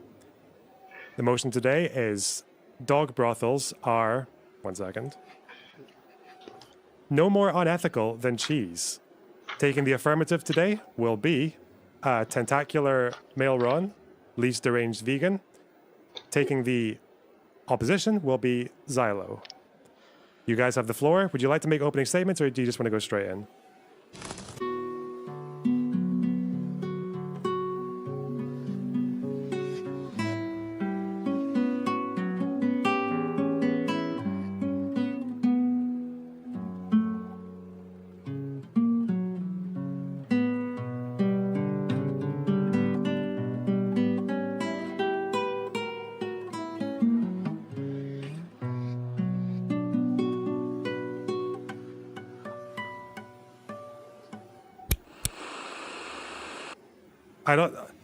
I feel like I should have better arguments. I don't know, like if I'm just given all these fucking, I like it when you just keep on giving people bullets and they're just like, it's just, it's really funny. Right, it's still fine, but with South American stuff or like Bach and all that, it's all just so like random. You know, there's no logic to any of these chords. They're just like, you can tell they were just vibing it, and that's how. Like there is a key signature, but even then they deviate from it so much. Like there's lots of chromatic stuff. And whereas even if you're playing like jazz, you've got different patterns. Yeah, like jazz is even easier than like remembering, because jazz you make up a lot of it, and also just because you got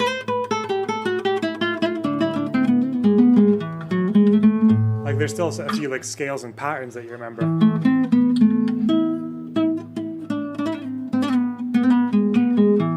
But with the South American stuff, it's just very, very odd. Like every shape in a tune can be like a new shape that you've never played before.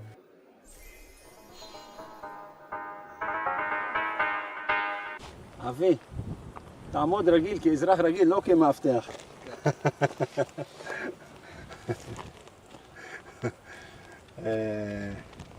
שלא יחשבו איזה מישהו חשוב עכשיו פה.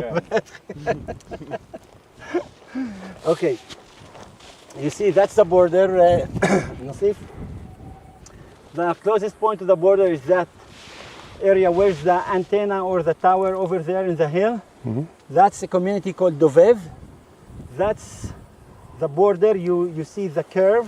That's the border, and nearby there's a chicken farm and Dovev itself. Both were hit by anti-tank missiles.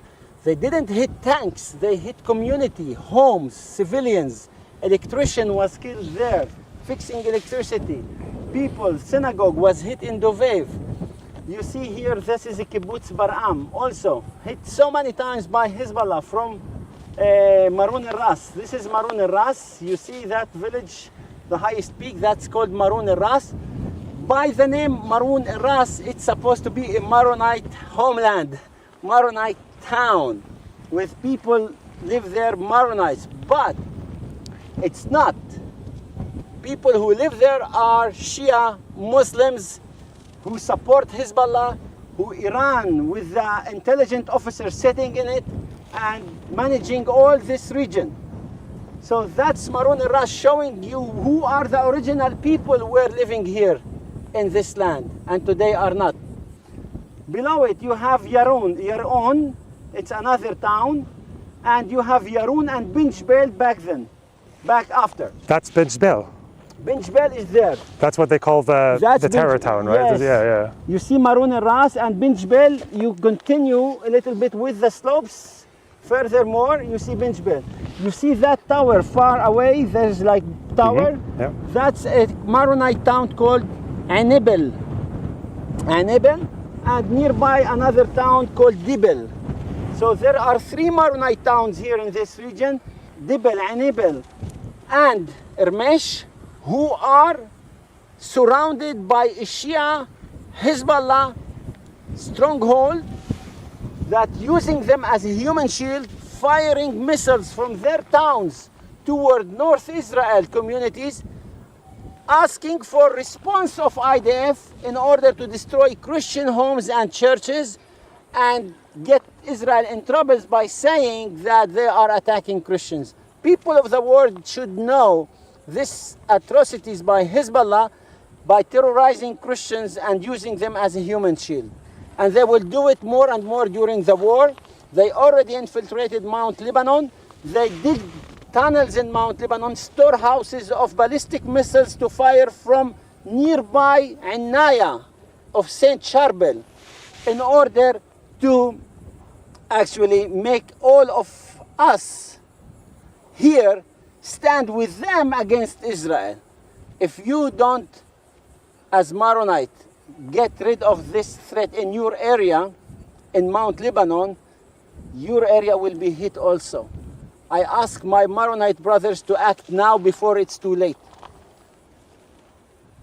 There is here another town called Avivim. And there is the Hermon mountain in front of you. You maybe see the peak of it. That's the Hermon mountain.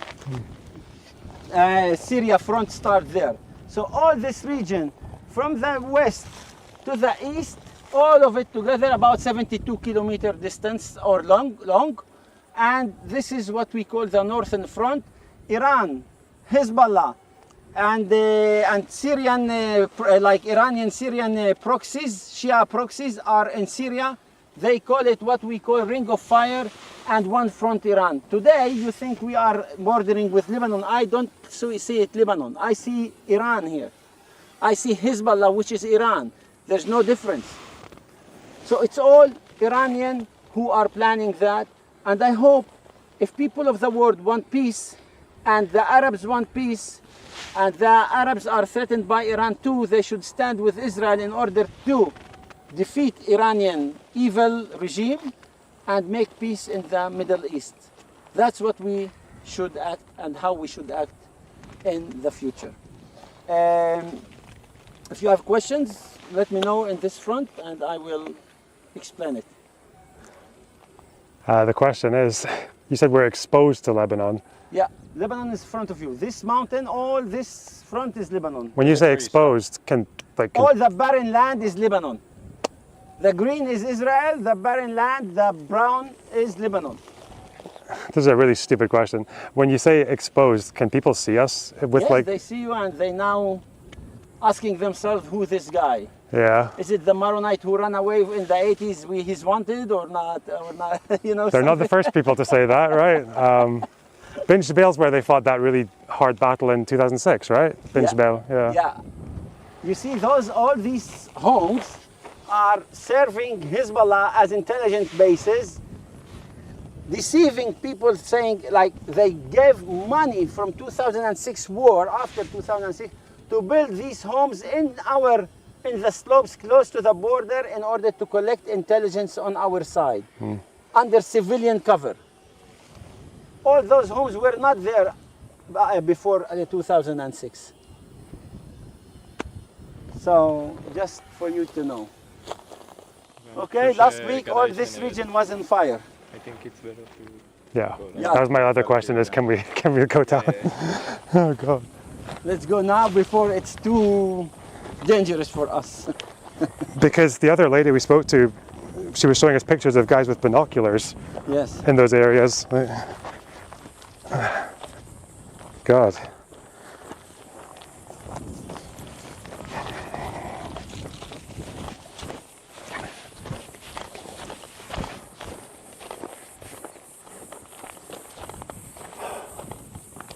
Finish? Yeah. You got the point?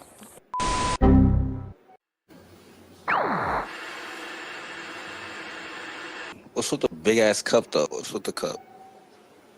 It stores more water, and I need water. Part time. Finished.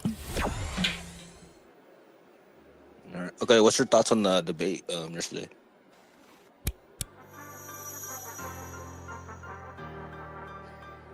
No. Yes. Okay. I'll go closer to you though. Yeah, yeah. Follow Because that'll maybe look like I'm talking to you guys.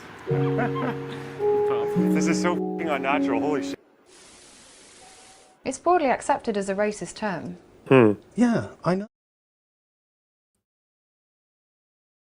Yo. Let's go. Okay. I can't read while I'm eating, obviously. Okay, guys, that's just science. Don't get angry at me. I'm not procrastinating. I literally can't do it. Fuck you, okay? What are you debating today? Iran. The strikes in Iran. Okay. I'm interested in what this content cop is about Taylor Lorenz, though. I want to know what she's been playing up. Okay. Tell me what's what. In New York City, the concrete jungle, home of literary lions, Wall Street bears, and reptilian reporters. But today, our focus is on one particular viper who sits at the highest steps of journalism. That is the New York Times building. And inside is a reporter who will suffocate your career like silent halon gas. They are a cobra of carnage. They are the worst reporter working in media. And I think it's time someone spoke out on their lies. let's begin. That journalist is Taylor Lorenz. For those not familiar, she is a tech reporter for the New York Times that is frequently featured on the front page and read by millions of people who trust her opinion on millennials and Gen Z. But should they? Because Taylor has quickly become one of the most toxic, deceptive reporters working in American journalism. And it's time someone blew the lid off this on YouTube. She has a pattern of bullying, deception, targeted intimidation, and lies. And for YouTube, who is watching this video very carefully, this is not curator intimidation. This is legitimate professional criticism by a peer. Here's me doing a story with Ali Watkins. So this is Ali Watkins, a reporter for BuzzFeed News. And I first became interested in this story. Now at the New York Times. Here's me doing a story with Charlie Wazell. So once everything healed, I decided that I needed to start. Now at the New York Times. Here's me doing an investigative piece on academic fraud with Yahoo News. This will be a professional video. Look, this is Brooks Brothers. Here in New York, we try to elevate our discourse. So today we're going to document how Taylor attacks women, how, in my opinion, she manipulates teenagers with her power imbalance, and what makes her reporting so toxic to the YouTube community that it's time creators, influencers, and YouTube stop taking her press seriously. You see, Taylor Lorenz's reporting is like a fractal. In isolation, it appears chaotic and random. But the closer we look in this video, the more a recurring pattern will reveal itself. A pattern that shows this reporter is a clout chaser and a liar.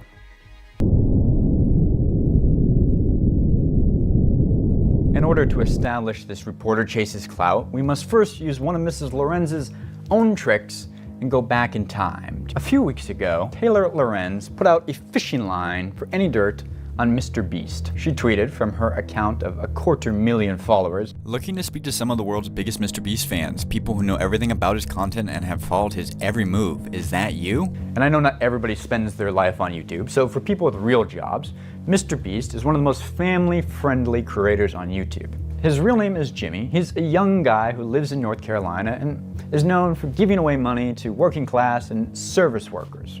He famously gave away lots of money to delivery drivers. That's alright, yeah, that's alright. Since you downloaded it, it's a good tip. Appreciate it. But as a person with a media-trained eye, I can tell you this tweet is no friendly fishing expedition. She's like Captain Ahab aiming to harpoon Mr. Beast like a giant viral whale. Which, if she's a normal reporter, fine. But this reporter is more like a Soviet scientist who starts with the conclusion she wants and then searches backwards for any evidence she can use to fit that conclusion, even if it doesn't. That's so bad. I could not imagine. So this is 4 years ago, mind. So whatever Mr. Beast story that position they've got here has probably been subject to change. Because obviously a lot changed since then with Mr. Beast. I don't know exactly what. I didn't follow it properly, but I do know that some shit went down. Quite want to fit, and indeed I was correct. My powers of prediction accurate, because while I was working on this video, Taylor published this hit piece on Mr. Beast, with all the accuracy of Soviet Lyshenko farming. The story is roughly about Jimmy's idolization of Elon Musk, but also how Jimmy has a toxic work environment and allegedly degrades some of his employees.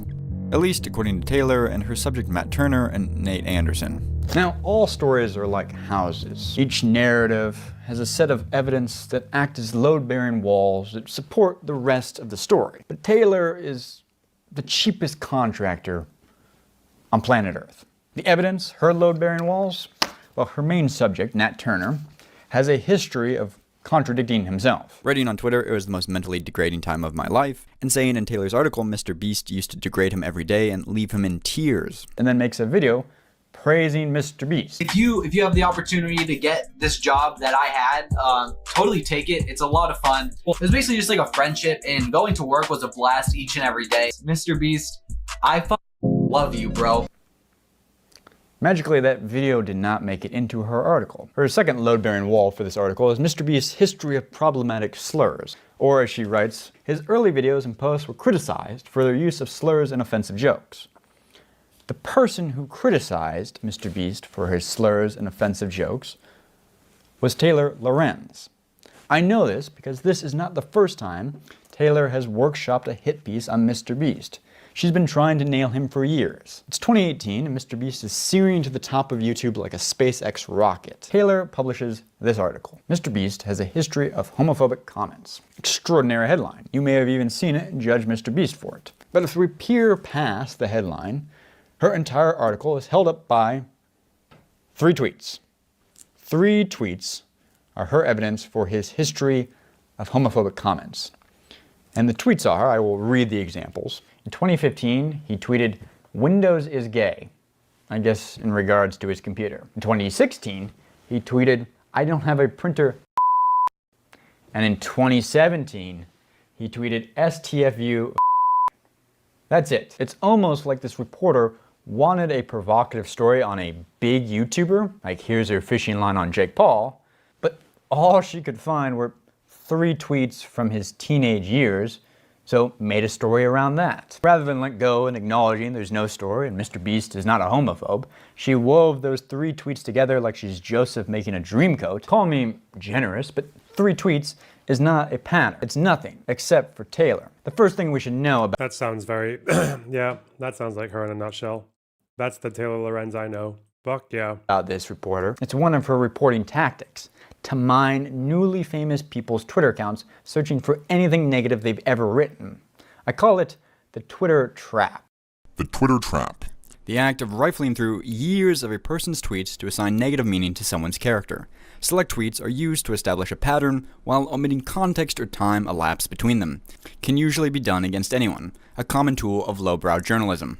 Scientific term, cherry picking or p-hacking. Taylor knows the Twitter trap well. It's why she auto-deletes all of her tweets every 90 days. She deletes them all and has for years. This New York Times reporter is too cowardly to stand by anything she tweets, but she has no problem mining a decade's worth of other people's tweets and assigning meaning to them that helps her make a viral story. And if the article she writes isn't enough to sink them the first time, she'll circle around and try it again a second time, even if it requires citing a subject who contradicts himself. MrBeast, I love you, bro. In her own flimsy prior historic work. Windows is gay. Now, Taylor will say, because I'm no fool, that her reporting is made up of 11 people. Quick edit in for evidence.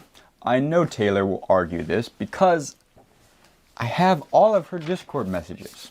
Told you I had receipts. These particular Taylor Discord messages came right after YouTuber Philip DeFranco had made a video also pointing out Matt Turner's video praising MrBeast and wondering aloud if Taylor was being entirely honest in her story. But also now we're seeing a lot of pushback on social media against the claims in the Times article. And that's because of a now deleted video from Turner, who of course is one of the main accusers in this article. Taylor was not happy with Philip DeFranco and started writing on Discord. She writes, "I spoke to 11 former employees, some very senior and close with MrBeast, and people who worked with him. So this is not like one person." But Taylor doesn't state whether those 11 former employees agree with the assertions in her article and what Turner, her main subject, says. Speaking of Turner, Turner posted that nice video about MrBeast, basically under duress. It's something I interviewed him about and talked to him about at length. Phil would know that if he did research or simply even asked me. So Taylor was aware that Turner had made a positive video praising MrBeast, interviewed him, spoke to him at length about it, and then chose to omit that fact in her article. And when it is pointed out that Turner, her main subject, has a video contradicting himself, praising MrBeast, she argues that, well, he made it under duress, even though I omitted the fact that I didn't include the video, nor the fact that he allegedly did it under duress, with no evidence cited for that. And we would all know this, including Philip DeFranco, if we had simply had the presence of mind to reach out to this New York Times reporter directly to ask her for the full context of the story, because she left out half of it. Bruh. Now, I won't read too much more of this. I think people have a right to trash talk on Discord, but I will include a few quotes. Philip DeFranco, if you're wondering how Taylor talks about you behind your back, she writes, "This is gross of Phil and shows how these big rich creators don't want any accountability." She's referring to the video you made. It further emphasizes how these big creators have never and will never hold their peers accountable. I guess the case doesn't factor into her opinion. Many of these big YouTubers also boosted Dobrik for years and Jake Paul even before that. It's really frustrating and maddening coming from Philip DeFranco, who postures as a journalist and even takes journalism grants for his channel. Okay, I'm in a Twitter war with Philly D, now him, LOL.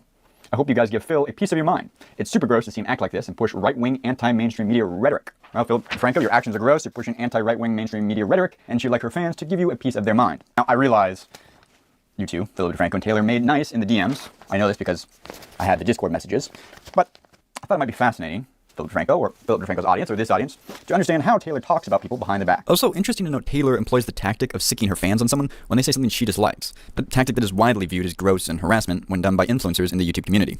I won't air any more Discord messages. That's enough of this. I tell you this Mr. B story because it sets the tenor of her reporting. Negative and manipulative. It establishes this New York Times reporter will seek to find a pattern where none exists, will assume the most negative intent from ambiguous situation, Windows is gay, and run stories where her main subject contradicts her own thesis. Mr. Beast, I love you, bro. But most importantly, she will disregard the journalism principle, minimizing harm. Taylor Lorenz doesn't care whom she harms on her quest for virality, and we're just getting started. The same year Mr. Beast was labeled a homophobe, two entrepreneurial women, Jackie and Claudia Oshry, were growing the Instagram account Girl With No Job. It was their livelihood. And if you're a female millennial, you may even be wondering, oh yeah, what did happen to Girl With No Job? Taylor Lorenz is what happened to Girl With No Job. Taylor Lorenz boxed him for views. For some reason, Taylor Lorenz's clout radar locked on to Jackie and Claudia Oshry. I'm not sure why, and neither is Claudia. Perhaps it has something to do with them being young, successful entrepreneurial women. Taylor seems to have a pattern of attacking them. Windows is pretty gay, though. Can't get around that.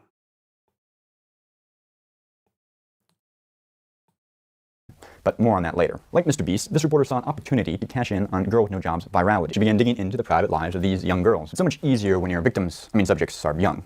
Am I right? Did she find Claudia or Jackie breaking the law? No. Did she find Claudia or Jackie doing anything morally wrong? No. However, as usual, this reporter did discover some mean tweets they wrote as teenagers. Taylor, again, using the Twitter trap despite deleting her own tweets. But even more juicy, she learned the name of Claudia and Jackie's mom, Pamela Geller.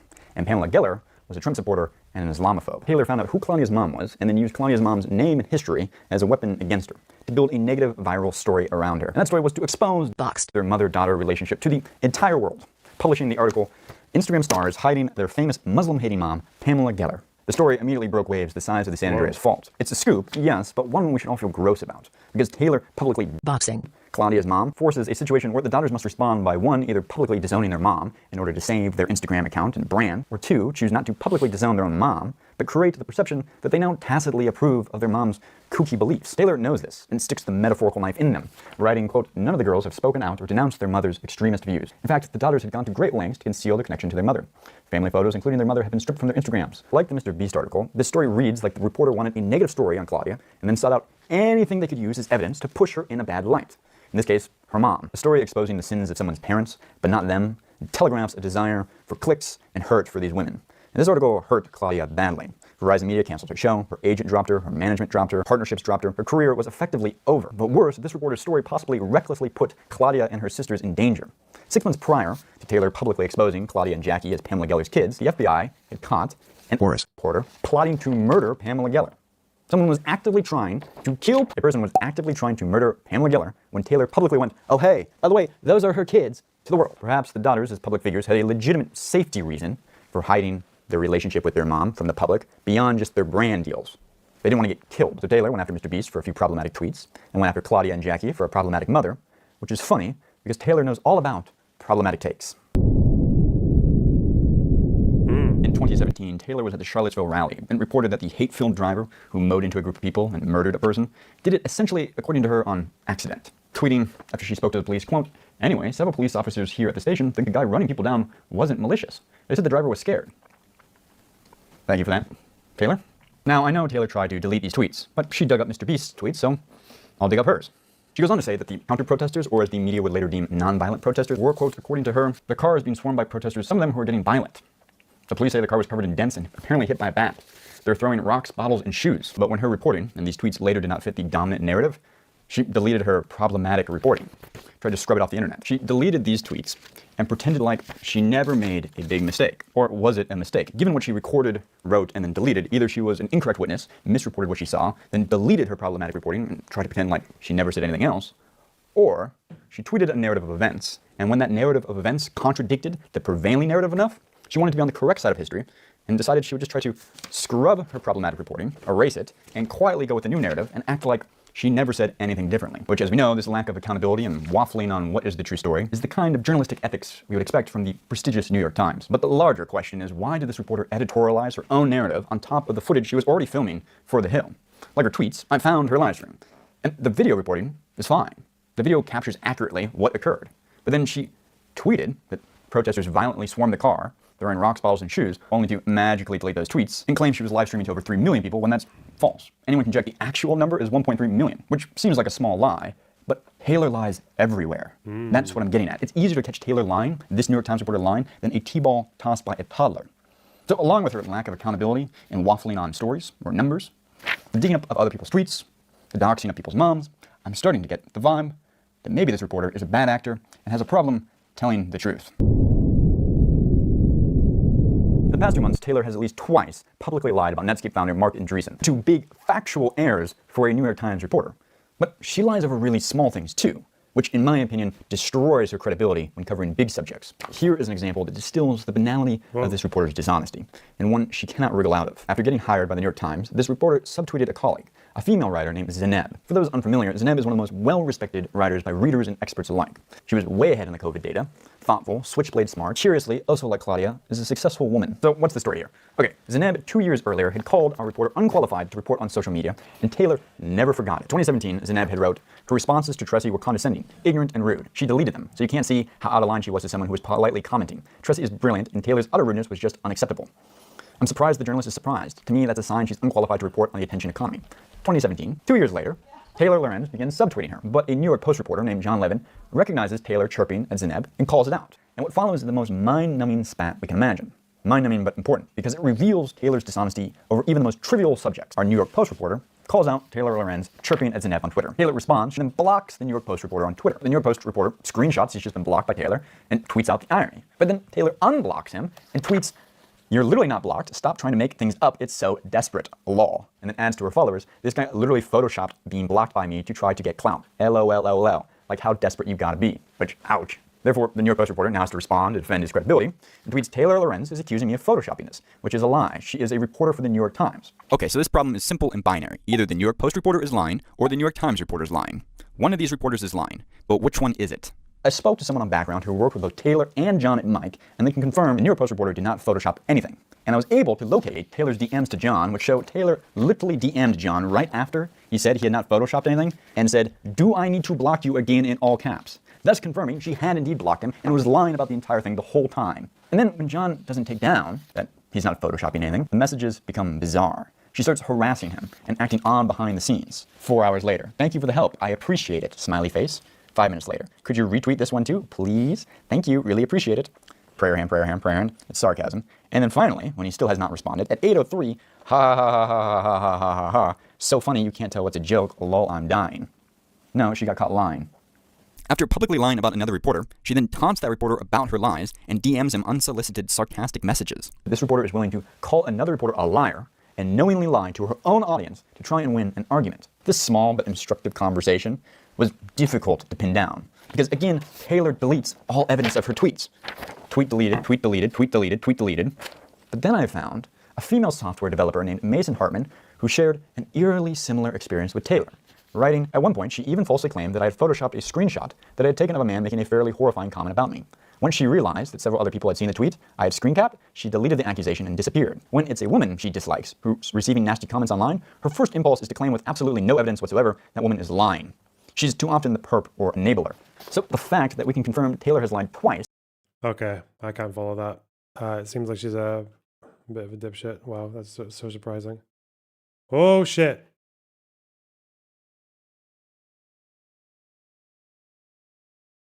Okay. You ripped your bicep. Oh, fuck. That's not good.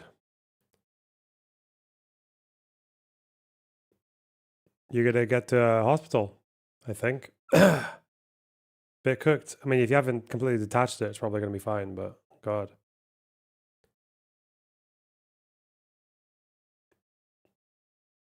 Ugh. Oh God, I need to read. I need to read 20 fucking pages with a cold. Ugh. Come on. Read out loud as well. Reading is fine, but out loud, God.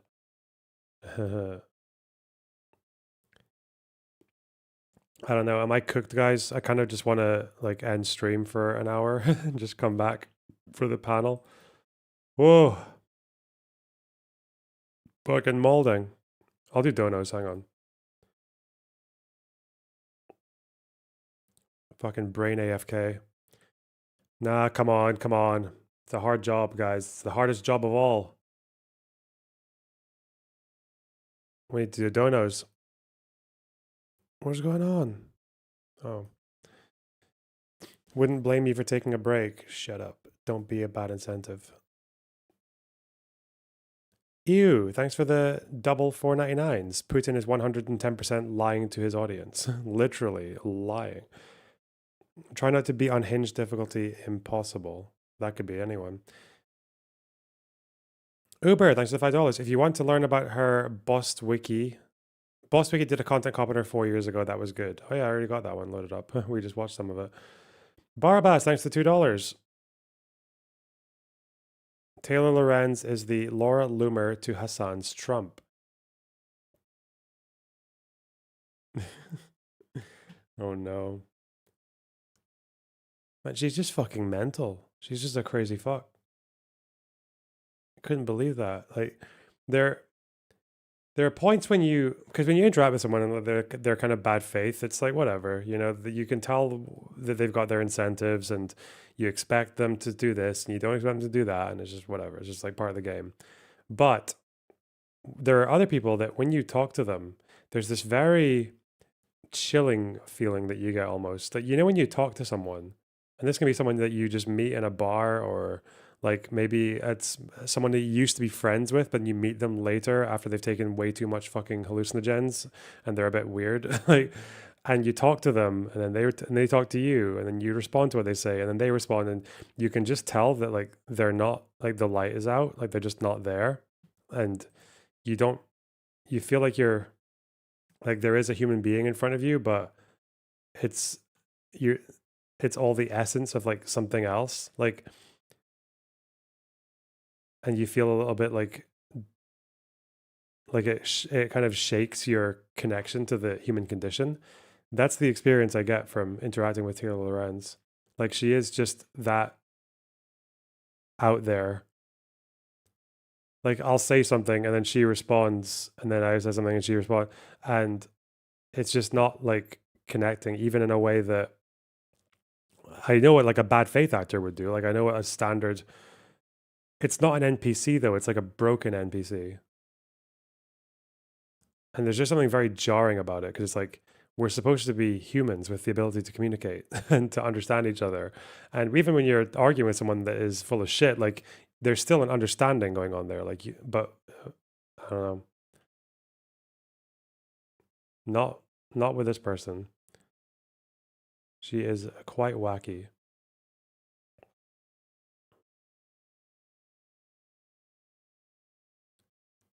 It's like when you visit your friend at the asylum.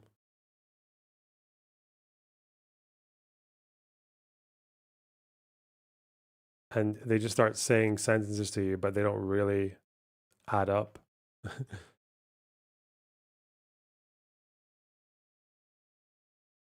Anyway.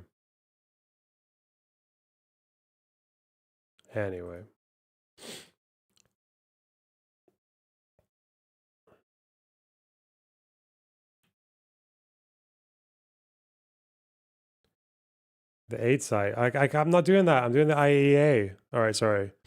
Mark Tech, thanks for the 249 euros. Republicans just passed the big, beautiful bill. Yeah, they did, yeah. Aiden.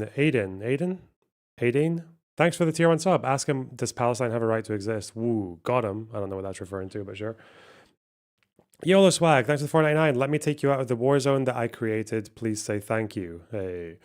Barabbas, thanks for the $5. Someone needs to bring up the filtration camps. I don't know what those are. Maybe we'll look it up. Uber, thanks for the $5. Congrats on your victory over Taylor Lorenz's strongest advocate. Oh, the guy. Yeah, fucking hell, man. Bugbird, thanks for the tier 1 sub. Moggerbox. Hey. Tash Gordon, thanks for the 10 euros. Why would Lerner need more Arab women in his life when he just yesterday pleasured your mum, Prometheus? Wow, good one. Got him. Bam. BL, thanks for the $2. This is Olympic level projection. Barabbas, thanks for $5. Is this an Ottoman incel? Yeah, oh, the guy, Prometheus, yeah. Is there any way, sorry, Fantastic Wastelander, thanks for the $4.99. Is there any way I could hop on at 3:05 EST and talk to Teuton about Soviet crimes in Poland? Don't want to derail anything you have planned. If you want to talk to Teuton, they can do it later. Sophie, thanks for the €5.99. Lit. Wow. And also thanks for the other $5.99. Wow. BL, thanks for $5. The conversation makes me wish that I was morally bankrupt enough to feel about Palestinians in Gaza the same way this guy feels about Jews. No, you don't. Stop. Be better. Always be better.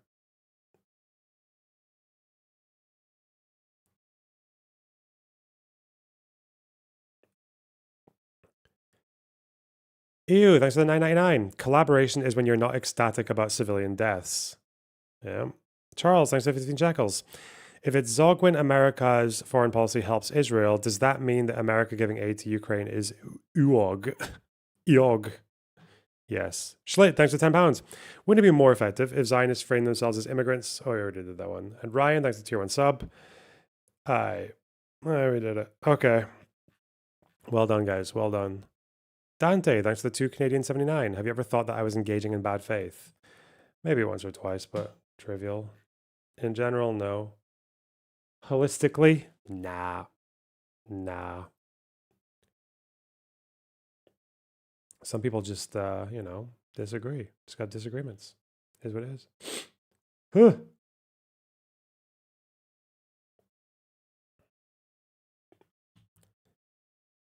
Break and come back. 26 pages.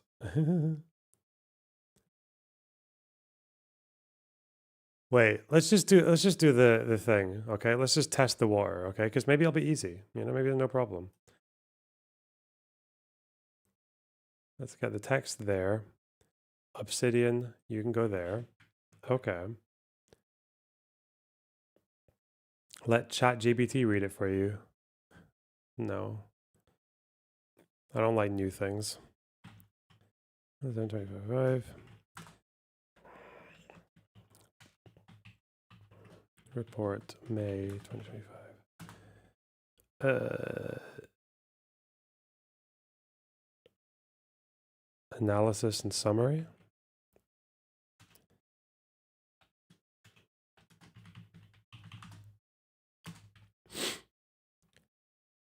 Okay, the background. This report summarizes and assesses information and summary.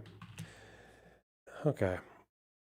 This report summarizes and assesses information in the International Atomic Energy Agency's quarterly report dated May 31st, 2025. Verification and monitoring in the Islamic Republic of Iran in light of the United Nations Security Council Resolution 2231, including Iran's compliance with the JCPOA. This report also includes a few of the findings in the IAEA's parallel report, Iran NPT Safeguards Agreement with the Islamic Republic of Iran. Okay. Background. Let's just go.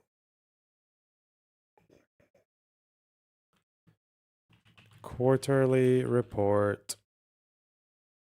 May 31st, 2025. Wigano, thanks to tier 1 sub. Although this report and the parallel NPT report serve to highlight Iran's multiple violations of the JCPOA and the NPT and its increased capabilities to make weapon-grade uranium, they obscure perhaps the most critical concern. Iran's nuclear weaponization program is steadily making progress, out of sight of the inspectors of the world. The urgent need is to place IAEA inspections at the heart of relations with Iran and reaffirm that Iran will never be allowed to get a nuclear weapon. So that's from the... No, this is from the ISIS. Okay, be careful. Be careful. Jesus Christ. Because this is different. ISIS.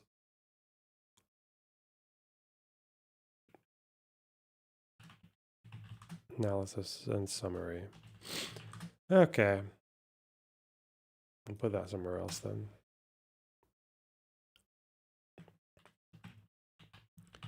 Nuclear weaponization program is steadily making progress out of sight of the inspectors of the world.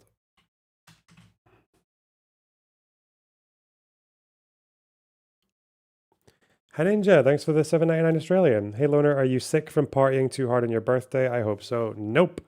I'm sick because I got sick. That's all it is. Probably the fucking Pride Parade, dude. There were so many people. And they're all gay, so I got AIDS. I'm joking. That's a joke. Jesus Christ. No, it was a big crowd. Like thousands of people. Probably catch a cold. Yeah. Big deal, man. Big deal. Also, just traveling and lack of sleep makes you a bit vulnerable.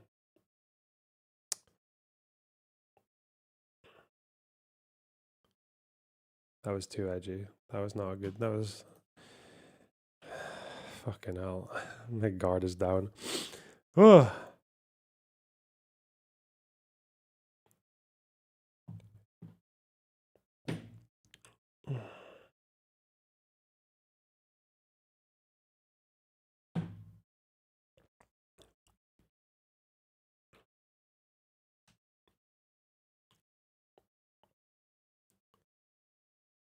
Never apologize.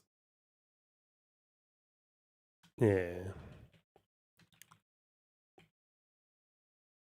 Okay. Although this report and the parallel NPT serve to highlight Iran's multiple violations, okay, we love that. Okay. Findings. Iran can convert its current stock of 60% enriched uranium into 233 kilograms of WGU in 3 weeks at the Fordo fuel enrichment plant, enough for 9 nuclear weapons, taken as 25 kilograms of weapons-grade uranium per weapon.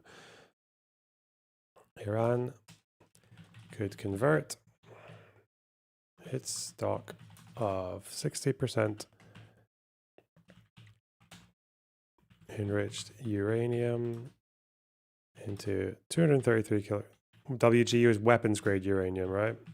In 3 weeks at Fordo. Enough for 9 nuclear weapons.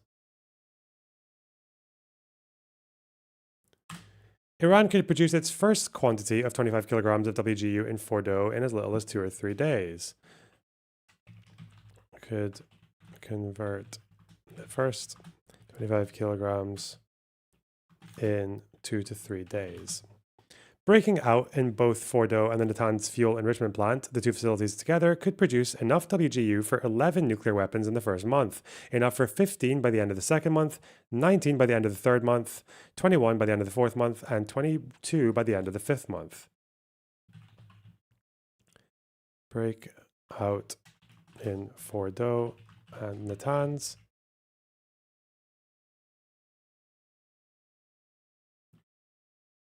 Could lead to, could produce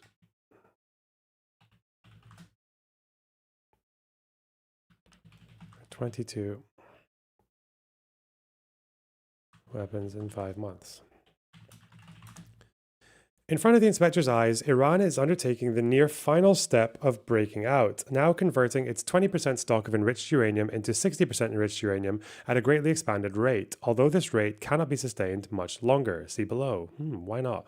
Iran has no civilian use or justification for its production of 60% enriched uranium, particularly at the level of hundreds of kilograms. Its rush to make much more, quickly depleting its stock of near 20% enriched uranium, which has a civilian use in research reactors, raises more questions. Okay, this is good, interesting one. This is good. The speed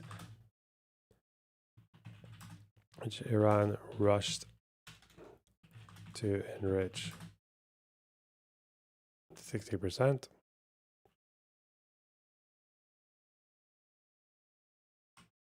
And resulted in depletion of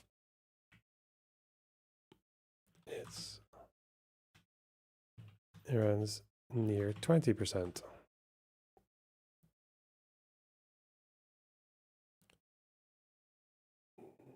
Enriched uranium stock, which does have civilian use in research reactors. Even if one believed the production of 60% is to create bargaining leverage in a nuclear negotiation, Iran has gone way beyond what would be needed. One has to conclude that Iran's real intent is to be prepared to produce large quantities of WGU as quickly as possible in as few centrifuges as possible.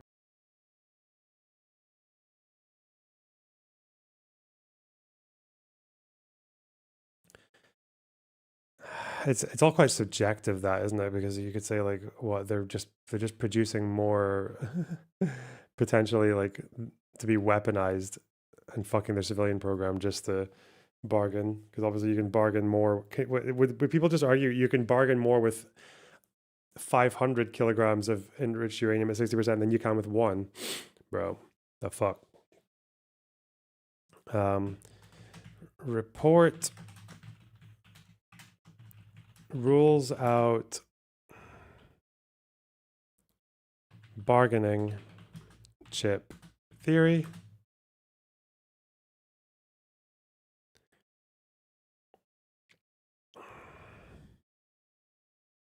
On this basis. Not surprisingly, and in its understated style, the IAEA reiterated in the most recent report the significantly increased production and accumulation of highly enriched uranium by Iran, the only non-nuclear weapon state to produce such nuclear material, is of serious concern. So they're saying the IAEA are understated. Okay. Because of the greatly expanded production of 60% enriched uranium, the IAEA previously requested and received permission for strengthened safeguards at Fordow. The IAEA also previously reported the implementation of a strengthened safeguards approach at a nuclear material storage at Esfahan. What the streamer?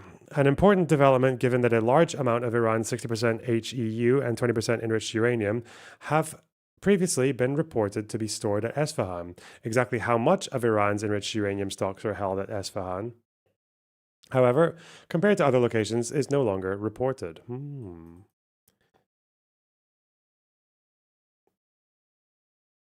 The IAEA's efforts to verify Iran's nuclear activities, particularly its uranium enrichment activities, continue to be seriously affected by Iran's decision last fall to withdraw the designation of several experienced inspectors. Oh.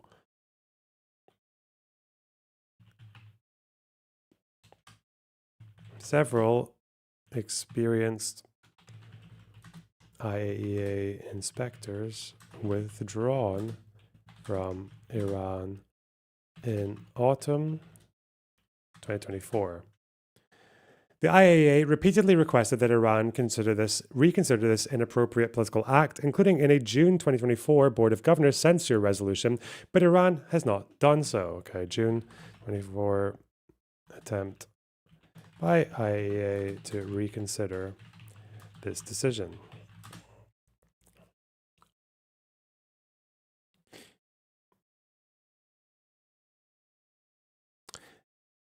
The IAEA stated in its accompanying report, NPT Safeguards Agreement with the Islamic Republic of Iran, the withdrawal of the designation of several experienced inspectors was also not in line with the required spirit of cooperation. Okay.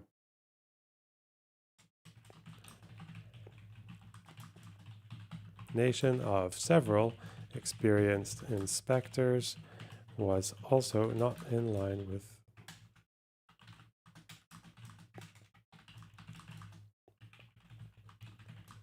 cooperation. Okay. As of May 17, 2025, the net overall enriched uranium stock, including all levels of enrichment and all chemical forms, had increased by 953 kilograms from 8,294 to 9,247.6 kilograms uranium mass, or UMass.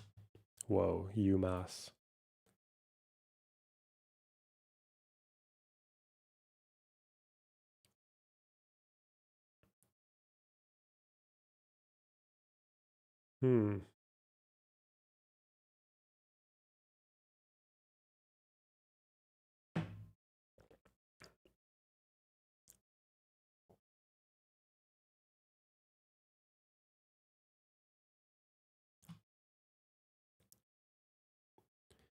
As of May 17th, Iran's stockpile of 60% HEU in the form of uranium hexafluoride was 408 kilograms, or 604.4 hex mass.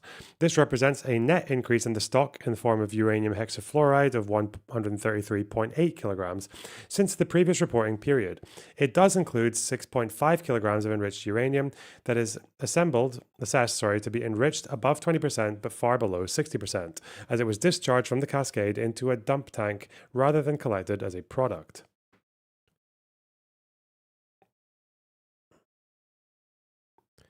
Since December 5th, Iran has been using 20% feedstock rather than 5% feedstock to produce 60% HEU in the two interconnected IR6 cascades used for 60% HEU production since November 2022. This change led to an average monthly production of 33.5 kilograms 60% HEU at Fordo during this most recent reporting period. The two IR6 cascades used include one which is of easily modifiable to change operations and enrich uranium to higher levels. Okay. Iran continued to produce 60% HEU from 5% low enriched uranium feed in two pairs of interconnected advanced centrifuge cascades at the above ground pilot fuel enrichment plant. Adding the average monthly production of 60% HEU at the PFEP, which slightly increased to 4 kilograms per month, Iran is producing 37.5 kilograms or 55.5 hex mass of 60% enriched uranium per month on average. It could produce about 675 kilograms or 456 of near 60% enriched uranium per year. However, in multiplying its 60% HEU production, Iran is using significant amounts of 20% enriched uranium as feedstock, a rate which is not sustainable, unless Iran significantly increases 20% enriched uranium production. It used an average of 117 kilograms of 20% enriched uranium as feed per month, compared to an average monthly production of 14 kilograms. Okay. This led to a reduction in Iran's near 20% enriched uranium stock in the form of uranium hexafluoride for a total stock of 274.5 kilograms as of May 17th, 2025. This is just summarizing a lot of the stats from the report. Remember a lot of these. At this feed and production rate, Iran could sustain the high 60% HEU production for approximately 3 months after May 17th. Iran now has nearly 14,689 advanced centrifuges installed at Natanz and Fordo, where most are deployed at the Natanz fuel enrichment plant. Wow. I didn't know how they had that many centrifuges. Wow.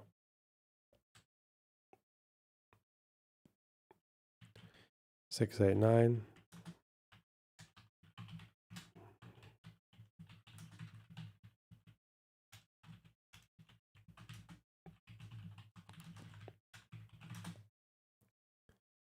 Including the installed IR1 centrifuges of the FEP, PFEP, and FEEP, brings the total number of installed centrifuges to roughly 21,900.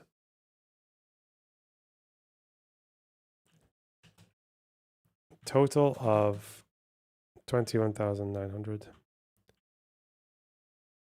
including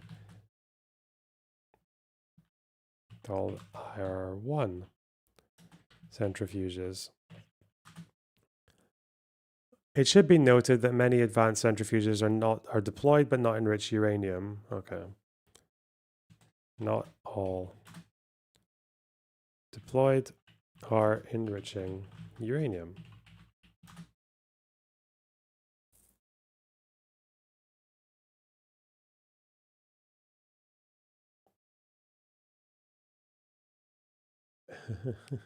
Okay.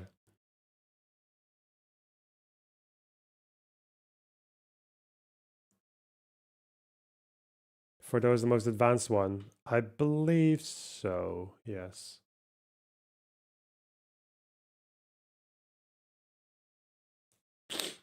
Yo.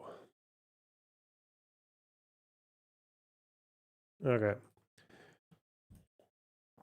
During the reporting period, Iran installed 5 new IR4 cascades at Natanz for a total of 23 total IR4 cascades, 12 of which are operating. Iran made no progress in this period on installing massive cascade consisting of 11 1,152 IR6 centrifuges. The quantity of Iran's enriching centrifuges increased during this reporting period to approximately 18,000. Iran has a total installed enrichment capacity of roughly 64,000 SWU per year. Its enriching centrifuge capacity is less, approximately 50,000 SWU per year. Those goddamn SWUs. There's too many. Too many, I tell you. Fuck them. Get it down.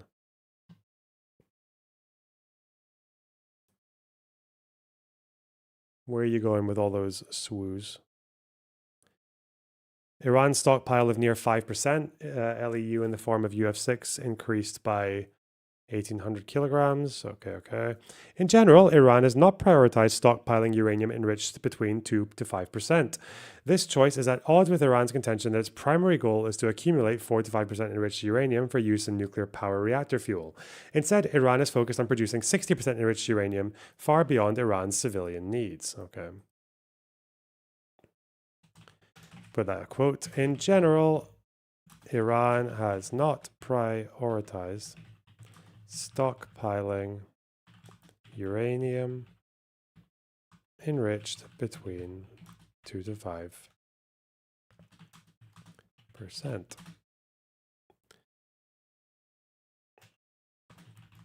This is at odds with Iran's contention that its primary goal is to accumulate 4 to 5% for use in nuclear power reactor fuel. Okay. The IAEA again reports that Iran will not start commissioning of the Arak reactor, now called the Kondab Heavy Water Research Reactor, or IR-20, until at least 2025. This is the one that got bombed, but it was not. It wasn't actually operating when they bombed it. Yeah, but it was there. Because I think heavy water, that's what you use for plutonium, which is useful for weapons. Oh.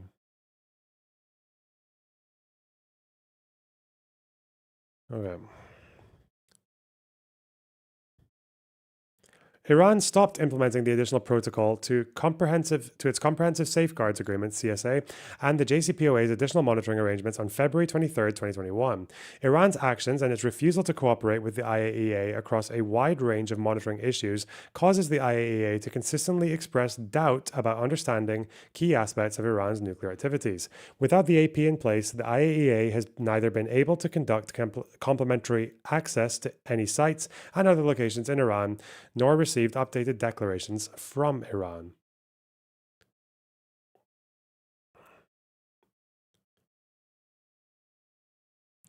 Oh, this is a good one. February 2021.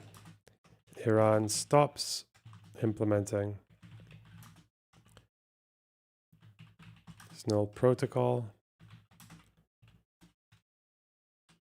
to its Comprehensive Safeguards Agreement, the CSA, and the JCPOA.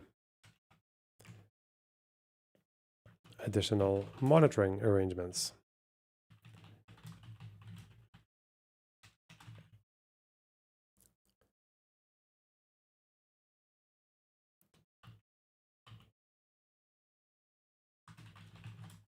Unable to conduct complementary access to sites and other locations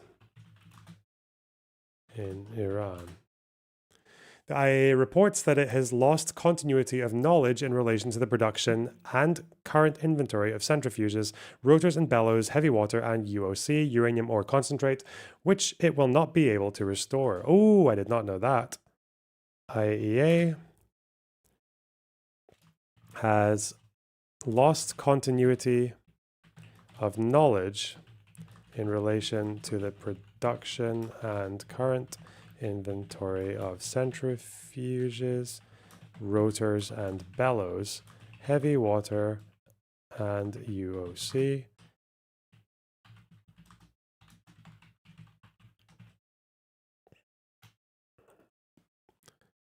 The IAEA concludes that Iran's decision to remove all the agency's equipment previously installed in Iran for JCPOA-related surveillance and monitoring activities has also had detrimental implications for the agency's ability to provide assurance of the peaceful nature of Iran's nuclear program.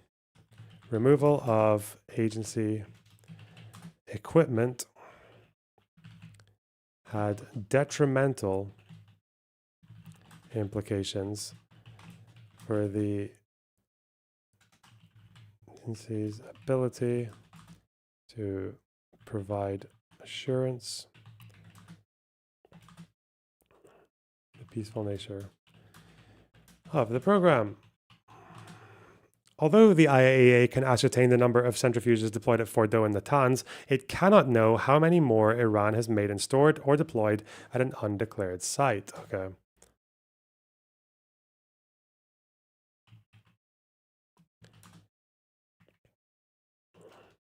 What the IAEA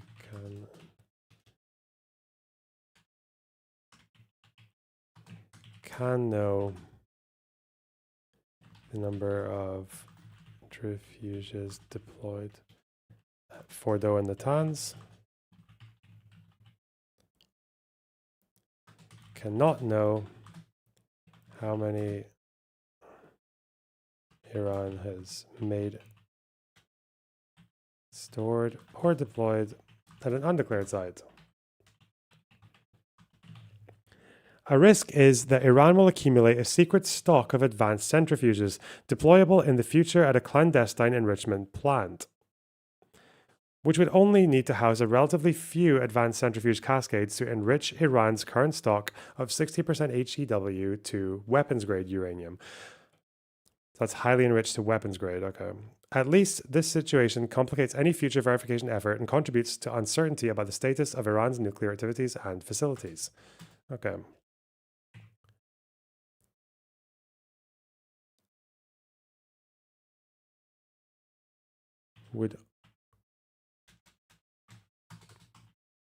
It would only require relatively few advanced centrifuge cascades to enrich HEU to WGU. Combined with Iran's refusal to resolve outstanding safeguards violations and the program's unresolved nuclear weapons dimensions, the IAEA has a significantly reduced ability to monitor Iran's complex and growing nuclear program. The IAEA's ability to detect diversion of nuclear materials, equipment, and other capabilities to undeclared facilities remains greatly diminished.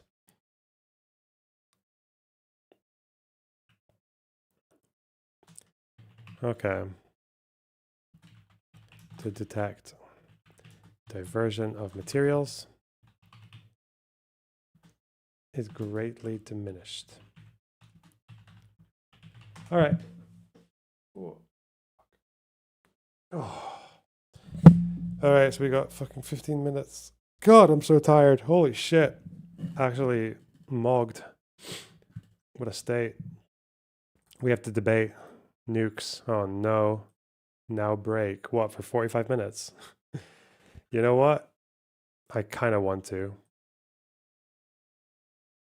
We'll just restart stream in 45 minutes. Like a total gup. Wait, what is EST right now? Just to be sure.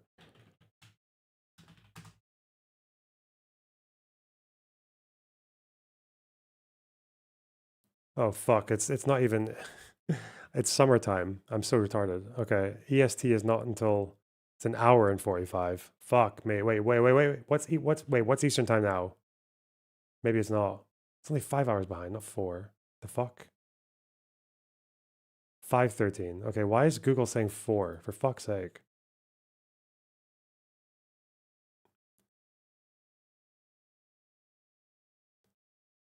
Eh. Okay. Well, we'll be on soon. We'll be live soon.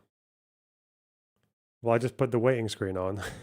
I might as well, because it's already on the stream title. Well, I just looped the waiting screen for... Pull some folks from Discord to create content while you break. I want to break for like 45 minutes, though. I think I want a nap or a shower.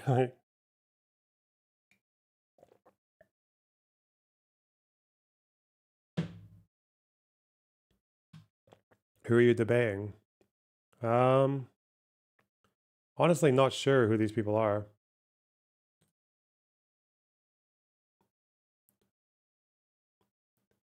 There is that soy pill person. Nap on stream. I know, right? Fucking streamers. That's too Twitch. It's too lefty. Yeah, I'm just gonna leave you the waiting screen. Fuck off. I'll see you in like 45 minutes. Or maybe a bit less, maybe half an hour. Alright, take care. He on his stream, reacts to my content, you know, puts my fucking videos in the fridge. I thought I was his son. Was I deceived by chat logic?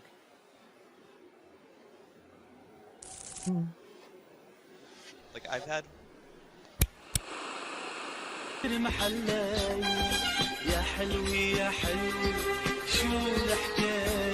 That's complete nonsense. Why are you authorised to give me the number of terrorists you've killed, but not a number of civilians? Oh, I don't understand.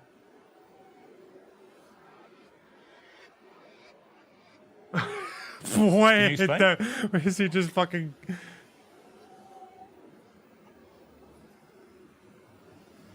Whoa. Bro, he just disengaged. It said Trump 2024. Fuck Biden. And it's still fine, but with South American stuff or like Bach and all that, it's all just so like random. You know, there's no logic to any of these chords. They're just like, you can tell they were just vibing it, and that's how. Like there is a key signature, but even then they deviate from it so much. Like there's lots of chromatic stuff, and whereas even if you're playing like jazz, you've got different patterns. Yeah, like jazz is even easier than like remembering, because jazz you make up a lot of it, and also just because you got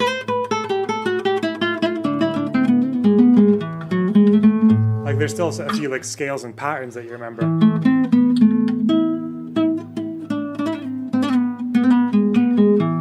But with the South American stuff, it's just very, very odd. Like every shape in a tune can be like a new shape that you've never played before.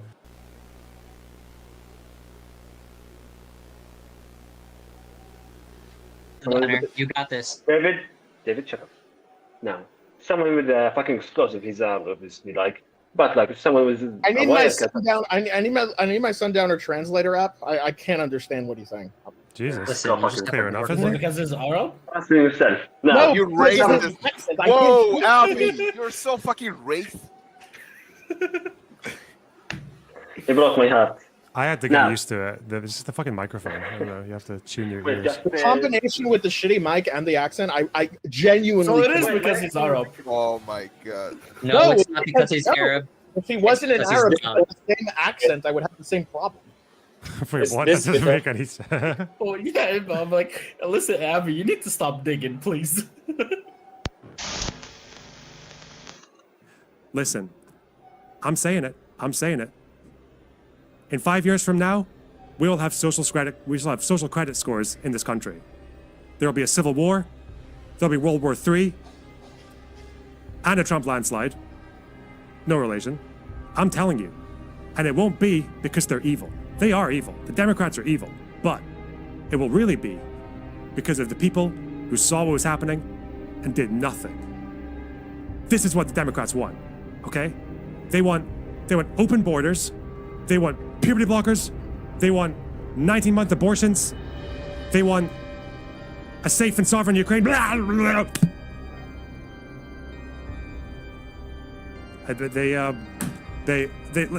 want open blockers. They want puberty abortion. They want a safe and sovereign borders in Europe. What they want? No. They want open board. They want safety for Ukrainians to live in peace. What's happening? No. I'm a vessel. No.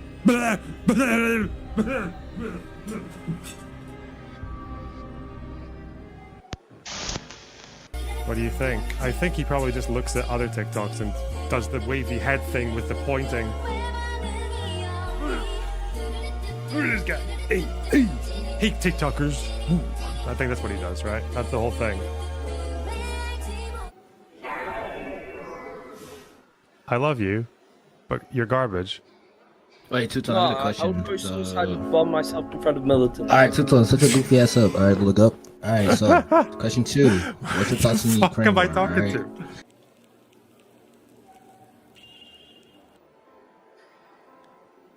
DGG has already basically become a cult because of Destiny's own derangement.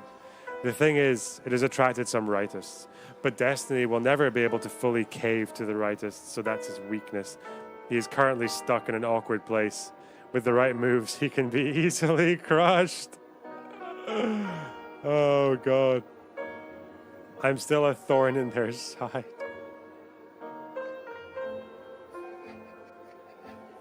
The final word on this. Nonsense are the biggest enemy, and yes, they rule us. Yes, they are at large. Yes, they are still hurting children, and yes, they are getting away with it. Final word. Now move on. He didn't take his own advice. Holy fuck. I'm going to start banning everyone who didn't listen. Fuck. Okay. Got it. All right.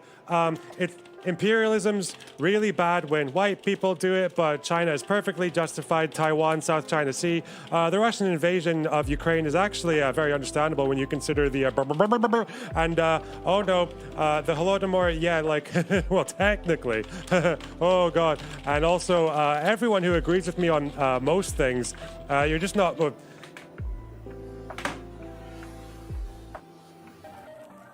Two choices. If you think you can handle the most toxic streamer on Twitch.com, you can stay.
Called it began. Yes. Well, Deborah, if I were to pose to you the notion that Vladimir Putin appears to be, based on his recent remarks, what some might call in the academic sphere of military and foreign policy to be a Weasley fucking little liar, dude.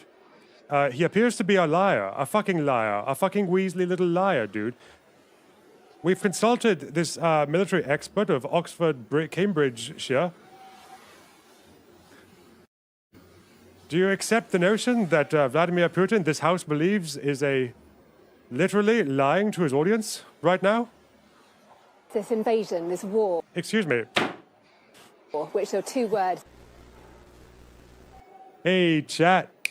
You guys are looking cute today. If I don't get a $3 million house, you guys you've all enabled fascists. Sorry. And you're harming a POC, and you're white, and you're a fascist.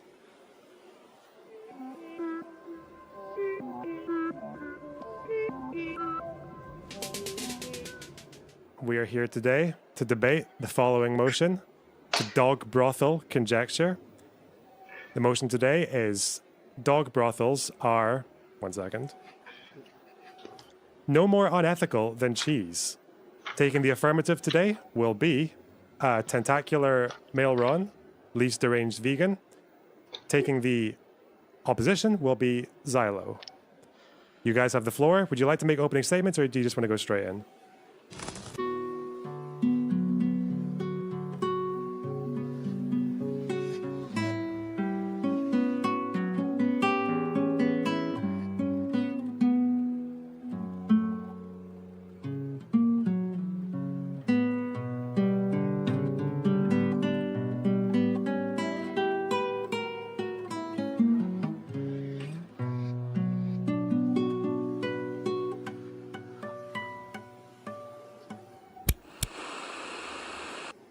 I don't. I feel like I should have better arguments. I don't know. Like if I'm just given all these fucking, I like it when you just keep on giving people bullets and they're just like, it's just, it's really funny.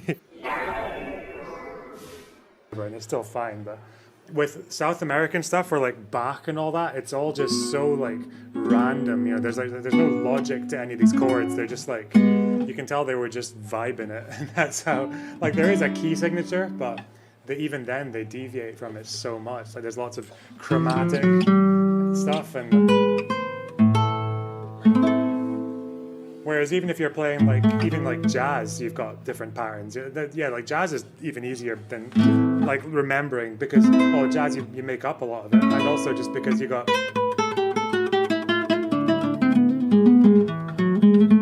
like there's still a few like scales and patterns that you remember.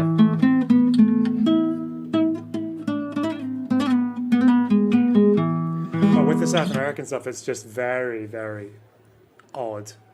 Like every shape in a tune can be like a new shape that you've never played before.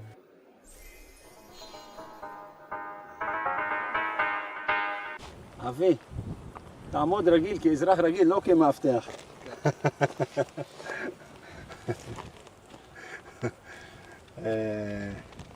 שלא יחשבו איזה מישהו חשוב עכשיו פה. Okay, you see that's the border, Nasif. The closest point to the border is that area where's the antenna or the tower over there in the hill. That's a community called Dovev. That's the border. You see the curve. That's the border, and nearby there's a chicken farm and Dovev itself. Both were hit by anti-tank missiles.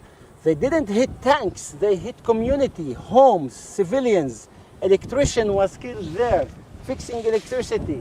People, synagogue was hit in Dovev.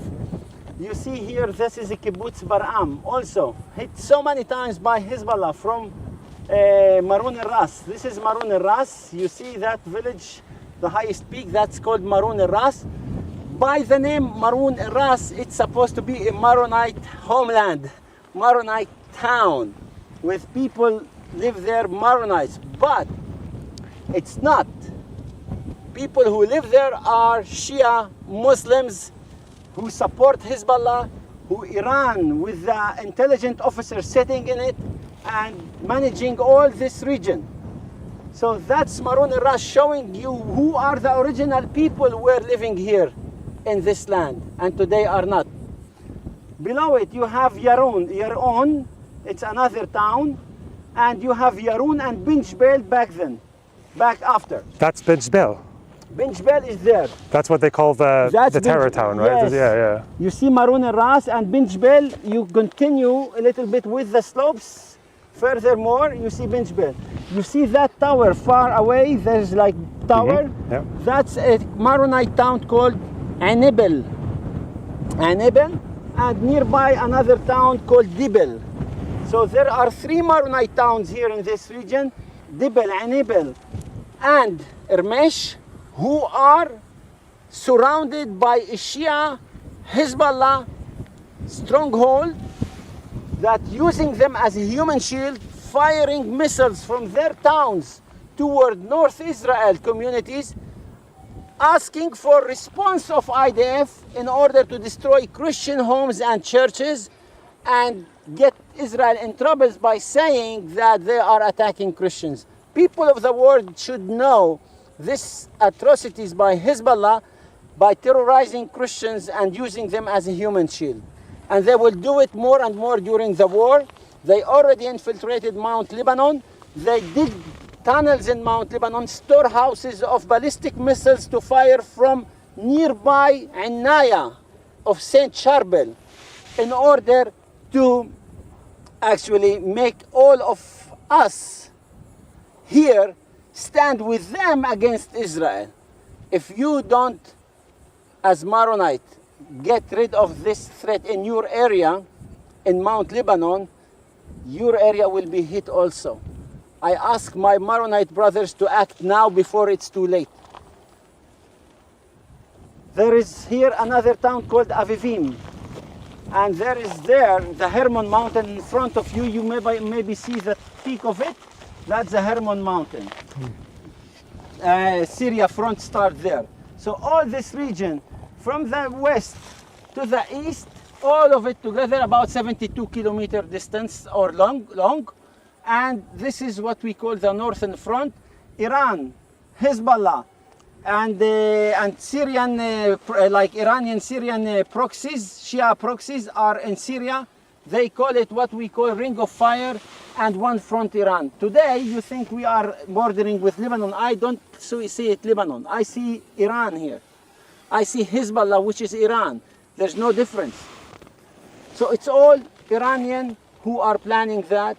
And I hope if people of the world want peace, and the Arabs want peace, and the Arabs are threatened by Iran too, they should stand with Israel in order to defeat Iranian evil regime and make peace in the Middle East. That's what we should act and how we should act in the future. If you have questions, let me know in this front and I will explain it. The question is, you said we're exposed to Lebanon. Yeah, Lebanon is in front of you. This mountain, all this front is Lebanon. When you say exposed, all the barren land is Lebanon. The green is Israel, the barren land, the brown is Lebanon. This is a really stupid question. When you say exposed, can people see us with yes, like? They see you and they now asking themselves who this guy. Yeah. Is it the Maronite who ran away in the 80s? He's wanted or not? You know. They're not the first people to say that, right? Bin Jbeil's where they fought that really hard battle in 2006, right? Bin Jbeil, yeah. Yeah. You see, all these homes are serving Hezbollah as intelligence bases, deceiving people, saying like they gave money from 2006 war, after 2006, to build these homes in the slopes close to the border in order to collect intelligence on our side, under civilian cover. All those homes were not there before 2006. So, just for you to know. Okay, last week all this region was on fire. I think it's better to... Yeah, that was my other question is, can we go down? Oh God. Let's go now before it's too dangerous for us. Because the other lady we spoke to, she was showing us pictures of guys with binoculars. Yes. In those areas. God.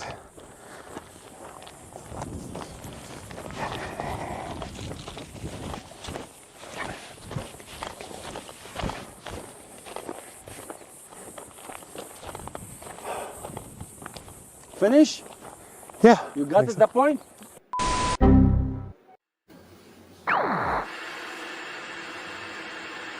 What's with the big ass cup though? What's with the cup? It stores more water, and I need water.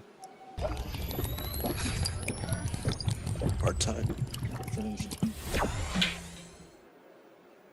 All right. Okay, what's your thoughts on the debate yesterday?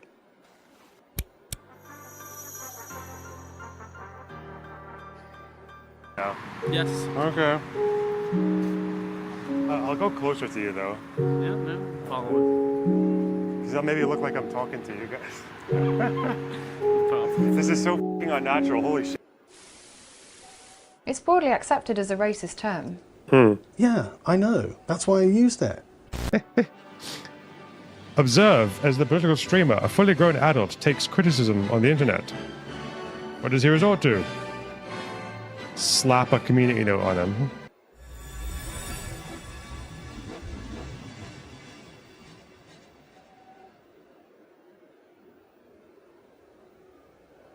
I don't watch Doctor Who, but I know that Wiz's takes are shit.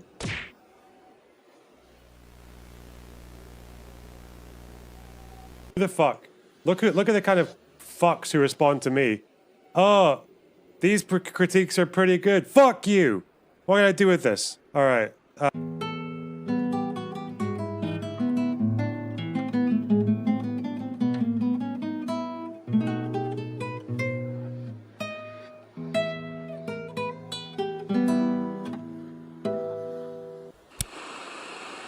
Are you ready for it? It'll be as follows. Let's make some predictions. Today, I'm going to show you how Hezbollah turned this Burger King into a terror Burger King. Come inside. Look at this. You think this is a deep fryer? Look in here. These are Kalashnikovs. These are RPGs. These are Katyusha rockets. Long-range missiles. Anti-tank missiles. Grenades. Look at this other deep fryer. You think this is oil? No. It is rocket fuel. You think you can cook a large fries in rocket fuel? You cannot. Doesn't taste good. Look back here. You think these are burger buns? No. These are grenades. This is not the appropriate equipment to produce a Happy Meal. These are not Happy Meals. These are unhappy meals. Terror meals. Meals of death. And then he'll just take like 2 steps to the left. Whoosh. Today I'm in Gaza. We killed Yahya Sinwar. Shalom, shalom, Shabbat.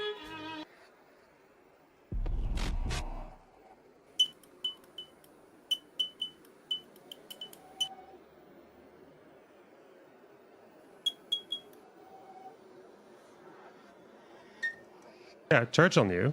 Churchill was like, hey, stop giving this guy shit. Because he's just going to take more. This guy is insatiable. He didn't say it in that way. He said it more like... That's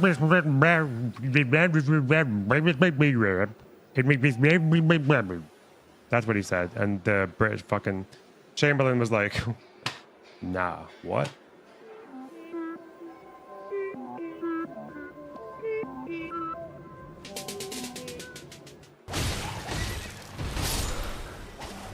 Nice.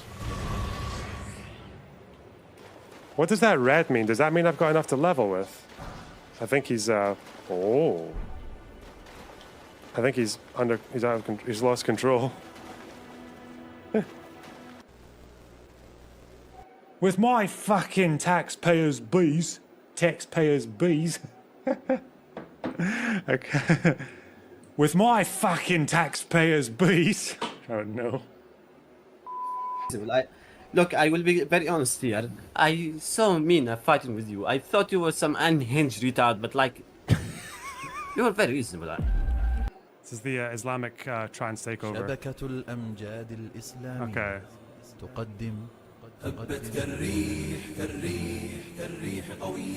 Okay. Oh god, right in the fucking nose.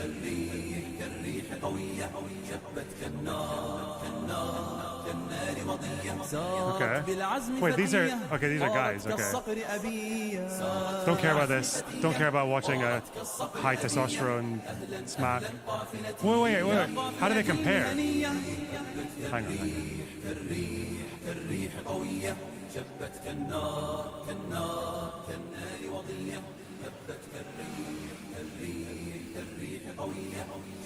It doesn't look that much stronger.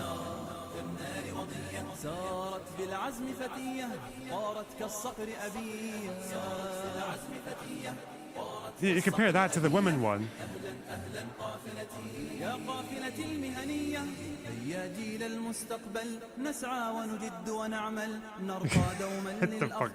It's not funny. Wait, what's happening here? Okay, let's compare it to a man one.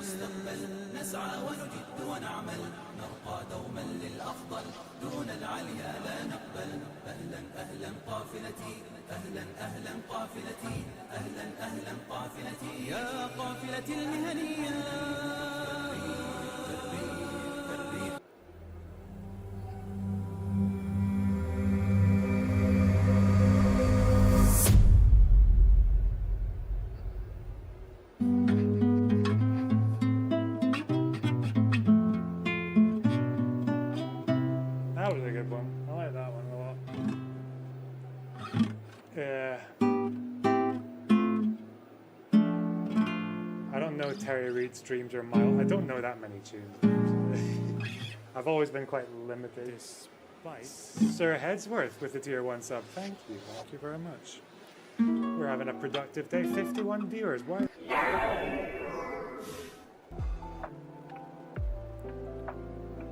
Chapter 1. The Commodity. The wealth of societies in which the capitalist mode of production prevails appears as an immense collection of commodities. The individual commodity appears as its elementary form.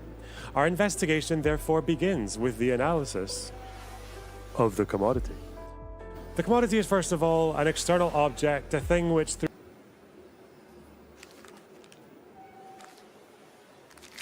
it's going to be like this. He's going to be like, today I'm going to show you how Hezbollah turned this playground, a seemingly nice looking playground, into a terror playground, into terror infrastructure, a playground of terror, playground of death. Come, look, you see this slide? This is no ordinary slide. It goes down to an extensive terror tunnel network. Look. Whee! Look! These are AK-47s, landmines, RPGs. This is not to be used by children. Do not play with these at home. These are not toys. Come back up. This is not a regular hippity hop. Push it aside. A rocket launcher.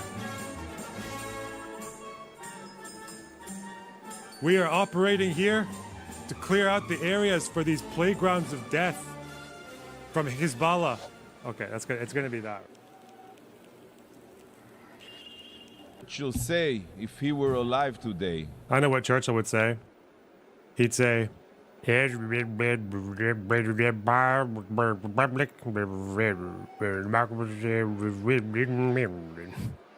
what Churchill would say.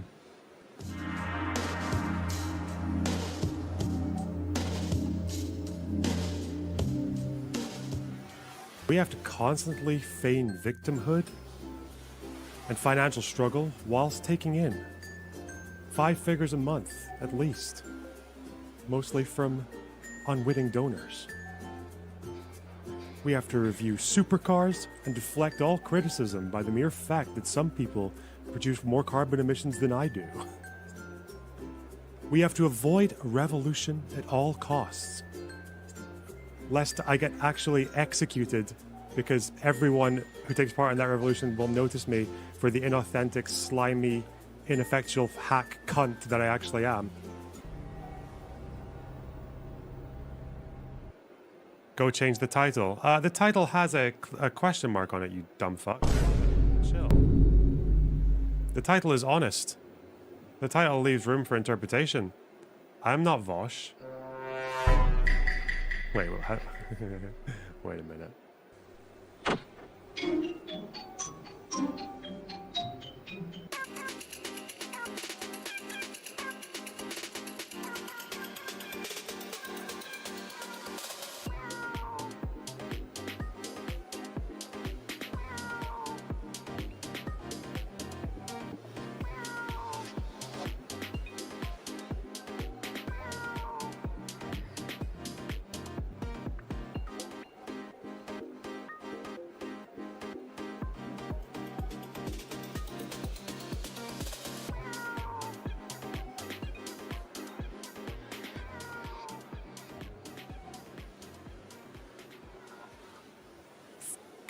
That shit. Facts. Facts. Dog, like you're an Israeli dog, at least, or you're. I'm a Palestinian, but so you hate Palestinians. You don't like Palestinians. No, I don't like Israeli dogs. That's what I don't like. What do you think? What do you think Steph should do? What do you think Steph should do to be like not an Israeli dog? What do you think like a true Palestinian would do in living in Israel? 66 multiple rocket launchers have been either destroyed or captured. 66 multiple rocket launchers. Armada Rota 2024. Oh, is that this website? Militant groups in Gaza and the West Bank. No, wait. What? Qassam. 59 makeshift. Qassam. These are not Israelis. An Israeli rocket launcher would not be called Qassam.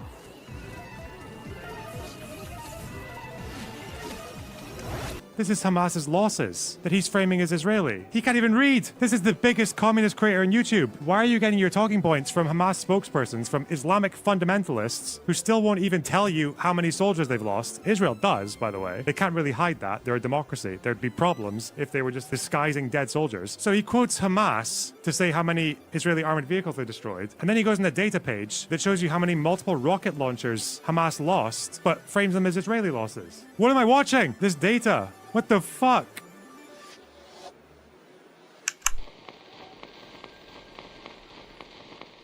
Changed. Hopping on your last leg, on your last limb. The rules of war have changed. That's what they're doing. It's time. No more Mr. Nice Guy. Inshallah, maybe this last rocket will hit another cow farm. Or another couple of Druze children. Boof! The last leg goes off. Just a bouncing stump. Come on then. Come on then. 'Tis but a flesh wound. Beirut, come get us in Beirut. Let's go. Don't mind the civilians next to it. They don't get a hat. They're with us, right? Guys?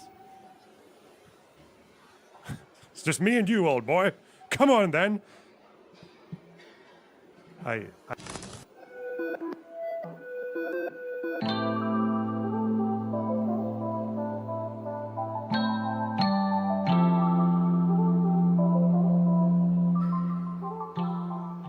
At that point, you have to make a choice. And that choice should be to ban all the queer people. An oath of allegiance to the Houthi. Does he know? Were you going to answer my question about the salute? What the fuck?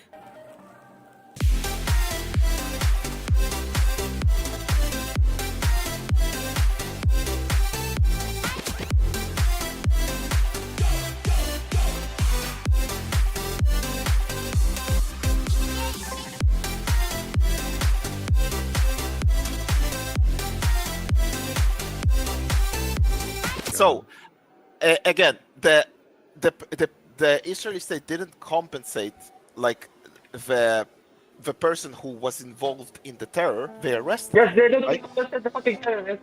If he got injured, if he was shot by a Palestinian, and he, son of a bitch, deserved to be shot and lynched by a fucking Wait, was mob, the guy that was actually burning and attacking Palestinians get shot? Sandan, did the guy have a who, different the subject. Israeli settler that was attacking Palestinians, March did he get return. shot? No, he did not get shot, but he could have been. Fuck. I thought I heard a bit of good news. You know what? I might as well go to fucking Hawara and shoot the very first settler that comes my way. What are you talking about? I'm talking Chris about fucking in farm. a video game.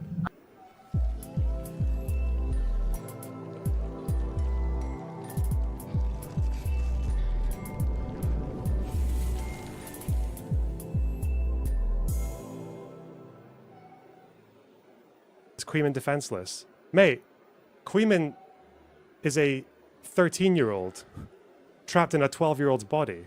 What's this gonna... Destiny versus Queeman. What's this gonna... What are they going for? The fucking super gay weight twink-off championships? Who would... I guess Queeman does... He looks like he weighs about 100 pounds. But he's also youthful and probably quite feisty. So maybe Queeman could just kind of dance around him and do backflips over Steven's head until he gets tired? Maybe?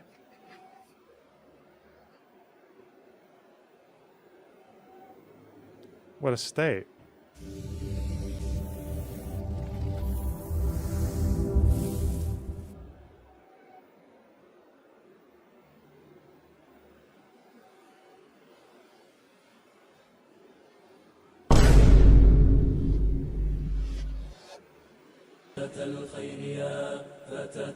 Oh!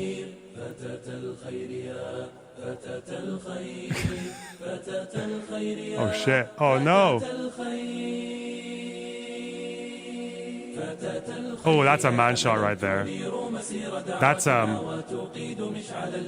definitely like at least 200 miles an hour.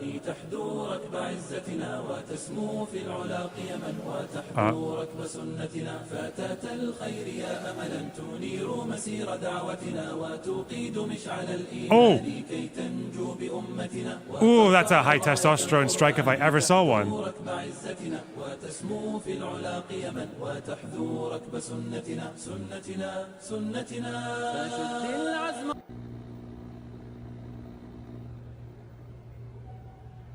Like when I'm talking to you guys, I usually talk at I can see the chat and I can see my OBS, I can see my face, or I can see here when I'm seeing the other stuff, I can see notes. I don't always look like this to talk at you guys, do I?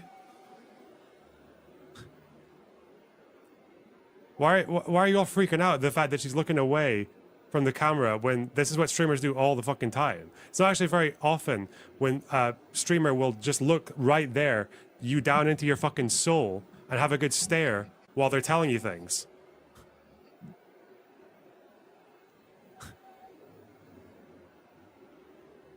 Would you prefer that? Would you prefer that I just gave you a good fucking... gave you a good little checking out before I tell you what's what about international politics and history and the Soviet Union? What?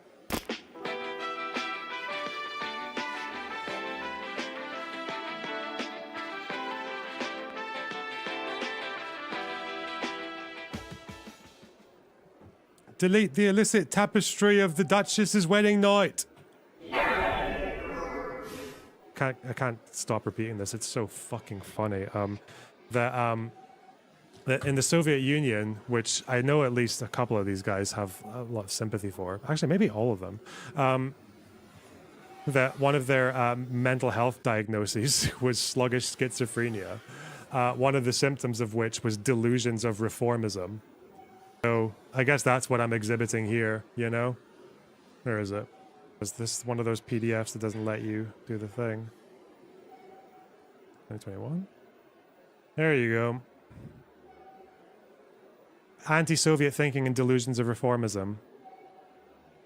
Which would mean they have to bite the bullet that there have been no improvements to workers' rights in their neck of the woods since what, like 1720?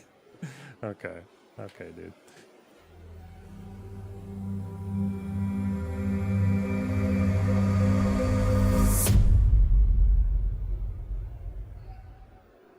Yeah, I never knew he had kids until now. And I was actually really hoping, given the way that he reacts every time he sees me in chat, I feel like a son to this man, you know? He backed me up in debates, took me on his stream, reacts to my content, you know, puts my fucking videos on the fridge. I thought I was his son. Was I deceived by chat logic?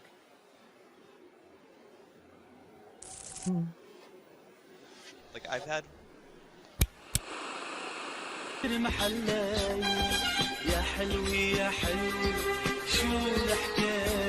That's complete nonsense. Why are you authorized to give me the number of terrorists you've killed and not the number of civilians? Oh, I don't understand.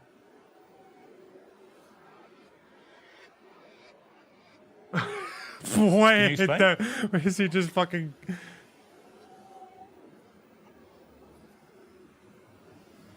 Whoa. Bro, he just disengaged. It said Trump 2024. Fuck Biden. And it's still fine, but with South American stuff, where like Bach and all that, it's all just so like random. You know, there's no logic to any of these chords. They're just like, you can tell they were just vibing it, and that's how. Like there is a key signature, but even then they deviate from it so much. Like there's lots of chromatic stuff, and whereas even if you're playing like jazz, you've got different patterns. Yeah, like jazz is even easier than like remembering, because jazz you make up a lot of it, and also just because you got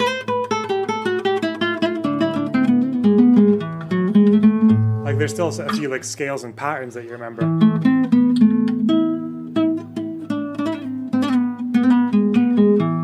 But with the South American stuff, it's just very, very odd. like every shape in a tune can be like a new shape that you've never played before.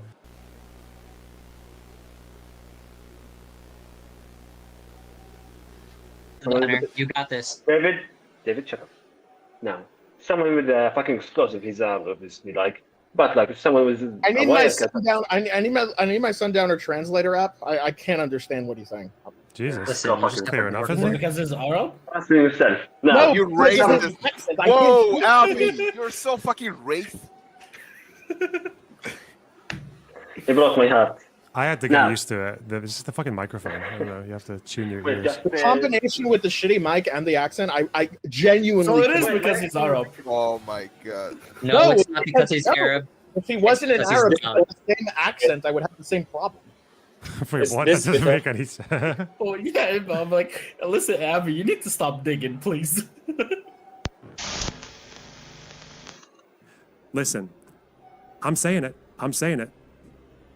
In 5 years from now, we will have social credit scores in this country. There will be a civil war. There'll be World War III. And a Trump landslide. No relation. I'm telling you. And it won't be because they're evil. They are evil. The Democrats are evil. But it will really be because of the people who saw what was happening and did nothing. This is what the Democrats want. Okay? They want open borders. They want puberty blockers. They want 19-month abortions. They want a safe and sovereign Ukraine. Blah, blah, blah.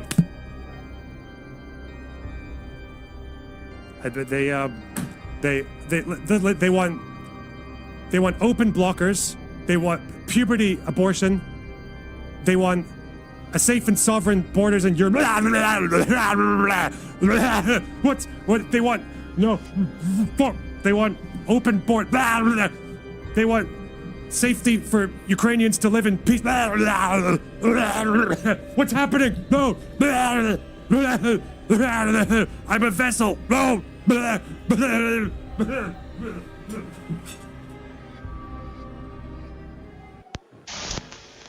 What do you think? I think he probably just looks at other TikToks and does the wavy head thing with the pointing. Look at this guy. Hey, TikTokers. I think that's what he does, right? That's the whole thing. I love you, but you're garbage. Wait, Tuton, I have a question. I would do suicide and bomb myself in front of militants. Alright, Tuton, such a goofy ass up. Alright, look up. Alright, so, question 2. What's your thoughts on the Ukraine am I war, talking to?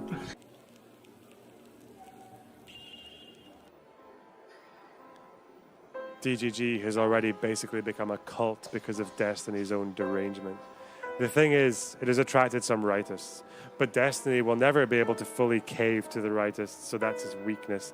He is currently stuck in an awkward place. With the right moves, he can be easily crushed. Oh, God. I'm still a thorn in their side.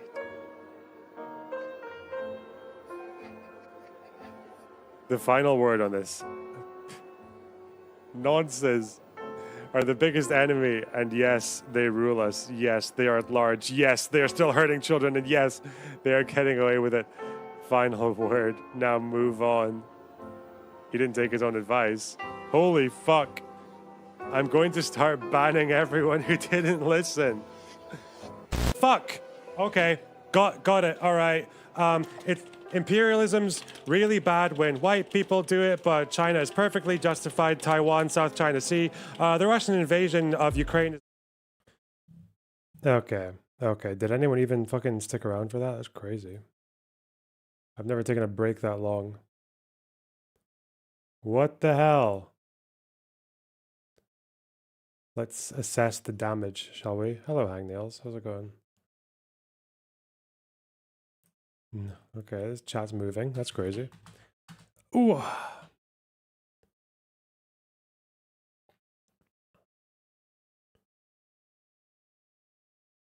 It's not really wise to cram research like half an hour before the thing. God.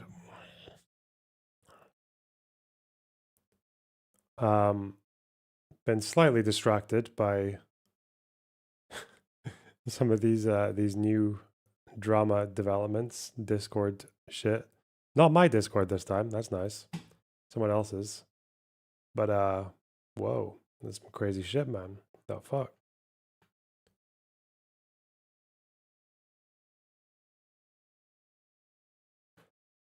But whatever.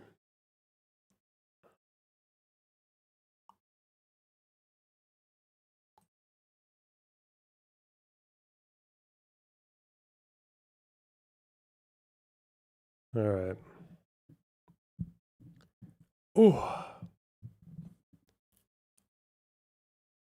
There's some crazy shit on Loanerbox's Discord. No, never. You know,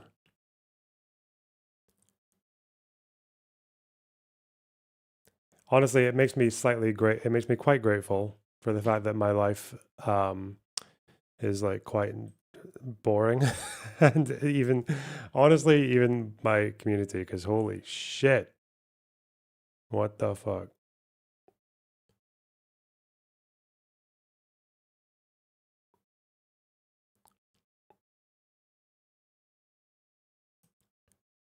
You thought I was going to fall asleep. I was quite tired. I am quite tired. But we also have to debate. We also have to debate. We have to do what we signed up for, okay?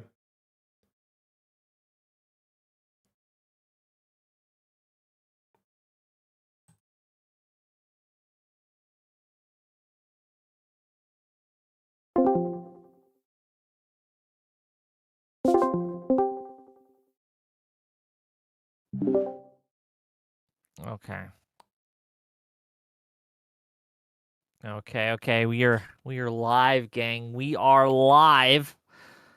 Once Loanerbox gets his stuff set up, okay. We got a lot to talk about today. We got some great people to talk about it with. Welcome to yet another episode of Whick TV. It's a cross-ideological space where we come together to talk about issues both political and cultural, from the silly to the serious. We are going to be talking about U.S. intervention. U.S. as the world police. Recently, Donald Trump decided to bomb Iran, to strike at Iran's nuclear facilities in order to intervene and stop them from gaining a possible nuclear weapon. Was that the right call? Is this something that the U.S. should be involved in? World policing the world stage. Should we go even further? Should we go for regime change in Iran? What about other areas in the world? Should we be protecting Taiwan? Should we be involved in Ukraine? Should we be involved in Israel at all? Should we divest from these things? We're going to talk about it all. We got some great guests, and I'm going to give the mic to them to kind of give their stance, give their thoughts, and we'll get into it. First and foremost, we're going to give the mic to Mr. Soy Pill himself. Give us your thoughts. Give us your take. Go ahead. Yeah. Hi, everyone. I'm the Soy Pill. My take on this is super simple. I'm not pro-intervention in every single possible case. Obviously, the Americans have done awful things, regime change in places where there shouldn't have been, Iraq war. However, I'm very much pushing back against the anti-intervention populist brain rot that has existed in this space as of the last 5 to 10 years, both on the right and the left. There's plenty of places where America has the wherewithal and the power and the responsibility, I might even say, to intervene, whether that be with U.S. aid, whether that be to help stop genocides like in Kosovo. And I think that there are just a lot of good ways that we can use the biggest military in the world to actually do good things rather than just horrible, awful things. So anyone who says America first, intervention bad, I very much vehemently push back against. There are plenty of places where we can intervene that are good things, and I think that we should support them.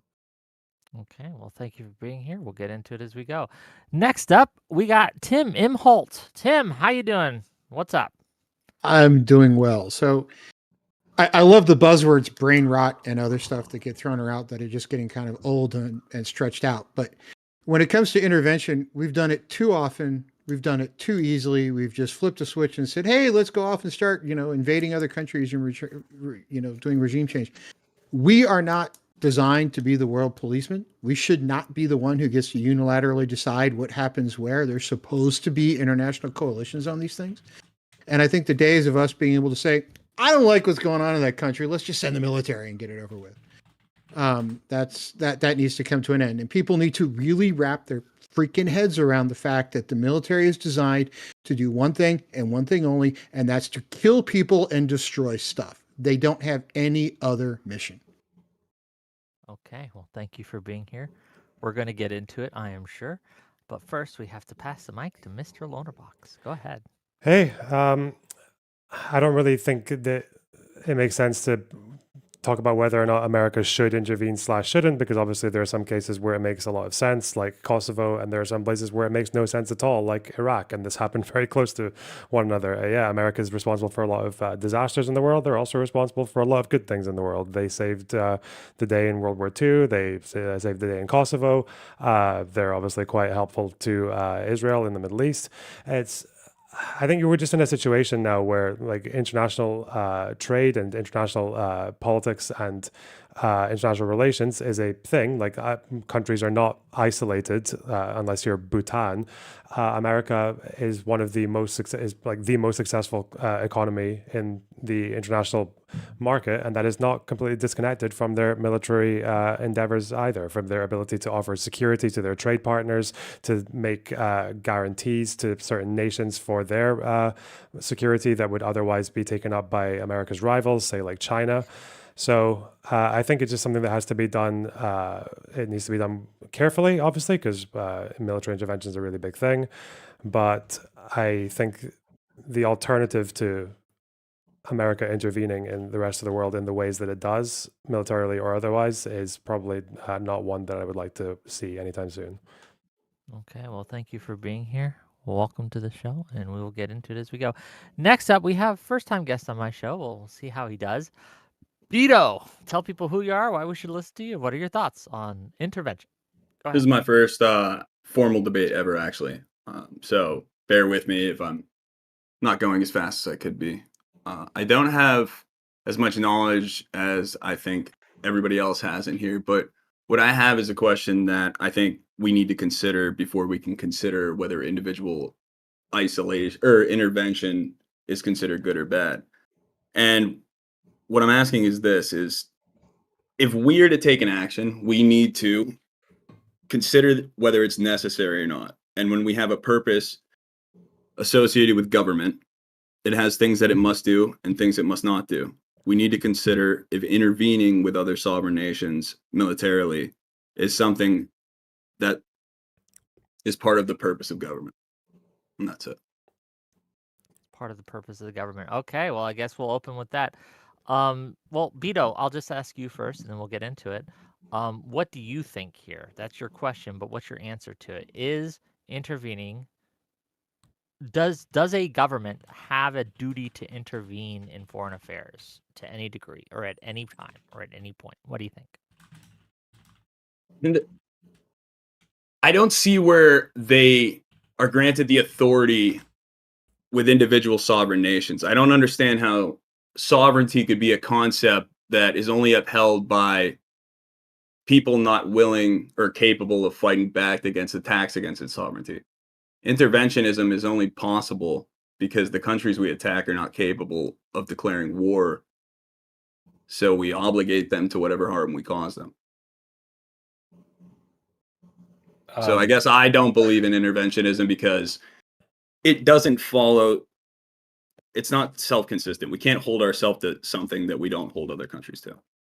So just in like the most defensible examples, like for example, the Bosnian genocide, where both of those countries are incapable of fighting back against America. We deem one of them to be the morally, righteous one that is being acted upon, and we decide to defend them. Just because those people couldn't declare war on America, would you then be against the stopping of said genocide, just on principle? No, because I believe that, or actually, I don't know for a fact, were they asked in any capacity to come to the aid of the people who are being... Let's just say they weren't. I mean, I think they were, but let's say they weren't. Let's say they were just getting acted upon and they didn't ask for help. Like, even if we just see it as a moral injustice, like, do you not think that we should go in and help those people? just because they couldn't fight back and the Serbians can't fight back. I mean, it seems like a very when I said brain rot at the beginning, I know Tim took issue with that, but the reason I do is because this is such a dogmatic, absolutist take that doesn't make any sense. There are clearly reasons where you would in real life act upon someone. Like if two kids were fighting, you break up those two kids just because they couldn't beat you up doesn't mean that you shouldn't help the one who might be being acted upon. It's just a very well, I can't do this because acting upon another person is bad in principle, which doesn't really make much sense to me. I think with the power to help someone, we should help someone. That's a very easy take for me. So let me pose that a different way. Okay. Are we is this country the ultimate decider of when we should be able to go in and use force to stop two other people from shooting at each other? So let's say, pick two random countries. Let's say that Luxembourg decided to fight whoever their closest neighbor Belgium. is. Belgium, yeah. It's a silly example, right? Because Luxembourg is too tiny to care. But let's say those two countries were fighting each other. Is it up to us our president gets to sit in the Oval Office and go, you know what, I'm going to go send the 82nd Airborne and sort this stuff out? Or should there be a coalition of nations that gets to decide, hey, look, let's put some stuff out. Let's actually, discuss this. Try to get people to back off and then send in force. Too often, what we do is go, you know what? It's Tuesday afternoon. I think it's time to kind of, these guys have been at it for a long time, and now it's time. They finally crossed the line. Now we're going to go in. And we do that stuff unilaterally. And that to me is the problem, is that we shouldn't be the final arbiters of what every other nation does. I agree. In an ideal world, this could be something that's more based on coalitions. And for example, the Bosnia genocide wasn't a strictly U.S. unilateral thing. This was based on agreements from the NATO and UN and assisting and saying, hey, U.S., you are part of this. We're going to be using your military to do this. The unfortunate reality is we are the biggest military and we are the most powerful country. And if you say, oh, well, we shouldn't be, maybe I can imagine a world where the U.S. Is able to do the best things and none of the bad things because we're beholden to these other countries. And I might agree that's probably better. Although some might argue that the ability to veto and people when we're in these big coalitions and other countries can vote down what would otherwise be a just thing in your and my eyes is kind of bogging it down in bureaucracy. Maybe the trade-offs of the bad things we do aren't worth the good things that we can do by subverting the UN. But that's kind of ignoring the fact that this still means that because we can, we should. You're kind of just bearing the lead of, well, I'd rather live in a world where the U.S. wasn't the most powerful military. That's not what I said at all. Right? That's you twisting my words. Okay. Okay. Well, I'm not trying to straw man you. That sounded like what you were trying to say, but please clarify. I'm not saying at all that we shouldn't be in a position we're in. I'm saying we shouldn't decide for other people what their future holds. That we should not be the final line in the sand that says, hey, I'm going to go off and do things, and if the U.S. likes me, I'm okay, and if the U.S. doesn't like me, I'm totally screwed because they're the big kids in the room, right? So. Because what that does is it sits on a very slippery moral slope that says because we're the biggest and we're the nastiest, militarily speaking, or could be, we have the right to tell everybody else on the planet what they should and shouldn't do. Because if you don't pay attention to us, we're going to come beat you up, right?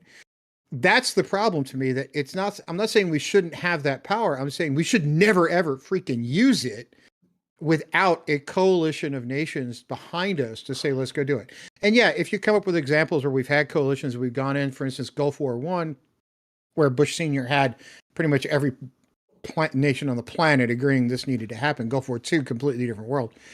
But Gulf War I, we had a large coalition of nations behind us in that case. And we went in and we did what needed to do. World War II, we had a coalition of nations behind us that said we need to go do that. We were attacked. They were attacked. We went out and solved that problem, ultimately, after millions upon millions of lives lost.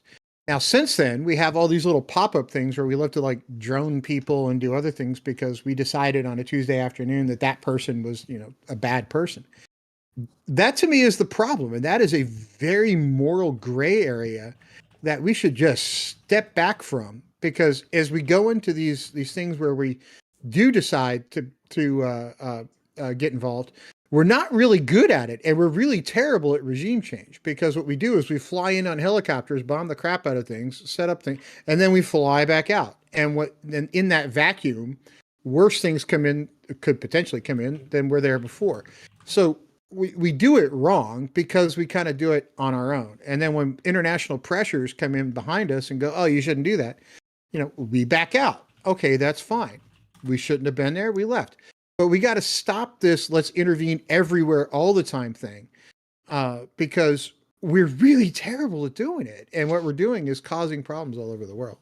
So just really quick, because it seems like you've baked in like all the worst things into the concept of intervention period, because I agree we are not great at regime change. I agree I don't like the way that we've subverted democracies or used the CIA to coup governments. And when I'm arguing pro-intervention, it's not that that thing is good. It's that intervention in general is something I think we have a responsibility to. And just because maybe we will have a check or a balance on that, which I might agree with, does not mean that we should just be anti-intervention. So what I would ask you is like, are you anti maybe US aid? Are you anti less like any sort of soft power that we do? Are you strictly anti-regime change? Because we might agree more than we disagree here. So I think we should stay out of. So it's a little bit different when you get into the sort of the soft arguments, right? So should we be able to go into other countries and educate their population, help them with whatever they ask for help with? Sure. Should we go in and force that? That's another question. So let's say we go into a country and they say, we don't want your US aid. Do we force it upon them? No, I don't think so. Well, okay, but there are examples of when we do that kind of stuff. It's like, oh, if you don't take our aid, we won't help you over here, right? So we kind of hold on, yeah, Tim. Just for the sake of the conversation, I want to get the other players in as well at a certain time. But, can you give us an example where we forced our aid upon a country that just didn't want it? I'll have to think about it for a minute because I'm sure there's an example, but I'm not coming up with one on the top of my head. But I know the federal government does it with states all the time, where it's like, oh, we'll restrict your highway money unless you do something the way we want it to, right? Which does rip away states' rights. And I'll let other people respond while I think of an example of that, but that we've done on an international level. But I do know that the CIA, you brought them up, we have been involved in how do we go in and affect the outcome of international elections. But then at the mere thought that Russia might actually, and I'm not saying Russia should be able to, and I'm not saying we should do it, but at the mere thought that, oh, Russia might have bought some campaign ads for somebody, then we all, throw a hissy fit. Well, we're doing it around the world, right? We're putting in campaign ads all over the world. Bill Clinton tried or we're putting money into campaigns for people we think should win. But when people do it here, well, no, you shouldn't do it. We should do it, but not you. Bill Clinton that's one of those times patience. when I think we become very arrogant. But I'll let other people talk, and I'll think about your that's all good. I want to hear from Lonerbox and Beto, and we'll get into it. I mean, it's probably better. So when we're talking about coalitions, obviously that could be NATO, it could be the Security Council, although it seems like even seeing whether or not it's unilateral doesn't necessarily always map onto how successful or justified the act was, right? Because Kosovo did not have approval from the Security Council. It was a NATO act, just NATO, mostly spearheaded by the United States. And that was like one of the most successful interventions by any country on anywhere ever. Like Kosovo is probably one of the most pro-American countries in the fucking world. It's probably more pro-America than America is. Whereas we don't have a Bill Clinton street here. Yeah, you don't name your kids Bill Clinton, right? Or Tony Blair. Yeah. Whereas Libya did have approval from the Security Council, and it was a total disaster. So obviously it is better to have some kind of like international approval, but then I think with examples in the 90s, one of the reasons that America was so impatient when it came to Kosovo was because of the failures of the international community to intervene in Rwanda. Like that was already still fresh in people's memories. So international like barriers can actually be a very obvious hindrance in hindsight. So it's quite difficult to always ascertain, which is why I think it's always better just to go with case by case examples, because it's like you were saying earlier as well, when you were talking about, it felt like you were kind of going a little bit fast and loose between regime change on the one hand, but then also like random drone strikes on the other. Obviously, these are two like very, very different acts. So I'm just wondering, like, is there any particular intervention in recent years or something historical that we want to argue over? Because I think when we speak broadly like this, it's much harder to grasp exactly, like, obviously the drone striking Syria is very different from intervening in Ukraine, or bombing Iran for a day is different from the Iraq war. So Actually, Tim, before you answer, can I give what I think you're trying to say and tell me if this is wrong? Because this might be an answer to what Lunderbox is saying. And interrupt me whenever you want. But is your idea that like because we do have this unilateral power, even though we could look at this at a case by case basis and point to some of these things as successful and probably morally just, because that also comes with all of the negative side effects, that it shouldn't be on us ever, and it should always be kind of this coalition thing? Is that more or less your position? Yeah, I think we should focus more on getting those sorts of international coalitions, because like when you look at, like, go back to the previous, go back to the when Hillary Clinton was Secretary of State. We went in and basically executed Gaddafi. We kind of threw him out of office, and he wound up being executed as a result of that. And then, the Secretary of State comes out and goes, "Oh, we came, we saw, he died," right? And there was sort of this bragging moment of that. Is it really on us to decide, hey, look, that's a bad leader, we're going to throw his butt out and let you guys fill the vacuum with whoever you want? Well, Now, as Lunderbox said, that was a coalition. That wasn't a unilateral. It was not only was it a coalition, it was also the Security Council was in favor of it as well. I think Russia abstained, but yeah, even the Security Council approved Libya. Yeah, they were okay, but we sucked at it, right? We didn't really finish the job. We kind of just went in and said, "Okay, great, you got a new country. Have a nice day." Right, back out. Right, but is every failure now the mark of whether or not we should ever try ever again, or because that was so bad we should never intervene? Like, if that had happened before Kosovo and the NATO had said maybe we should go in and help there, would you say, well, no, because look how bad Libya went? Or should we try to learn from our mistakes and still intervene? I mean, this is what I mean when I'm like, it's brain also rot where you take. It's also this, like, each of these countries are obviously very, very, there's a lot going on, right? For however horrible Libya became, we don't know what would have happened had Gaddafi just continued his onslaught against the rebels, right? He was literally, the way he was talking, it sounded like he just wanted to murder all of them, right? Like he was calling them like sewer rats and rolling tanks towards Benghazi, I think it was, and basically saying that they were going to like give them no quarter. So what Gaddafi would have done in a civil war in order to keep power it could have been worse than what we ended up having. It's also not to mention that Libya, the NATO and Western intervention was one side of the coin. Another side of the coin as well is that General Haftar has been backed by Russia. You got Wagner Group in there, and those guys did not have Security Council approval for what they did. That was completely unilateral. So, like, yeah, I think like the way that people talk about Libya or any of these interventions, like, it's also worth taking into consideration quite a few of the details behind how it happened and who else was involved.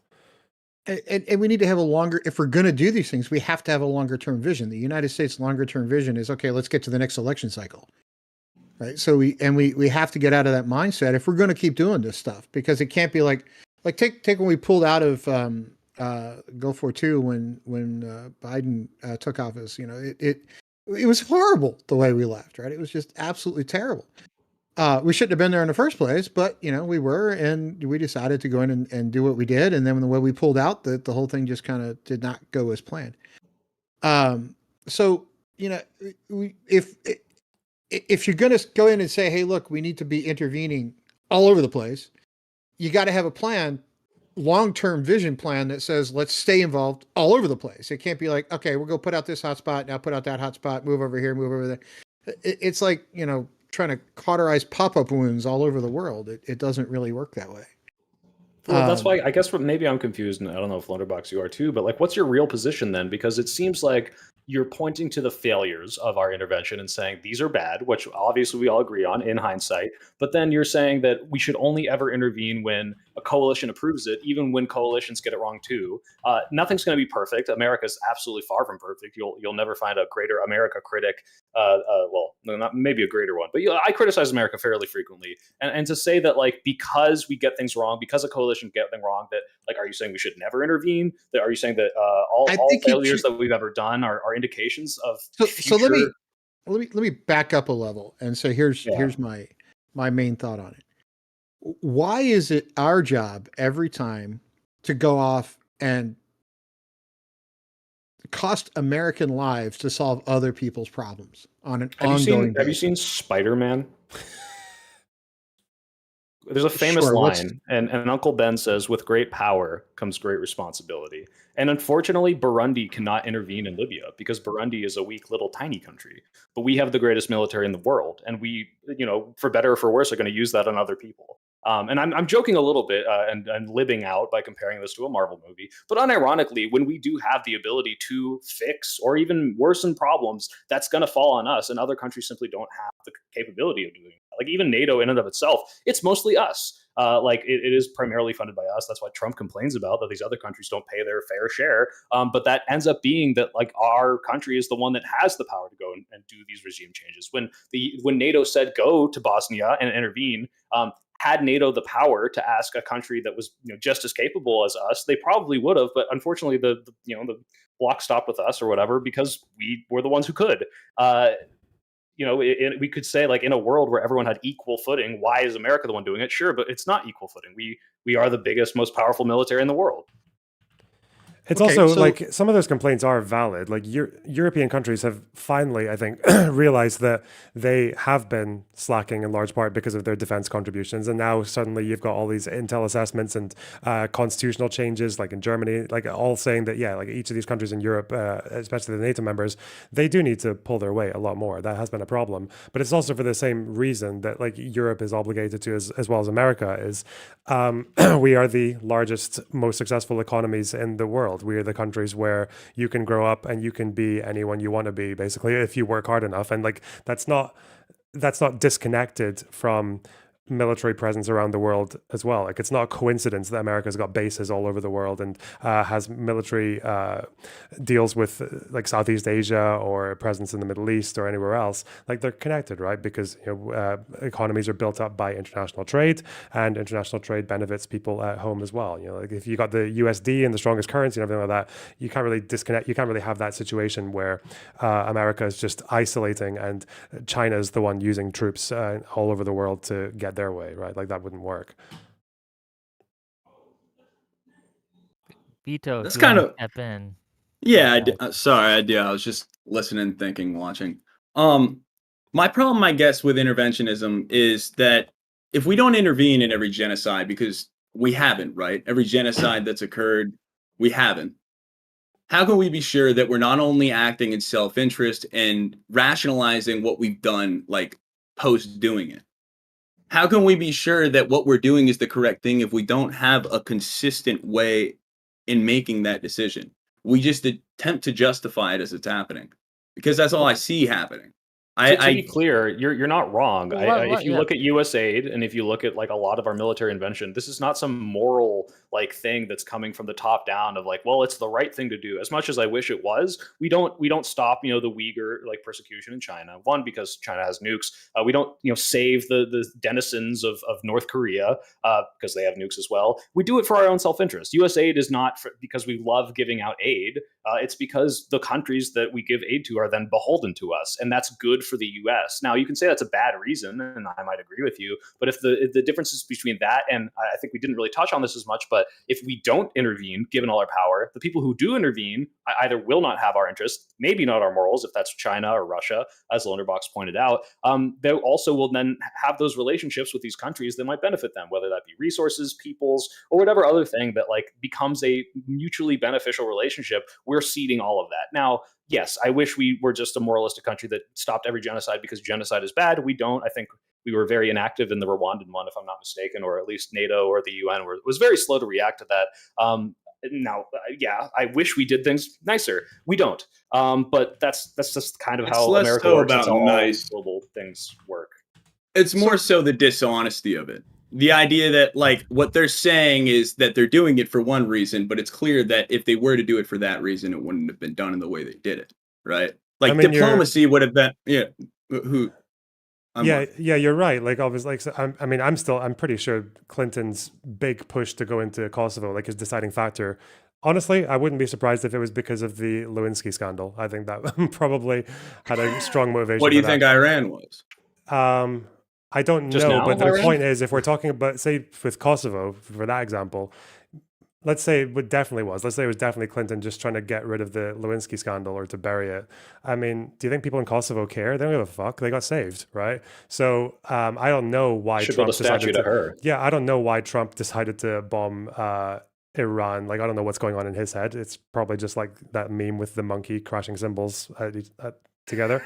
But obviously, like, what matters is like whether or not the act was justified or not. That's kind of. Do you think it was just on to narrow in on that, because you said it's helpful to talk in specific examples. So I'm just very curious on your take here, Loaderbox. Do you think it was justified that Donald Trump went in and bombed the nuclear facilities in Warsaw and the other sites that he did when it comes to Iran? Iran, I don't know if I know. I think so as far as America's contribution to it, I think a lot of the, like, my high conviction take on that is probably going to hinge on like details that are not going to be agreed upon for years. But based on what we know now, I'm probably leaning towards yes, it was justified. Yeah. So let me put I actually am a physicist hat on for a second when it comes to the whole Iran thing, because my background is in physics. I've got a PhD in it and I worked in it forever. Because, you know, you can see gray hair. I'm just happy I still have hair at this point. But when it comes to should we or shouldn't we have bombed Iran? So their underground nuclear facilities are what we claim to be the problem, because we don't want them to have nukes. So let's talk about nukes for just a second. Okay. One has the only time they've been dropped in anger was at the end of World War II. And, you know, you can talk about whether or not that was justified all day long, and that's a whole different stream we could have for hours and hours and hours. And I would argue that it was incredibly justified, because while it did cost lives, it actually, in the end, a lot fewer people died as a result of dropping those nukes versus not. Now, in the modern sense... Can we pause on that real quick? Because if you Sure. agree with dropping the nukes on Hiroshima and Nagasaki, which I think is a very contentious take, and also, as much as they were military cities, killed a lot of civilians and could have been dropped in ways that were maybe just as threatening to that place. That was not a coalition. That was a unilateral decision from the American government to murder tens of thousands of civilians to end a war, and for a utilitarian reason that you might be able to justify. But that's kind of all American intervention now. So You're applying current morality to those decisions in the past that war include. Go on. Let me take this. World War II was a case in which nobody in a modern sense, unless you've read a lot of history books, really has an effective take on. Okay. I've met a number of World War II veterans. My grandparents were World War II veterans. I've talked to a bunch of them at length. I am too young to even come close to remembering it, right? And I was born in 1972. But we love to kind of, you know, hand wash it now and go, well, World War II, we did this, World War II, we did that. And we use that to justify stuff. That is a much different conflict than anything we see today. If you look at the number of people that died, percentage-wise, it's up to, you know, measurable percentage of global population died during that conflict. Us dropping nukes at the very end of it was because the world needed to move the hell on and get out of that conflict.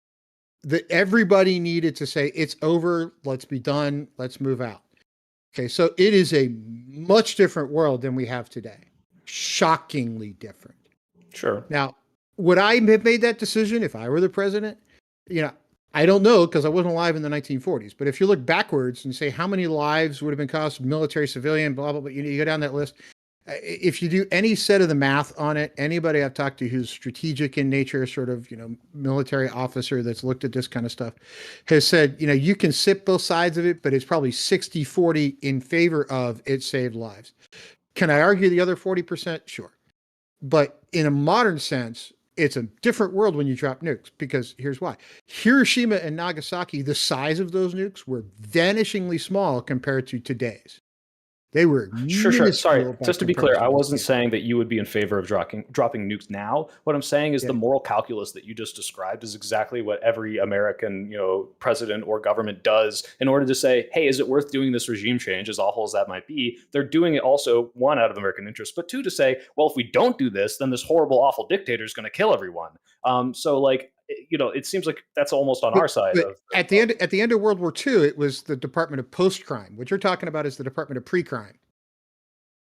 right? So you're trying to say, Sure. I mean, beforehand, well, they were saying we would know have had exactly to do a what's gonna land happen. invasion and they wouldn't surrender otherwise, which will kill X million American troops and Japanese civilians. Therefore, it is okay trolley problem wise to do this. And that's again what we do here. There's already wars happening, there's genocides happening, there's places where we're intervening. It just seems like not much has changed. It seems like your argument as to why this is different is just the scale would have been much bigger. And I don't think that's a very strong reason to be pro The it, scale if was anything. shockingly different. So, like, let's take it another way. But if you want to talk about scale, so a bank got robbed in Dallas today. Now, for all banks are going to have this new draconian security problem that you can't get inside without fingerprint, blood samples, 2 stool samples submitted to make sure you actually belong in there, right? So you can have a scale argument all day long, but World War II was a massively different scale than anything you see today.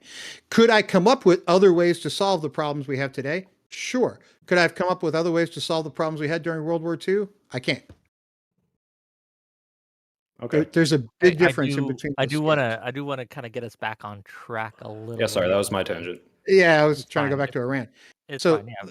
Go. The point Finish with your Iran, briefly. Yeah. There's 2 kinds of nuclear weapons in the world, right? There's the kind you make with plutonium and the kind you make with uranium. And to get uranium out of enrich, purify uranium enough to get to weapons grade, it's a whole huge problem involving centrifuges because all uranium chemically kind of acts the same. So you need different weights, and it's a whole different physical separation process than it is otherwise. And the reason Iran, we've not wanted them to have nuclear reactors over the years is because when you run a nuclear reactor, one of the byproducts you get out of the toxic waste, or let's talk about the radioactive waste, is plutonium. That's your other type of bomb, right? So to get the plutonium out of the radioactive waste is a chemical process, not a physical separation process. So one of the things that has always concerned me about the Iranian nuclear program is to build a plutonium bomb in the 1940s was shockingly difficult. Now it's kind of known. Lots of people know how to do it. It's not as technologically challenging as it was the first time.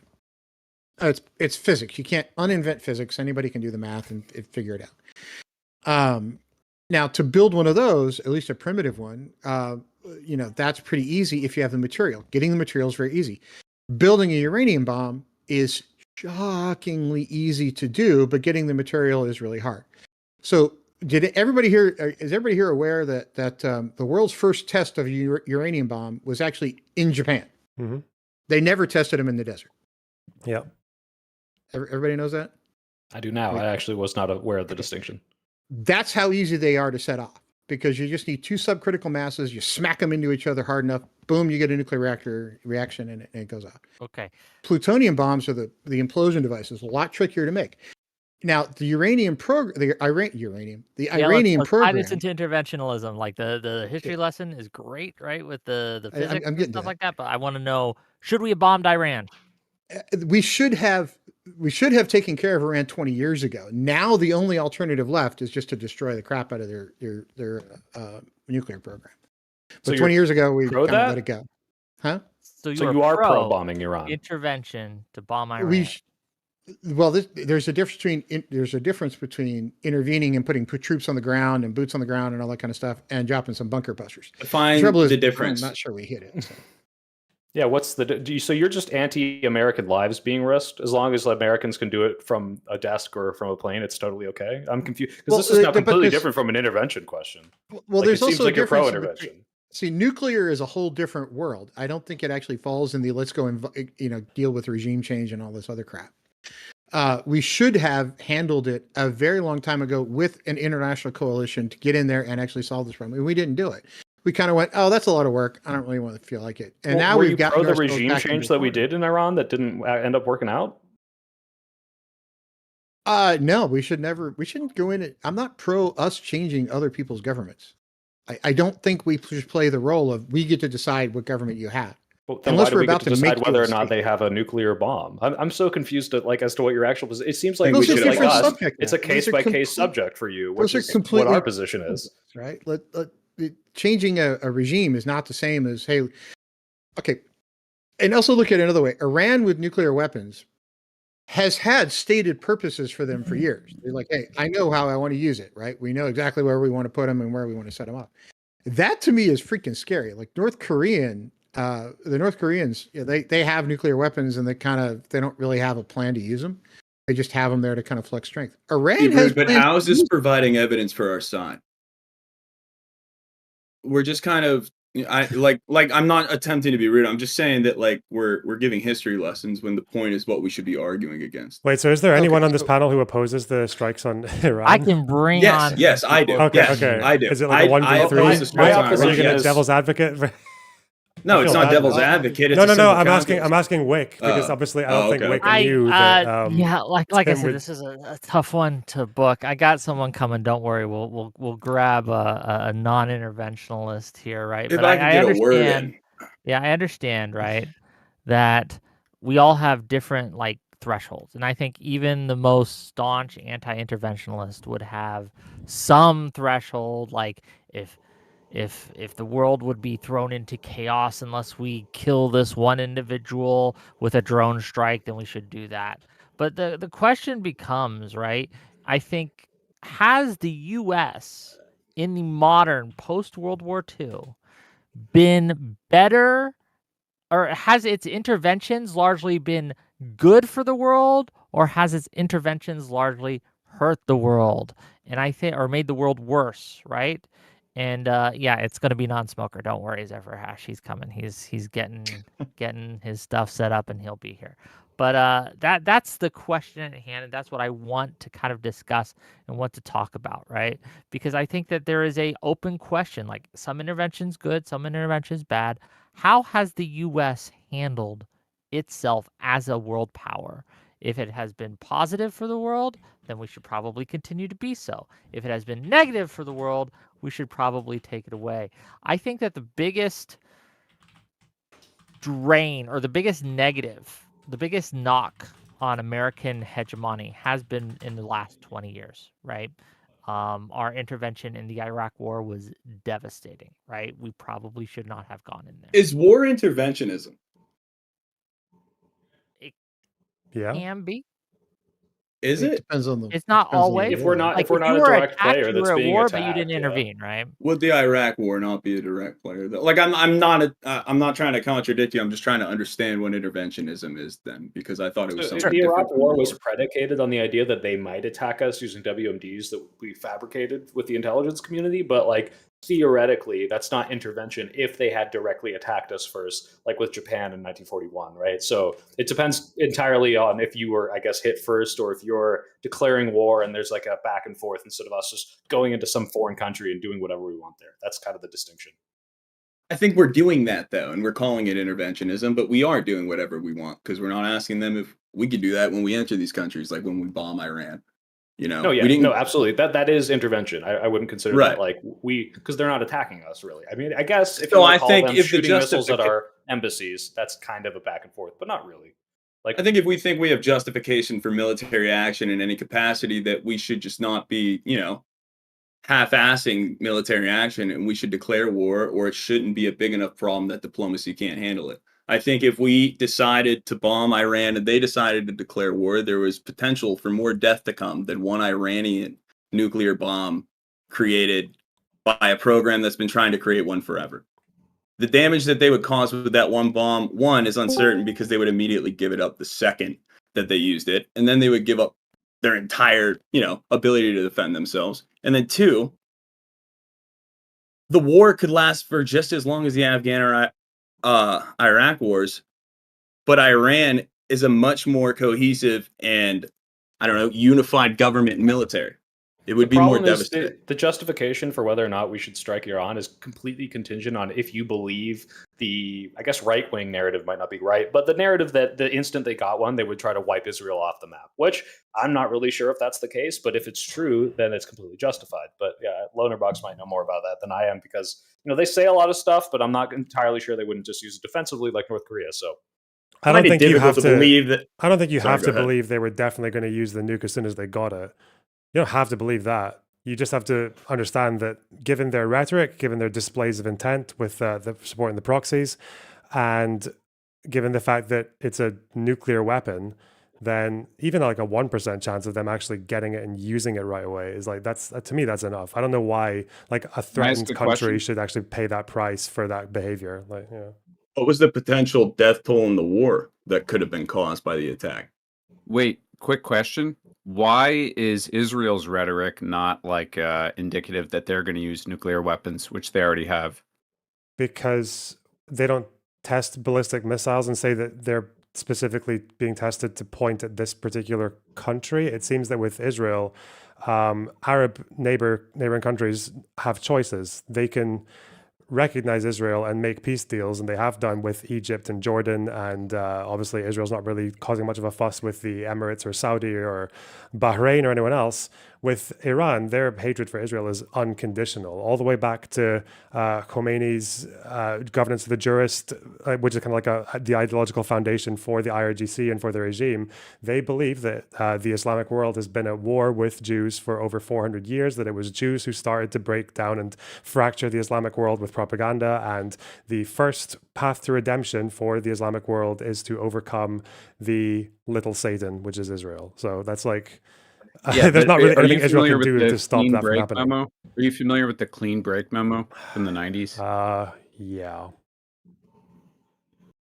Well, so I mean, I guess that's what I mean by Israel's rhetoric. I mean, if you look at Israel's rhetoric under Netanyahu, they've kind of expressed a clear preference for regime change around the Middle East. Right, so they're do you allowed to understand have that? nuclear I'm weapons. sure we agree that There's no regime restrictions change on is... that, and they're not even part of the NPT like Mhm. Iran is. Yeah, so why is that okay, but Iran is not allowed to have nuclear weapons, which, by the way, they're not even trying to develop. But that's Okay. another argument. All right, I'm that's saying like hypothetically. 3 points at once, but okay. First of all, I didn't say it's okay that Israel has nuclear weapons. The whole point of non-proliferation is that for better or worse, countries already have nuclear weapons. You just don't want to add more countries to the list, because every country you add to the list of countries that have nuclear weapons, you are increasing the chances that one regime change or one coup or one snap from a dictator will set them off and destroy the entire planet.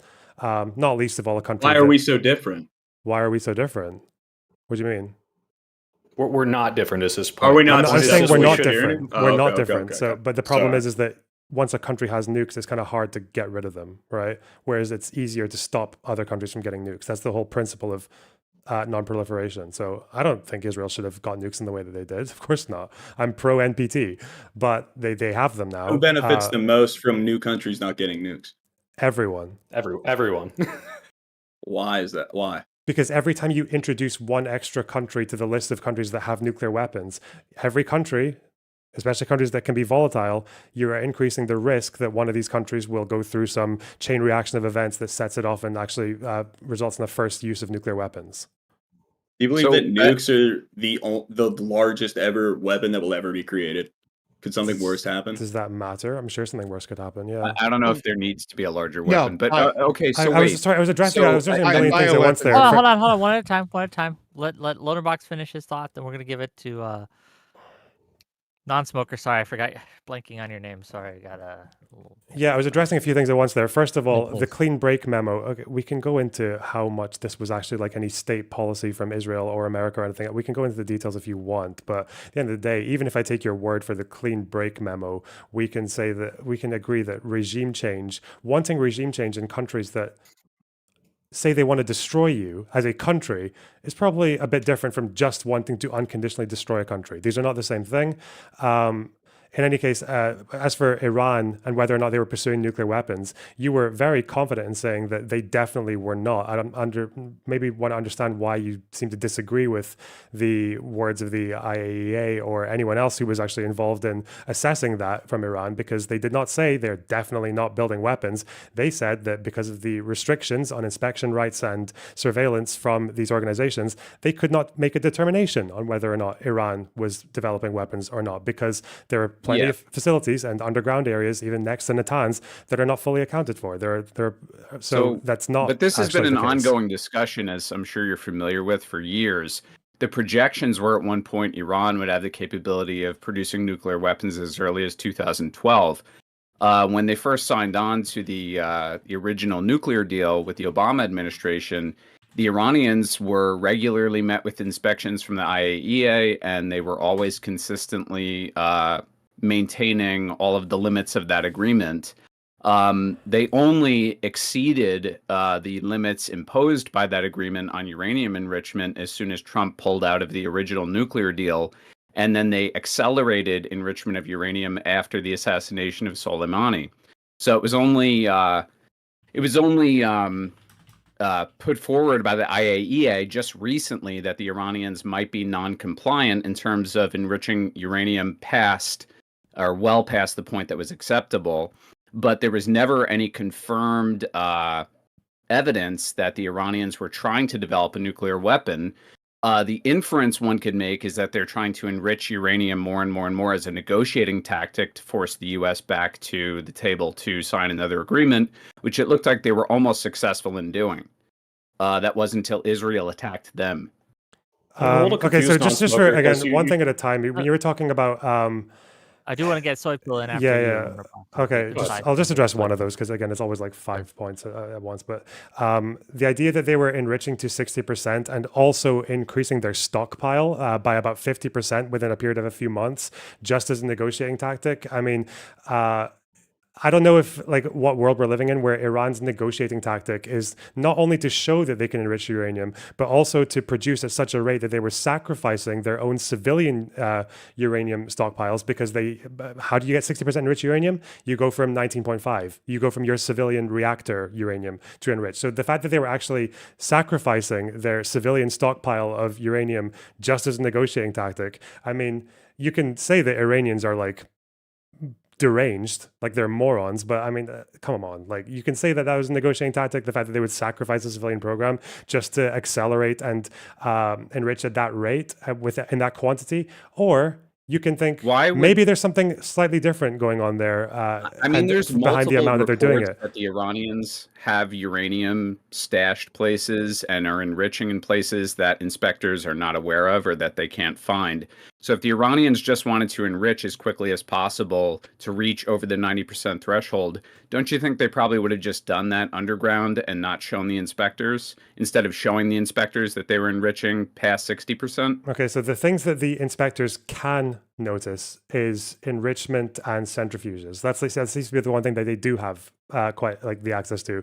Now, you're right about storage, but again, I don't know what world we're in where they can actually get away with taking a few, like the number of centrifuges required to go from 60 to 90 and that not get noticed, because obviously you can detect enriched uranium in particles. So I think it makes sense that they would go up to 60. And again, whether that was saber rattling or not, we don't know. The IAEA said they don't know. They don't have the information. Well, no. So well, none of us know. I'm just saying it's an influence. But who should? So for Israel, okay, them accepting that is like, okay, well, there's a chance here that they're just saber rattling, or there's a chance that they're doing this with the logical conclusion of getting a weapon, and we don't know if they can get to that breakout period and then make the weapon and store it before there's actually a chance to retaliate and stop it. And then the risk is that Iran's got a nuclear weapon now, a country that wants to destroy them. So who should pay the price for that behavior? Yeah, I do want to give other people a chance in here because I brought non-smoke rings because it was a little mixed up on stances here, but we got some good mix now, and I want to give a chance for Soy Pill here to get in there. I want Tim to be able to get on here, and Beto to get on in here too, and then I'm sure non-smoker will have words for everyone here, but go ahead. Yeah, Loner pretty much said most of what I was thinking. I mean, it seems like non-smokers being incredibly charitable to Iran, and that might be the case. You might not be wrong. Maybe they are just saber rattling. The point is that we don't know. The point is that, like, I mean, it would be just as silly as to me to ask, non-smoker, do you think Israel has nukes? Because Israel said they don't. That doesn't really matter. What matters is the independent investigations that we do. What matters is what we know and how we can act upon that. And the idea that, like, well, they're just, they wouldn't use it if they wanted to. Like, we don't know that. No one knows that. And we, unfortunately, as much as, it sucks, everyone spies on each other, and they've got Mossad people deep into Iran, and they probably know way more than we do. And maybe they're lying. Maybe Israel is lying about Iran's capability. It's completely possible. But all of this to, like, take a step back and say whether or not we should intervene. My stance on this is completely contingent on whether or not we know for a fact that Iran is going to have some sort of chance of getting one and using it. And to just give them the benefit of the doubt is simply not how you do geopolitics with a country that says we want to destroy you. So I just don't see that like sacrificing the long-term potential diplomacy that could be had by destroying a program that wasn't obviously or proven to be something that we claimed to be it was. We don't know for a fact they were developing weapons, do we? Do we know that for an absolute fact? No. Well, I Of can't course not. fact check the American and Israeli intelligence agency. I can't. I Okay, just well, don't I'm have the saying ability. like Could be, I'm it could saying not as be. somebody who isn't caught up, is that the general consensus? Is we know this to be true? In the same way, we couldn't fact check whether or not there were WMDs in Iraq, which we turns out in hindsight we can say, well, that didn't happen. It's very possible they're lying and making this up for their own interests, and it's possible that they were enriching uranium to the point of like but what you're supporting though is a decision based on conjecture. I'm not. What to be clear, I don't know. I've said it's completely contingent on the veracity of those statements, and like if it is, it is. But I have no idea, so I'm not supporting that specific strike. Not that without specific knowing. one, but what you're saying is that the idea of interventionism itself is not harmful. Yeah, I agree with non-proliferation. Like, I think anyone should. Okay. Why do you believe that? Well, so your whole thing against it was like, what about the war and how many more people could have died if like that then that the nuke dropped? And that's kind of Truman's calculus and why he dropped those 2 nukes in Japan, because he said, well, the ground war would have been way worse. And whether or not he was right, that's what happened, right? I just want to know how we quantified it. Potential. I don't know exactly how they quantify. It's really interesting how intelligence agencies do have plans for almost anything that could happen. I know there was a big stink about what happens if America invades Greenland, and we had a whole plan for it. Now, whether or not we're actually going to do it, I think is probably we're not going to. I hope we're not going to. But they make calculus for all of these things. Like the president probably has like 5,000 briefs on his desk for every possible scenario. What happens if tomorrow China just starts invading Taiwan, and at the same time Syria has an uprising? Like there are plans for all this. I don't know exactly how they're calculated. Don't we usually wait for those things to happen first? No, we absolutely don't wait.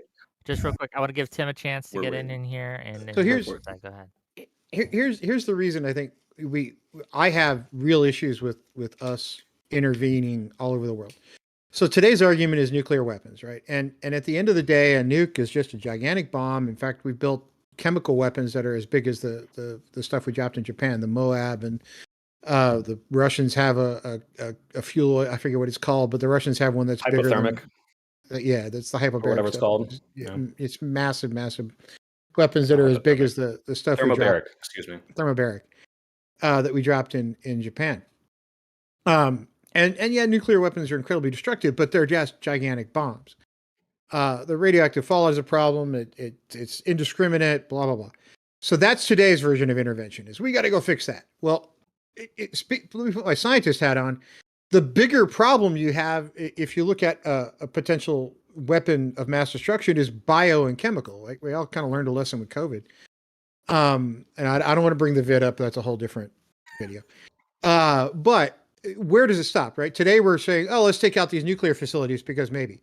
Well, tomorrow is it, okay, let's go start taking out bio facilities because maybe. I mean, that's literally what we did in Syria because we thought he had chemical weapons. Whether or not you thought that was true, and there's debates on it, but like this is a thing we do. Yeah, it doesn't stop at nuclear bombs. But so where's the end of this, right? Are we just going to keep blowing people up forever because that's just the way it works, and humans are humans, right? That's the plan. So, I mean, sooner or later you got to say, hey, look, I'm going to declare world peace and take whatever the hell it takes to get there, and or at make least sure decide to bomb people for good reasons. Why didn't we think of that? Look, at this point, Whick TV is officially declaring world peace. Okay? That's right. We're declaring it. World peace. I said it. All you guys should just lay down your arms. Okay, why are we still fighting? Okay, we're good. You got to tweet at Israel and Iran right now. Whick. I will do that. I will at them both, and I'll be like, "Yo, bros, why are you still fighting? I already declared world peace, and we're good, right?" Yeah. So I do have a response to I think something that was sort of asked to me is about the whole saber rattling versus legitimate threats. Do I know if Iran is just saber rattling, or do I know if their nuclear program is a legitimate threat to world peace? And I would say that my answer to that, I have just as much evidence for my answer as any of you guys. We can go by statements that are made, which, by the way, the Iranians have never, at least the supreme leader has never explicitly stated he wants to destroy Israel in terms of like a nuclear weapon or missiles or anything like that. What the supreme leader has said is that he wants a referendum for the Palestinians to destroy Israel that way. But I would argue that Iran, like every country, has self-interests and cares a lot about building itself up as an economic power and securing its regime through a incredibly powerful military and a secure political system. So, given that, the thing that would be in their best interests would probably be removing sanctions, right? That's probably what they're so upset about. So that's probably why they signed on to the original nuclear deal in the first place, to get the sanctions lifted. And then once Trump ripped up the original nuclear deal, or at least U.S. participation in it, thus resulting in sanctions being levied on Iran, and then more sanctions being placed on Iran after the protests in 2023 when that young woman was killed in police custody.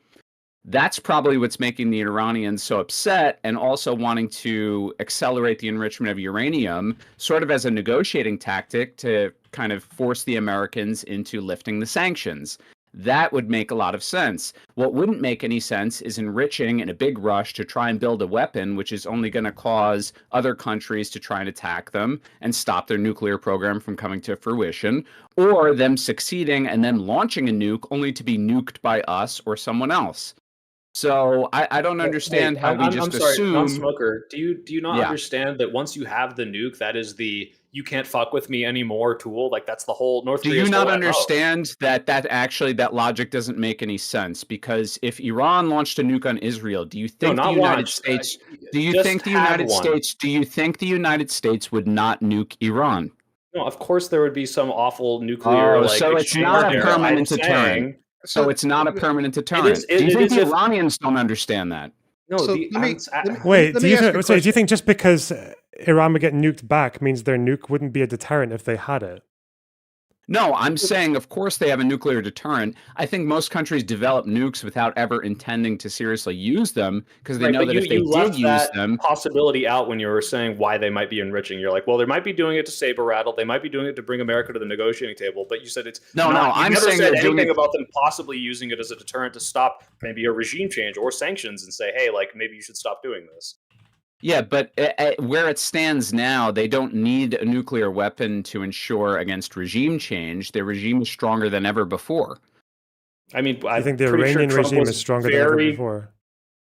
Trump was very Well, close to. I mean, maybe actually, since making Israel us go in strikes, the regime government has change. never had more support than it ever has. How the fuck in do you know OS. that? What, the Iranian regime is like one of the most unpopular regimes in the entire world. Dude, With- I don't know. these guys Israel deal with killed uprisings almost like- 1,000 people. Israel killed almost 1,000 people in the initial decapitation strikes in the 12-day war in total, many of whom are civilians. That seems to be a common theme with Israel, by the way.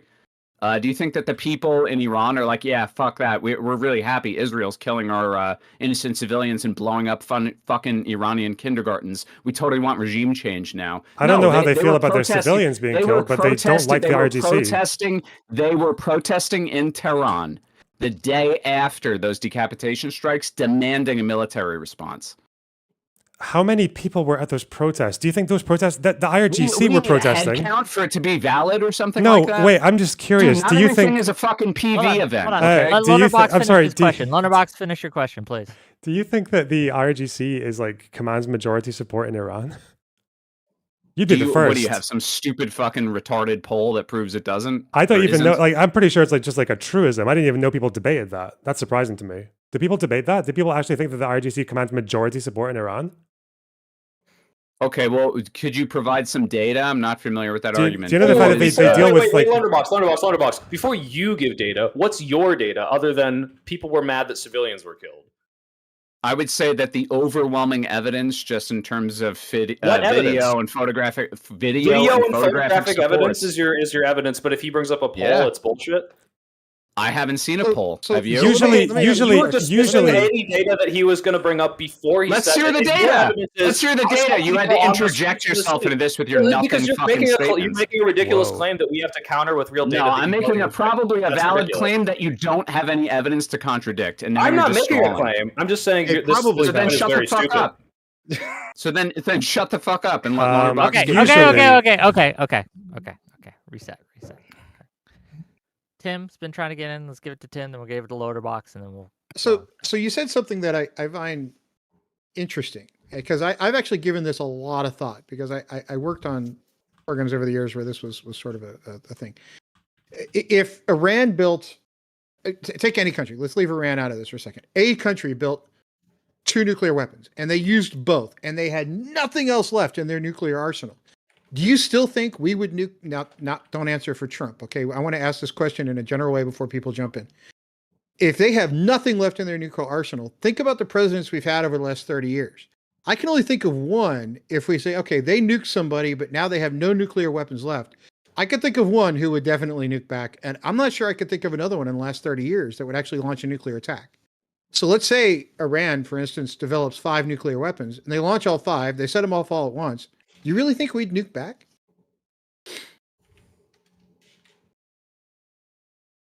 Was that a question for me? I'm sorry. Everybody, anybody who wants it.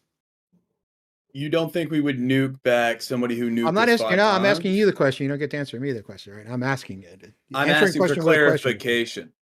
Okay. Go ahead. I'm asking if what I think you're asking is correct. By Okay. restating your question, is it correct or not? Sure. Go ahead, restate it. I'm sorry. Okay, basically what I'm asking is just honestly, I'm lost after that. So do you think if we knew a country had launched all of their nuclear assets, they were done, they couldn't possibly launch another one, would we actually nuke that country back to the Stone Age? Why wouldn't we? You're answering a question with a question. Okay, you're right. We would do it for retribution's sake because governments aren't perfect entities. The Right? vengeance is mine. We'll just go back and, nuke them back I'm to not the saying Stone it's Age right, but if they we're being started. pragmatic in everything we talk about and just talking about how things are, then yes, it's exactly what would happen. There would be retribution because the U.S. would never let an attack of 5 nukes go unanswered. That's just not something they would do. That's not something a powerful country should ever allow to happen. I will say in his defense here, after 9/11, and the attack on the World Trade Centers, if you had asked the American public, like if America could not have done nothing in that instance, if America Sure. had done nothing and there'd been no response, the public would not have allowed it, right? It just would not have stood. So in his defense, yes, if America suffered 5 nuclear attacks, the public would demand blood. I don't know if we'd nuke them back to the But would Stone that Age, blood we'd be at in the least form do of 5 nuclear nukes weapons on flying them. back the other direction? Or would that be in the form of something else? I think I'm sorry, but this is kind of a pointless hypothetical. I'm not sure entirely. We might not have. No one can really say what we would do. That's kind of a completely unprecedented thing for a modern first world country to be hit by 5 nukes. Let's take Iran for a minute. Iran, by any stretch of the imagination,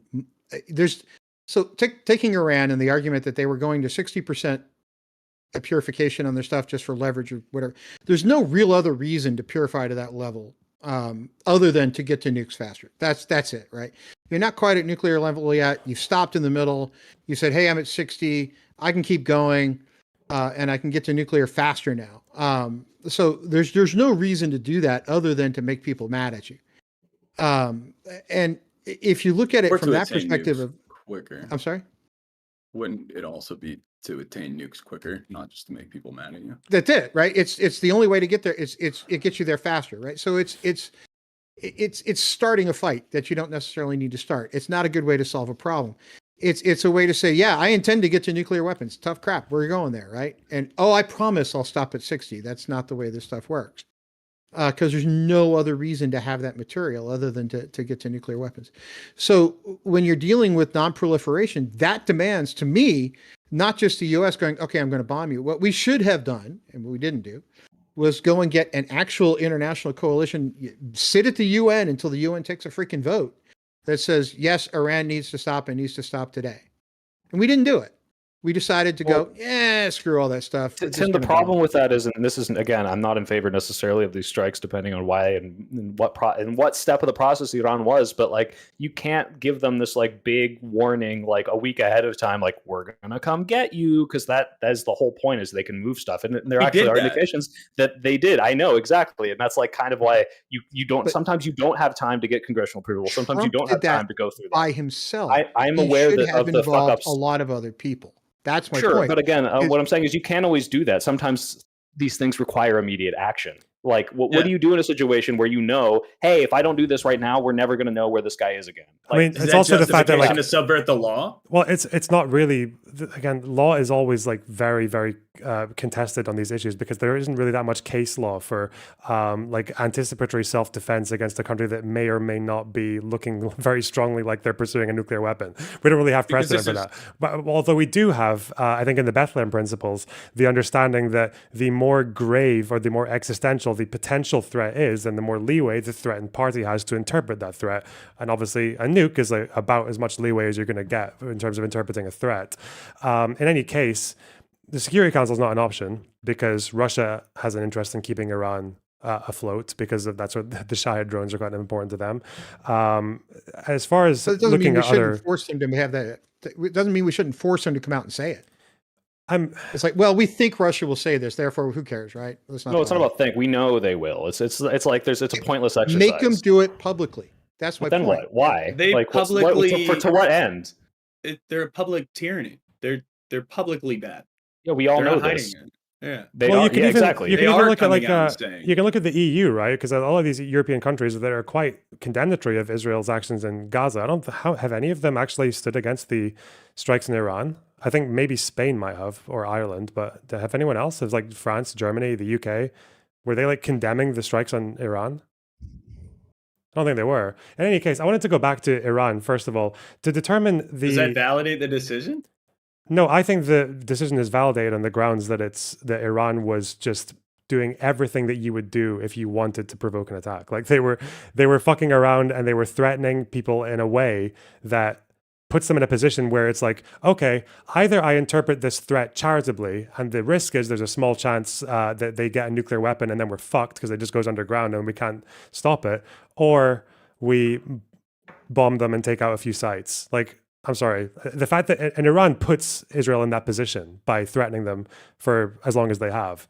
But in any case, coming back to the IRGC. Iran's benefit. Hold on, let Loner ask his question. I'm sorry. Yeah, coming back to the IRGC, obviously it's quite difficult to get like opinion polling on the popularity of a regime in a totalitarian state, but there are ways that people can measure it. One gauge is voter turnout. Usually, like low voter turnout in these elections is an indicator of like disillusionment with the regime because it's always their candidates. That was at a record high, I think, in 2024.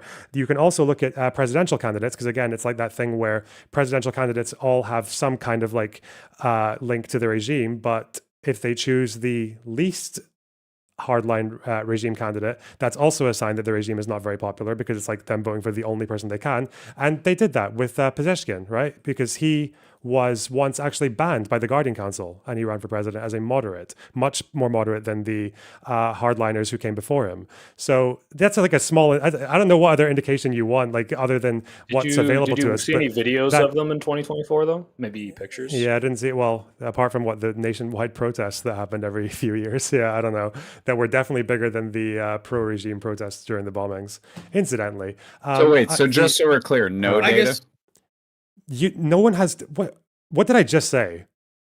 Do you think data is? It sounded like a lot of ways to say you don't have any. Yeah. Do you think? Do you think there should be? Do you think there should be data in a totalitarian regime? No, go ahead. So do you think we're obligated to say whether a regime is popular or not? We need polling data from that totalitarian regime to determine how popular they are. Not necessarily. I just think that your claim is as valid as mine. Okay, let's go through. Okay, let's go through one block then. So you think hang on, wait, no. I just need to wait one at a time. Do you think 60? Do you think record low voter turnout is a sign of popularity or disillusionment with the regime? Just to I think low voter turnout can be a sign of a lot of things. Okay, next one.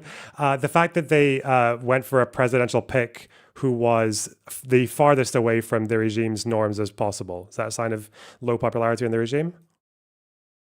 I don't know, not necessarily. It could mean that they want a more diverse candidate in office for one reason or another. I don't understand all the ins and outs of the Iranian people. I can tell you know nothing about the Iranian regime. Like, it's just like it's the least contested fact in geopolitics. You seem to have no data supporting your claim before. I'm just trying to clarify. I mean, there are polls that are obviously from like anti-regime. For the audience than anyone else. That you have no data. Well, there is. You can find polling if you want. There are polls that do show record high support. You're just making broad inferences on other data. No, I'm being very charitable. I'm being charitable to a campus dipshit who will not accept any polling agency that isn't one that You're you not already being support. charitable So at all. You're yes, I expecting am. me to be I'm charitable. arguing on your your terms. ridiculous PV bullshit as usual. I'm arguing PV has nothing to do with how popular the Iranian regime is and how you measure popularity of All a your regime in a viewpoints are totalitarian sponsored. state.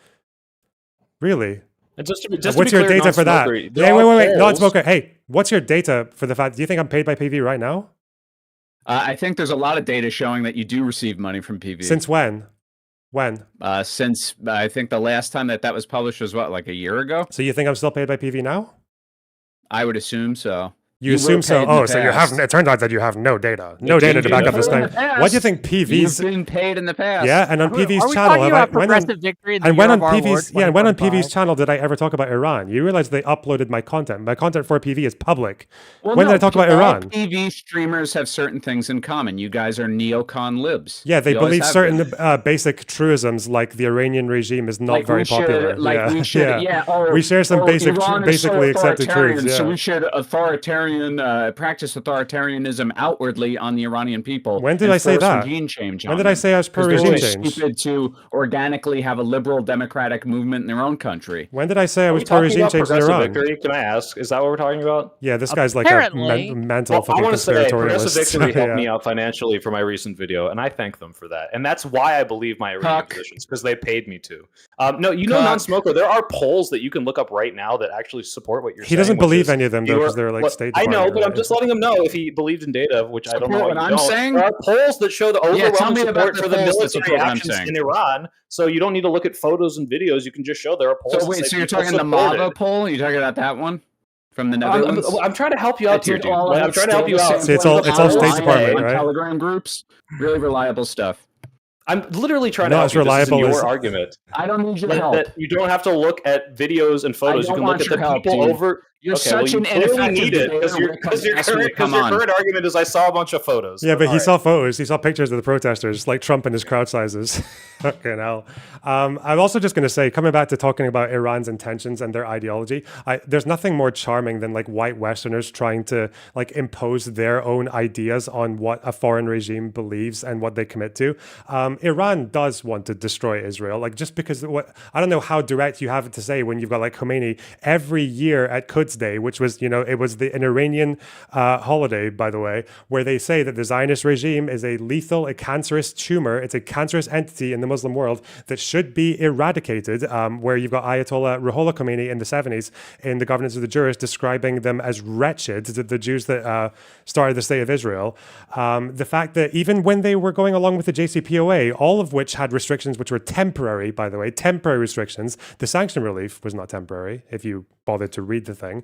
And when they went through with the JCPOA, they were still under fire constantly because the whole point of the JCPOA was supposed to be assuring the world that they did not have intentions to carry out wars of annihilation against other countries.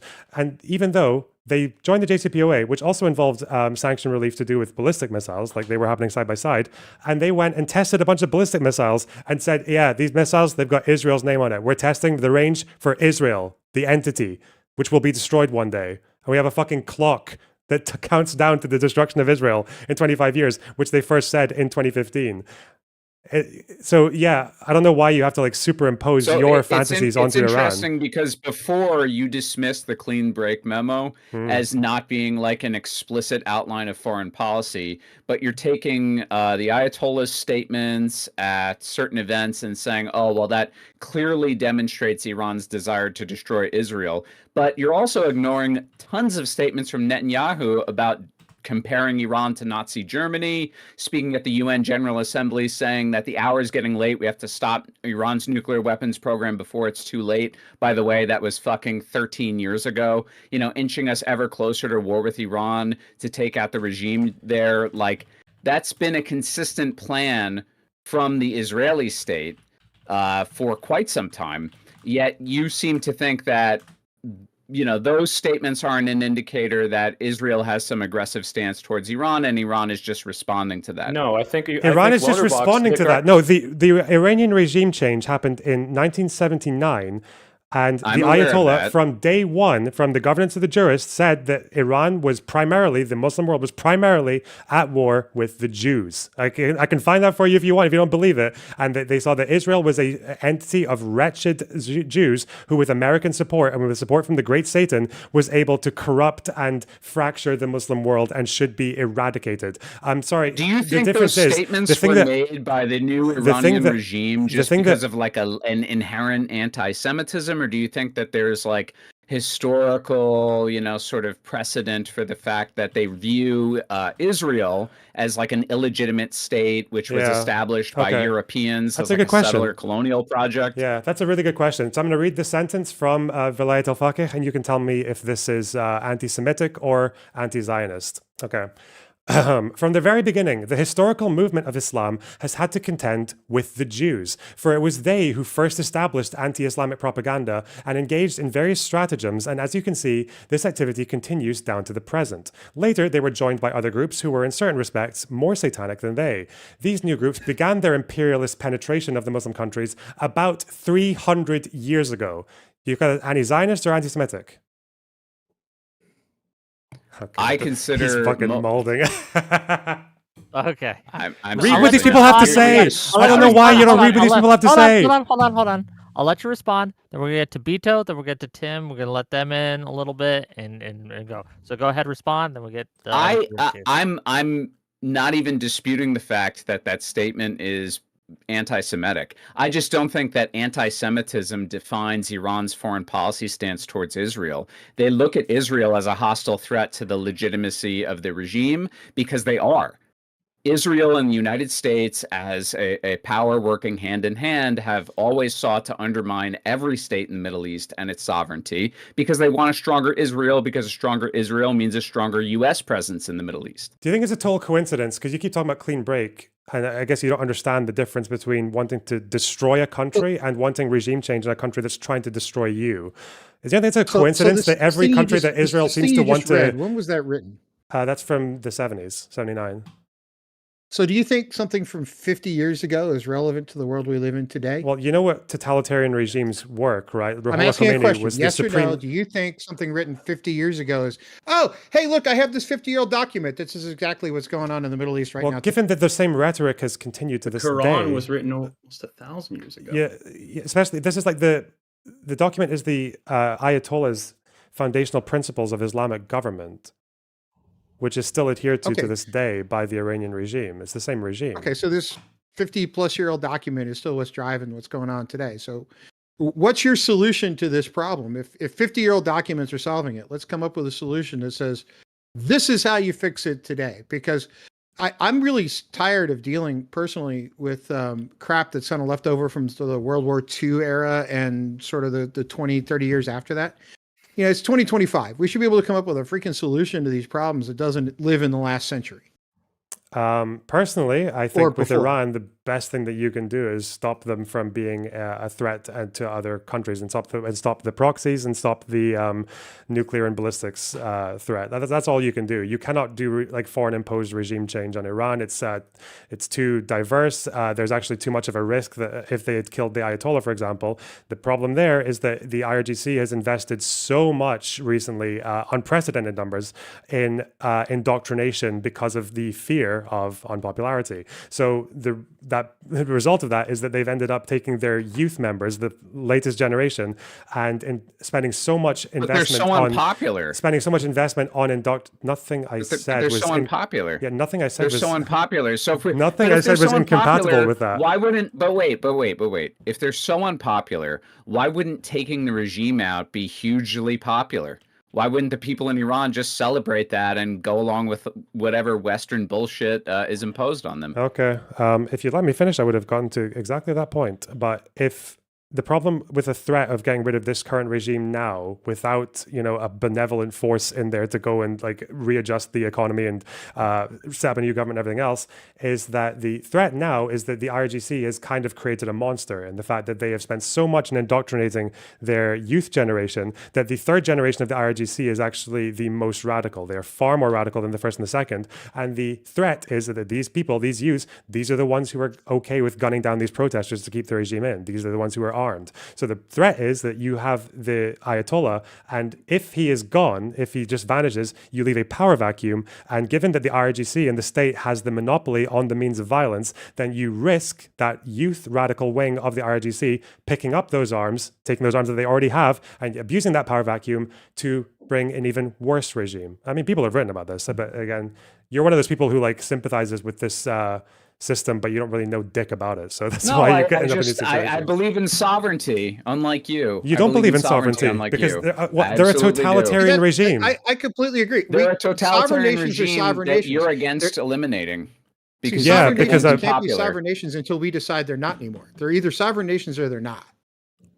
Right? We shouldn't be able to say, "Oh, look, you were a sovereign nation for a while, but now you've pissed us off, so you don't get to be that way anymore." I'm sorry, I don't mean to be rude to you, and I don't even really know you. You got to understand these PV-brained fucks. They don't believe in sovereignty. They believe in American empire. They are the neocons, dude. They just, for real though. That's really what Whick and Lonerbox think. I mean, it's funny that you're saying this. Like, who's the one? Americana to preserve the consumer paradise we all live in. That's who's what they like. This is conjecture. Who's the programmed NPC here? When I literally just said I opposed. This is from years of debating these fucking people and listening to all these arguments time and time again. I mean, apparently you're not listening though, because it doesn't matter because all we have to do is dissect their arguments, and their arguments are the only things that they can be. Dude, I don't know. Listen to the arguments they're making. Listen to the arguments they're making. I'm listening to them from the lenses I've never heard them. I mean, apparently, non-smoker, you're not listening though, because I literally just said I don't support foreign imposed regime change and people blasting power vacuums into Iran. Because as I was about to say, I was literally saying that if there's going to be regime change in Iran and the way that country works, it has to come from within. It cannot be imposed by Western powers. So listen, talk about listening to what we're saying. Not listen to what I'm saying. Let me ask you a question. So you are aware then, you are familiar with the many efforts that people in America or people in Europe have made to fund certain groups to undermine the regime up to this point, correct? Like, for example, the MEK, or even funding Baloch separatists in southeast Iran, or, the disputed funding networks that may or may not go to ISIS Khorasan, which also undermines the IRGC's power, or the Kurds or any of these groups. I'm sure you're familiar with all of that stuff. So given the fact that we've maybe not explicitly the U.S. government every single time, but wealthy, powerful, influential individuals and groups from Europe and the U.S. have funded all of these different groups to undermine the regime, and yet it hasn't had any success, and there doesn't seem to be any decrease in the regime's power. Wouldn't you at least agree with me here that the only way to eliminate the regime would probably be through a war? Because it doesn't appear that it's going anywhere. I don't know if you believe that. What is the Lenin quote? Decades can happen. I do believe that. I don't think the regime is going anywhere unless we put boots on the ground and destroy the country. Yeah, and almost everyone thought the same about Assad until like November last year. So it's, again, the fragility or otherwise of the current regime in Iran, no one really knows. No one knows exactly what's, especially with the Ayatollah's age. And we probably only will know when it just collapses like overnight. Syria is a different animal entirely. Give me a second, because we want people who haven't gotten in on a chance. I want to make sure everyone gets a chance, so we want to give it to Beto. He's been very good. He gets good boy points, head pats. Then we're gonna give it to Boy Bill. Go ahead, Beto. Ask your question. This is your chance to jump in if you want. Go ahead. Yeah, this is my attempt to, I guess, clarify each other's positions. I was under the assumption that I was defending the position that interventionism is wrong, and not to defend individual incidents of interventionism or defend against them. So what I'm confused in is, can you give me a trait or quality necessary for you to say we should intervene? What is the shared trait amongst all these things that we've intervened in and the ones that we haven't? What is missing? The problem is, if you look at, I'm asking Loner, right? Second. Loner, do you want to go or do you want me to go first? You can go. It's okay. I mean, the problem with all of these is we can post hoc rationalize all the ones that work out, and we can look at all the ones that didn't work, like Iraq and Libya, and say, well, we shouldn't have done those. The problem is, for all of these things, unless you want to be, as I suggested earlier, the country that says we are not going to do it, period. You have to make some sort of calculus as to whether or not it's moral, even though that's not really what the Congress or the president really takes into account. It's more, does it benefit America? Maybe adjacently, is this going to help the people of that country? And when we do help them, are they going to be beneficial and establish some sort of back and forth there? And unfortunately, it's not. We're never going to get it right 100% of the time. And so my position on this is there are probably a lot of interventions that are bad. Most of the regime change ones, I probably, if not all of them, would say we shouldn't have done that. It's really not our place. But there are a lot that are good, and we can look at all the ones that are good and say, yeah, we had some sort of calculus before that, and it's good that we did that. And unfortunately, I think what Tim is suggesting is probably the best thing. And not unfortunately, this is a good thing. We should have more checks for more of these things. We should have more input from other countries, and we shouldn't be able to unilaterally decide because we get it wrong a lot. I would say Wick's question earlier, we really haven't touched on, but overall, has our intervention been mostly good or mostly bad? I'm probably someone who leans to we mostly have done more bad things than good things. In fact, I would say that of the examples of good things we've done, it's a lot shorter of a list. It really just is. I don't know. Maybe you can look at all these historical books and say, wow, we would have saved more people here and here. We probably have done more fucked up shit than we've done good things. But that doesn't mean we should be anti-intervention, period. It just means that we need better checks and we need to assess these things better, because that's all we can do. We have that power. We can't just not use it, and we can't cede that ground to Russia or China. I guess what I'm saying, though, is that, it's easy to say that we're doing ad hoc, but to come to the conclusion that we can't find a trait that would allow us to decide whether or not intervention is something that we should do in this moment, then everything is left to conjecture, because there's no way that we can prove to one another objectively that we should do it, that there's a reason to do it. The only reason outside of self-interest is perceived benefit. And what we find again and again is we go to these places for the benefits we perceive to probably gain from them, and we come back empty-handed and worse off for it, like Vietnam or the Gulf War or Iraq, Afghanistan, and now whatever conflict we're involving ourselves in the Middle East once again. And there are probably a few obvious traits. So obviously, if it's a threat specifically to you, that matters. A threat to your ally would probably matter as well. I can get behind that. Credible or threats to trade partners, or securing trade, say with what happens in the South China Sea or in the Red Sea is probably another one. I feel like these are kind of the obvious ones. As far as when people talk about hindsight, I don't even know if I buy that. With what we knew about Iraq, even at the time, people had very good reason to believe that was not a war that should have been pursued, right? With what we knew at the time, the protests against the Iraq war, even before it started, were some of the biggest in European history. 3 million people in Rome, 2 million and people were right. So, I think you have to go with the information that you have at the time and see if it crosses something to do with threats to either yourself or to partners. I think that's the main thing. Yeah. Oh, sorry. No, you go for it. I thought. No, I mean, it's kind of funny because I feel like a lot of my argument was sort of made for me. I don't know the guy in the bottom left with the soy pill, right? Good name. So look. I happen to think that the whole logic of we've done more harm than good, therefore, we should still think about intervening is a little confusing. Maybe I'm misrepresenting your argument. I'm sorry if I am. No, the only difference is if you agree with all of my historical analysis of it, is that doesn't mean we should never intervene. It means we need to be more cautious. We need to have more checks in Congress. So if they want to lie us into a war with Iraq, that's sure. Okay, no, fair. I also don't think that we necessarily have to have a foreign policy where we decide, yes, we will intervene in foreign conflicts, or no, we won't ever again. I don't know if it's that kind of, bifurcation, right? We can, honestly, I agree with Lonerbox. It's a case-by-case basis, right? And I happen to think that most of the time when we look at foreign interventions, at least recent ones, it has proven to be a failure because we haven't properly assessed case by case whether or not we should do X, Y, or Z. I think Afghanistan is a great example. Right following 9/11, the American people were furious and angry, and understandably so. And because of that, that drove our foreign policy decision right after 9/11 to go into Afghanistan without there being a real coherent understanding of, is this the best way to respond to this? Do we really need to invade and overthrow the Taliban and, attempt to lock down a new government in this country and secure it for 20 years and spend $2 trillion all to just leave and then have the Taliban come back, 2 weeks later? I mean, I think we do need to have intelligent, thoughtful discussions about this stuff before we just send soldiers in.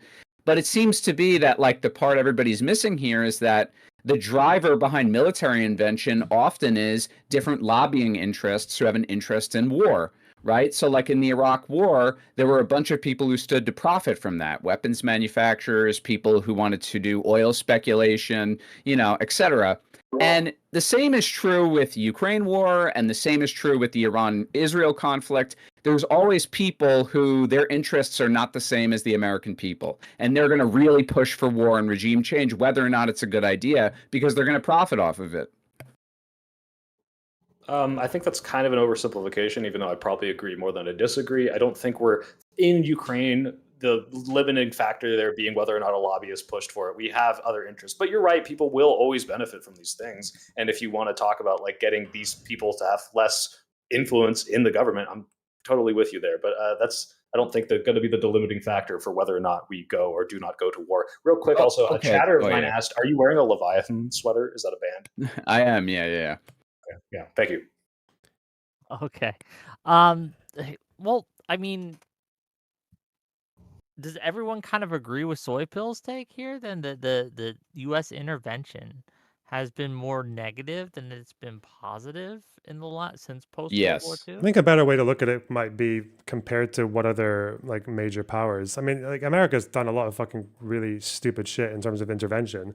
But compared to what other major power that engages in intervention, like what good intervention has Russia done ever in the world? What good intervention has Iran done? Because they actually pursue proxies like all over the place. They've had proxies in Lebanon, they have proxies in Iraq, they have proxies in Yemen, and they've done fuck all. The entire region despises them in the Arab world because of how much damage they've inflicted. So, but you China can't really compare us to people that are potentially worse actors. The question is, did we do more good than harm? Also, this is the calculus, and I brought this up earlier, that what if we had not done this and China or Russia were able to go in? I think you might have a solid argument as to whether or not they would have done something even worse. I mean, if you look at the USSR and the way that they proliferated more like dictatorial and totalitarian governments, yeah, sure. But the argument is like we're holding ourselves to our own standard. And most of our intervention, I would say, or at least a majority of it, or holding ourselves to our own standard, are bad. We've also intervened, more than any other country. So it's on like a totally different scale. I mean, like, I'll grant you guys all of the Soviet and Russia stuff. I'm not here to say that Russia does more good than bad or anything like that, especially in recent years. But I will say that we've done a lot more harm than the Russians have done harm, just by the sheer volume of interventions. What was the USSR but a bunch of... I'm not sure I agree with that. Like the Russian role in like Syria or even in Libya, because again, like the American contribution and the NATO contribution in Libya was literally because Gaddafi was rolling tanks towards Benghazi and spewing a lot of rhetoric that did kind of sound like he just wanted to exterminate his opposition. And and then they bombed them, and then obviously Libya turned to shit. And we don't know what it would have been like. That's the problem. Well, we don't know what it would have been like had Gaddafi gone into Benghazi, right? Given with what you were saying and how the war would have gone then. Yeah, but in any case, but you're acknowledging it doesn't justify the intervention at the end of the day. What turned out in Libya to be look, for all of Gaddafi's failures and problems, and he was obviously a dictator and all that stuff. I mean, Libya was a functioning state under Gaddafi at the very least, and what they have now is a failed state disaster. Do you think Libya was Libya a functioning state when NATO started bombing them? When the no-fly zone came in? I'll grant you that it was degenerating into what could be deemed a failed state. But I would also say that I think the long-term goal of NATO, Israel, the United States was regime change in Libya regardless. So they found a moment where there was like an opportune time to strike, and they took it. In any case, the point of that and the failure of that. And the thing is, like, despite the failure, because I obviously some of it was also just the fact that they completely underestimated the various strengths of the factions, and the UK actually got one of our terror attacks because of that, because we supported that fucking Abadi kid who did the Manchester bombings. A lot of people don't know that. Compare that to Wagner's influence in Libya, which is just to support General Haftar and actually have like people benefiting from those open slave markets. Again, even with like Libya, which is a catastrophic failure of Western intervention, like somehow Russia did it worse and for worse reasons. So I don't know. Yeah, it's but also do you doing more like Chechnya, Georgia, Moldova, like sure, but can you really compare all okay. I guess it's hard to measure the degree to which one is worse than the other, but I'd just say Iraq and Afghanistan in general and the many exogenous problems which came about as a result of both of those things. In terms of scale, I don't see how as bad as Russia's interference in Libya would be. Russia and Syria, they intervened to help Assad in 2015. Yeah, just real quick. No, I'm aware of that. Go on, Whick. Sorry. Yeah, non-smoker, right? Because I have a question. Because your principle here, or at least what you're trying to argue, seems to be that America has done it more and done it worse in general, right? And it is because it has more reach and has done it more often and has done it worse. Can you name a country post World War II that has intervened in a hot zone, to stop a genocide, what have you, right? To intervene in another country and with their military that has done it better than the U.S., that has done it in a less harmful way than the U.S.? I don't know. It's an interesting question. Because again, I don't think that anything compares to the scale of what the U.S. has done, and I think only the Soviet Union comes close. And I would say that the Soviet Union did a lot of harm as well. So I'm trying to think what you're talking about a time period where the world is essentially divided between two major powers. And you want me to try to come up with an example of another country that intervened and did it better? I don't know if I have one off the top of my head. I think the UK got the Falkland Islands really good. I think they did a good job with the Falkland Islands. I think China's doing a great job with Africa right now. I mean, I can do the commie thing if you won't do it. Castro actually helped defeat the South African army in Angola, right? The Cubans were one of the first people who got thanked by Mandela after apartheid fell. Yeah, there you go. Look, I guess my point is my objective here is not to say American intervention is bad to therefore justify that the Soviet Union was good or that some other communist regime was good. I guess my point as an American to criticize American imperialism is to say that it's done a lot of bad, and I actually don't think it's benefited the American people very much either. Yeah, and to add to that, non-smoker, as a little bridge build here, it's you can look at other countries potentially doing it worse. I think I was joking about the Falkland, but maybe the Boers and Rhodesia might have been a good example of intervention, better than some America things. But the point is that we're not holding ourselves to the standards of what other countries would do, unless we're looking at it in a way that, hey, if we didn't do anything, they would do it instead, and therefore we're the best option. It's more of, what have we done? How can we be a better country? Because we have done a lot of bad, and we don't want to keep doing it. But that variable, Soy Pill, is important, and I think Lunderbox has mentioned it several times, and it's worth looking into. For example, if we divested, right, from Israel, for example, right, do you think that Israel wouldn't seek other people to invest in them? And do you not think that us having some form of sure. I agree. China or better than, it's always going to be in our best interest to be the ones who get to be the power distributors. Yes. In the same way, for U.S. aid, being the world's ATM is a good thing. It's good for us to be the negotiators because it's in our best interest. The question is, can we not, as the people who are exerting that power of other countries, improve those countries in ways that pull us away from the mistakes of our past and say, hey, wait, maybe we shouldn't be doing regime change. Maybe we should learn things from Libya. There are always ways for us to be doing this better. And that doesn't mean we have to divest. That's why I'm against being completely anti-intervention. It's how do we constantly improve and iterate on the fact that we are fucking up a lot and we have fucked up in our past. Developing reasons that we can continue to refer to.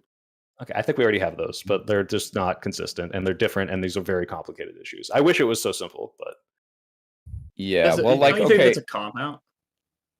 It's not a cop out. I think it's very clear that it changes based on. It's very clear that it changes based on who's in the Oval Office. I mean, it's just anybody who looks at history and says, "Oh, it's always the same, no matter which party or president is in there," is just lying. because it is very clearly different based on who's in the Oval Office. Because Trump and Biden, it's just not the same. But Bodie, you can say you're anti-regime change. Are you anti, Nazi Germany? That was a regime change. We did that. We completely imposed all of our loyalist people into the West German government. Like, this is a thing we did, and obviously that's an easy example. It's like in hindsight, most reasonable people look at that and say, "Good, we got rid of the Nazis." But that, like, you can't just explicitly have some set of rules. It just doesn't work like that. Do you think that? I mean, you are aware, like, that's really not why we entered the Second World War, was to institute regime change in Nazi Germany, right? No, it wasn't we entered the Second World War. Well, because we were attacked. Yeah. That's the main reason. Right. And I guess my point in saying that is not to say America did something bad or whatever, by interfering in the European theater. And I would say the Soviets are primarily responsible for destroying Nazi Germany, but be that as it may, I would say that this whole idea that America goes out into the world, ventures out, and we spread our political system by changing regimes and therefore making good regimes, more good regimes than bad regimes, and that makes the world a better place. It's just a fantasy. Well, I'm not saying that, to be clear. Just you're not arguing against me if you're saying that. If anything, the regime changes would have been argued against this whole time. Just hold on. I just have to get this out, and then I'll put on my moderator hat. Oh, did you triggered Whick because you said Soviets helped World War II? What I do need, a non-smoker will have to reach out to a moderator to moderate us and things. But yes, Pax Americana has made the world a better place without Pax Americana. And when Pax Americana eventually falls, which it looks like we are waning on the world stage, you are going to wish that we could go back to the liberal world order of the past. I really doubt that. I really doubt guarantee it. Right? I really doubt that. I think we live in a liberal dystopian hell. Freer now than they have ever been because of America. Because people are miserable. US That's why you have Trump. Literally saved. That's why you have Trump. Koreans from you guys understand that. You keep insisting the world is a great place. By keeping them from being North Korean slaves, right? You guys created Trump. Look. What regime do you want to live in? What regime would you want to live in? I was 17 when he was put into power. But that's another debate. I'm going to put my moderator back on. Otherwise, I'm getting triggered because you guys need to defend America better. I don't know why I expected someone who lives in Britain and PV said I'm not allowed to. Sorry, Wick. But anyway, go ahead. Okay, let's reconnoiter. Let's refocus. We only got a little bit of time left. I don't want to keep you guys here forever. I guess what is give me the worst intervention that the U.S. has done post World War II and the best intervention, in your opinions, and then why. Let's start with Tim, and we'll go around the room. I'm just really curious. Your best intervention and worst intervention. Go ahead. Okay, best intervention. I'm going to cop out and just say Grenada because it was over in like 2 days and nobody cared. Because it's a simple one, nobody even remembers it. Worst is probably Vietnam, just because we accomplished crap all but getting a lot of people killed and not much really changed. Okay. Soy pill. Yeah, I don't want him to hold me to this as the absolutist, but just off the top of my head, obviously, I think one of the best, if not the best, was the Bosnian intervention of stopping one of the worst, ethnic cleansings. And they love us for a reason. It's because we did a pretty damn good job there. Although Serbia hates us, they still are surviving. I don't know if you'd call that a regime change with Milosevic going away, but regardless, I think that was probably the best. The worst off the top of my head also would be then the real 9/11 of 1973. I want to say with Allende and replacing him with Pinochet, this horrible, awful dictator, helicopter pusher outer, and executioner in stadiums. Man, I think that was awful. It's one of the many awful South and Central American regime changes we have done. But Vietnam, death toll wise, was probably. Okay, Beto. I'd say the best intervention we've had since World War II would probably be South Korea. If we look at the difference between how developed the nations are, north and south of the border, South Korea is doing great economically and culturally. And then the worst would most likely be Afghanistan. We were in Afghanistan for no other reason than to be there. When I was in the army, they sent my unit there, and when they came back, they'd done nothing but sit there and get RPGs launched at them. This was in 2016 to 2019, so things might have been different, but thank you for your service. I will say that. I appreciate the support. I just Okay. Not you, Wick, though. Not Not me. you. Okay, fair enough. I just Air failed to Force see doesn't really count. I mean, Loader box. What do you think? Worst one, since it hasn't been said yet, is probably the Yemeni civil war. Turns out Saudis can't really be trusted with weapons. It's kind of fucking mental, and that blockade was kind of insane. The best one, I was going to say Kosovo initially, but I'm actually going to change my answer and just say that those B2 runs over Iran were very fucking impressive. That was some cool shit. It's a little early and to also, say that, my right? Mossad We don't know. handlers are Nuclear paying me program's handsomely still for that. intact.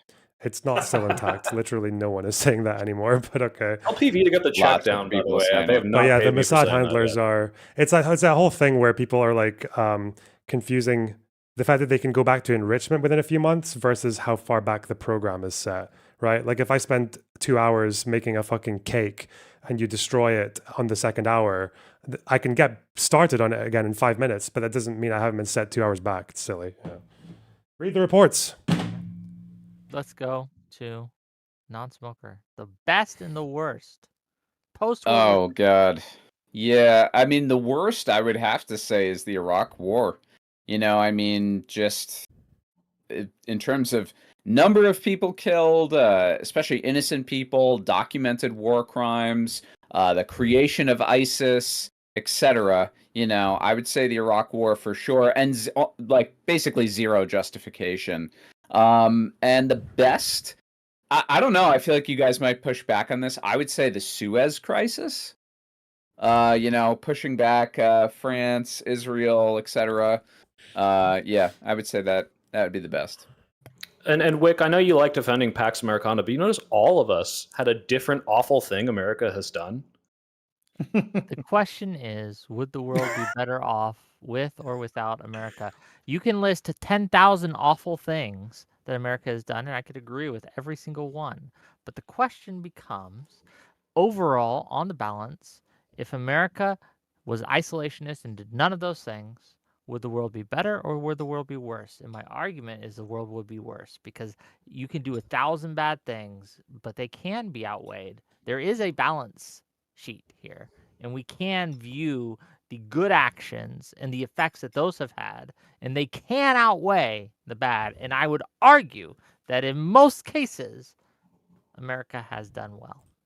But Wick, can you name 5 good interventions that haven't been named yet? That haven't been named yet. If I took time to think about it, yes, I probably could. Okay, well, the intervention that we ran on your mom last night was great. Okay, we caught the whole Marine Corps, and we all took turns. Okay, it was great. Wow. It was wonderful. Some B2 bombing runs. This is a way of saying no. But what flavor of crayons were you guys eating? Look, the problem is, like, it's when it comes to numbers, you can have 10 bad interventions, but they can be outweighed by one really, really important and really, really good one.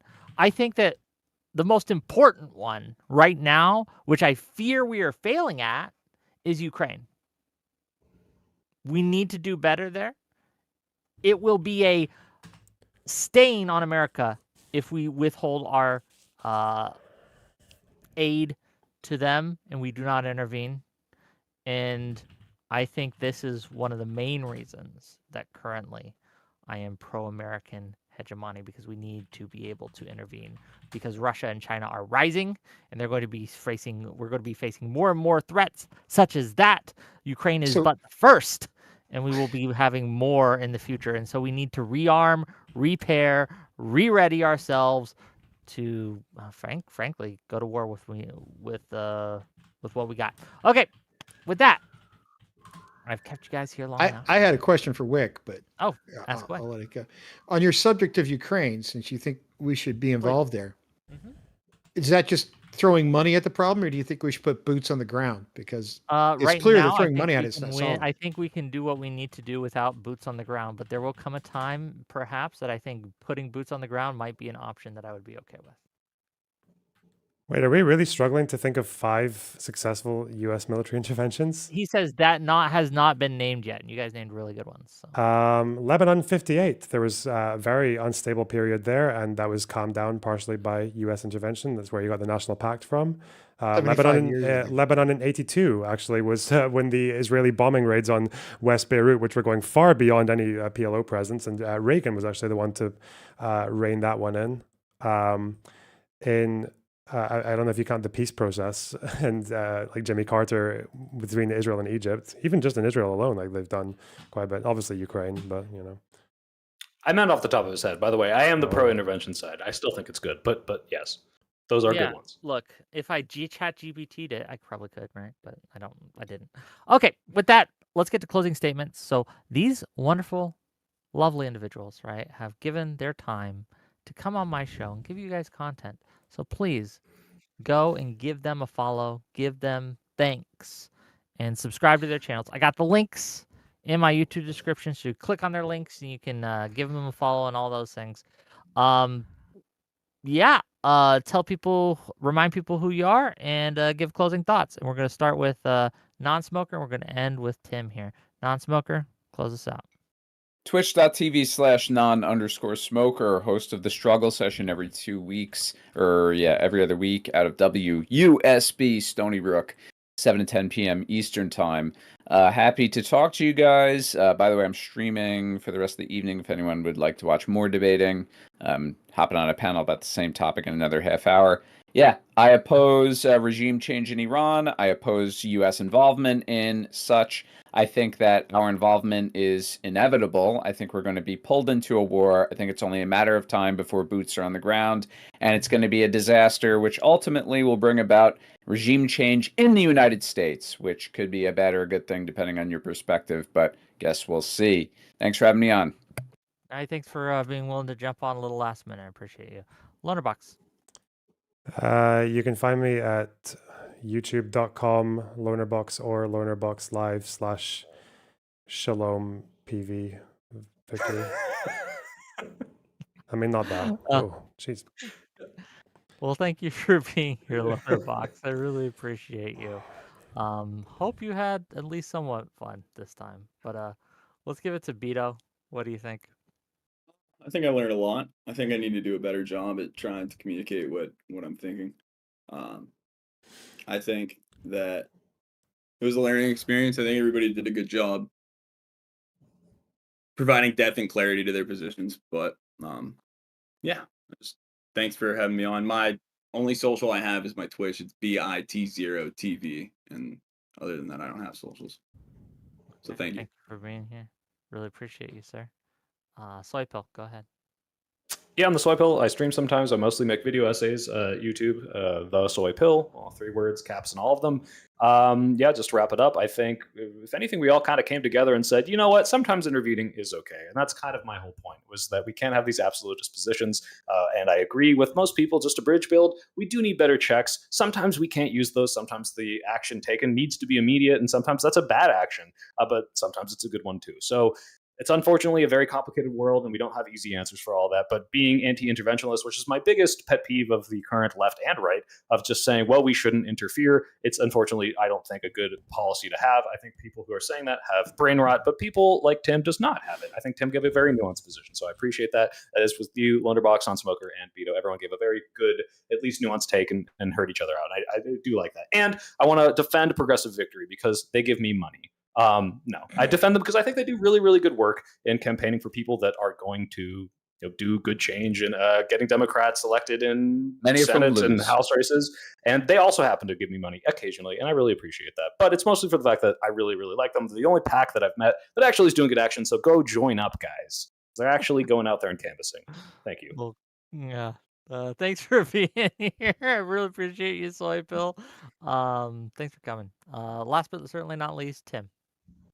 So I will point out that I'm not sponsored by absolutely anybody on any of my social media channels. I just want to make sure everybody's aware of that. Based. And you can find me anywhere on just about any of them at Timothy M. Holt. And I am an Army veteran, for those of you that you didn't realize that, but it was way pre-Gulf War on Terror. So I got out in 96, so I'm pre 9/11.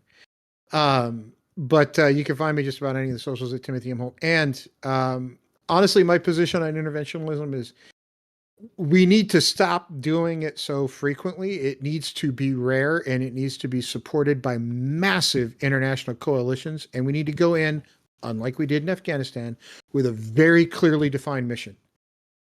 Accomplish that mission and come home. And we suck at defining what the mission is these days, which is why I'm like getting to the point where I'm just like, we need to stop it. So that's me. Find me around. Check him out, gang. Okay, gang, Yes, gang. stop killing games. I don't know if anybody. I don't know what that was, but fair enough. We're not ending the stream, but we're gonna send all these people home, and then I'm gonna read super chats, and then I'm gonna rant a bit because honestly, fuck sovereignty of other nations. America is the only sovereign actor on the world stage, and yeah, I don't believe in other countries. So anyway, thanks again. Bye bye, everyone. Wick. Thanks for having me, Wick. Bye.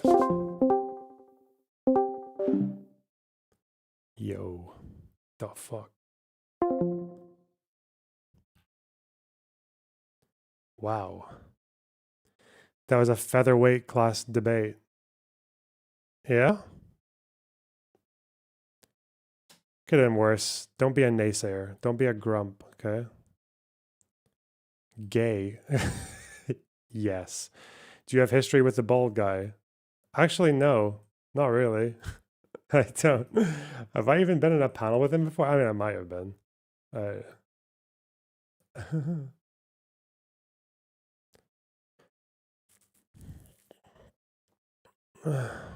You did the tanky takes better than the tanky. Yeah, well, I used to be one of them, you know? Yeah. Yeah, that South African army getting fucking cucked. Getting absolutely rolled by the Cubans. That was good, wasn't it? Cubans did a lot of good there.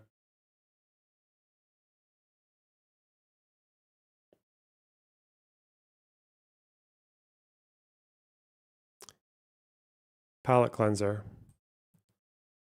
Give us a palate cleanser. Yeet.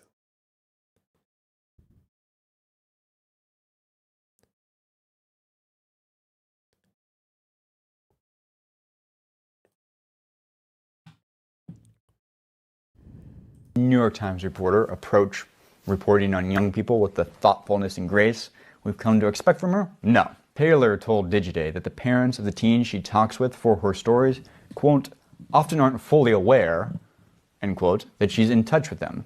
Allow me to quote the article. The biggest, most challenging thing about my job is getting teenagers to talk to me on my phone or having them let me into their house. A lot of kids don't want anything to do with it, especially if their parents aren't fully aware of what they're doing. As a formality, do you mind if I tape on my end?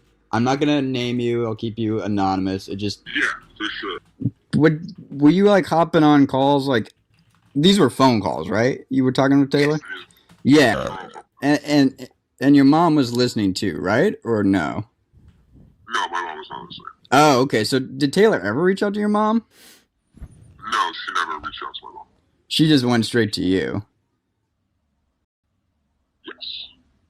Did that strike you as odd?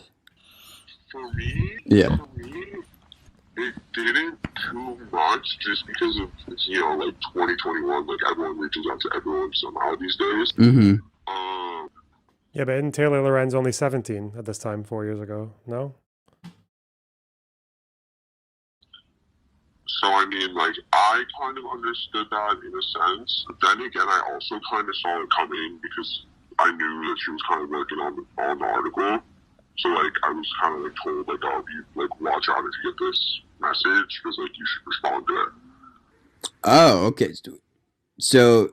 Is this really like is this like a real meme? Does Taylor Lorenz actually, like, does she lie about her age or does she just hide it?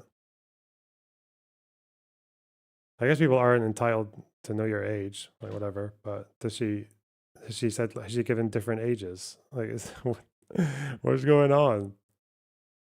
Pirate software is catching major heat right now, so I've heard. Yeah, it's quite funny. What's this? Why am I opening Twitter DMs? That's never a good idea. Oh, this is someone I know. Okay. Wait, one of your friends told you that, or like one of the? Yeah, no, one of my friends. Okay, so was like, "Hey, Taylor's working on an article. Respond if she messages you."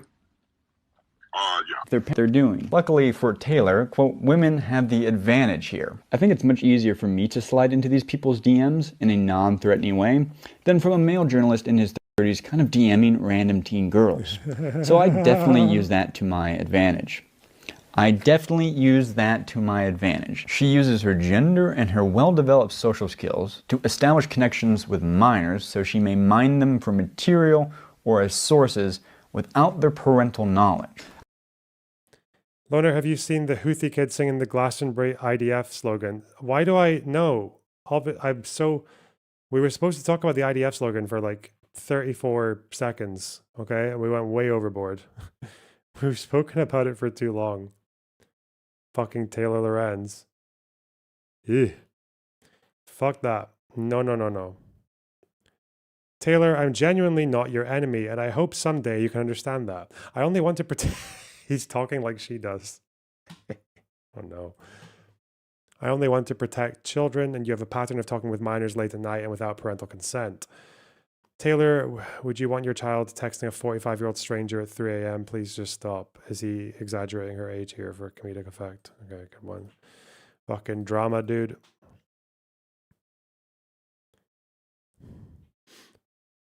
Thanks for the $5, Barbas. Why should America have social democracy, and why should Hutch convert and evolve? America should have social democracy because when you break your leg, it's good that you don't have to pay $200,000 for the x-ray lest you get your house repossessed and then you have to spend 200 years in the electric chair. Okay, that's just a bad system, okay? Why are people mad at Sacha Baron Cohen? Hutch supports what you just said, by the way. Wait, what? What'd I say? Where is he? Is he here?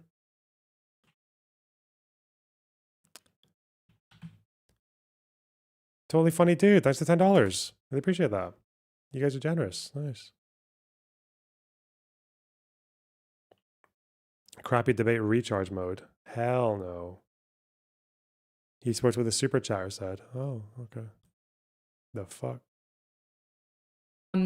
But the What's going on disaffected here? left would, for example, they would look at the first Trump presidency and they'd be like, okay, guys, Trump sucks. He's an asshole. Which is just most disaffected liberals will be like, yeah, of course he is. Of course he's an asshole. Yeah, he sucks a lot. But his first term, the whole time you guys were screaming, Nazi, Nazi, Nazi. He's a fascist. He's trying to take over he's destroying the economy. He's destroying, and it's like, well, you guys were mostly screaming that the sky was falling, and the sky didn't fall. Like, things were mostly fine. Operation Warp Speed was actually like a goddamn miracle, like a technological, scientific miracle. I was just going through, I forget the creator of the mRNA vaccine, the woman who did it, but I was just going through one of her biography recently. It was Operation Warp Speed is crazy. It's so fascinating, especially with him getting the NSF now. You're like, bro, that was like your best thing. So you look at it, and there's a number of things in the first Trump presidency that I would point to, and I'm like, that was fucking stupid, like pulling out of the TPP, right? There's a lot of things as a liberal that I didn't like. But the liberals were saying the sky was falling. They said, this is the end of democracy. And then Joe Biden won. And like, it wasn't, the sky didn't fall. So I guess he did try to end democracy, I guess, but okay. Yeah. Listen, I get it, you know, you concede, there are some things, warp speed, yeah, cool. B2 bombings, yeah, but also, fuck that guy. He's a bad person.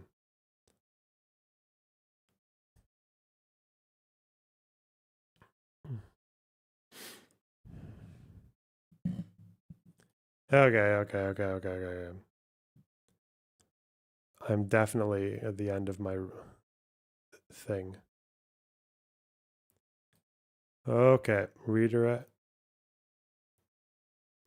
The Ghislaine effect. Don't say that. That's just not accurate. Okay. Upload that Prometheus debate. Barbas, thanks for $5. Hutch just calls himself a liberal. I wasn't actually mocking Hutch. Well, maybe you should have been. Fuck that. Yeah, maybe I'll do the Prometheus debate. Why not? Put it in with the Taylor Lorenz segment. That guy's fucking mental, man. He's a nutcase. I think he might be dangerous. I think he might be dangerous. Feli, thanks for £5. The fuck? Should I just stay on while you guys donate?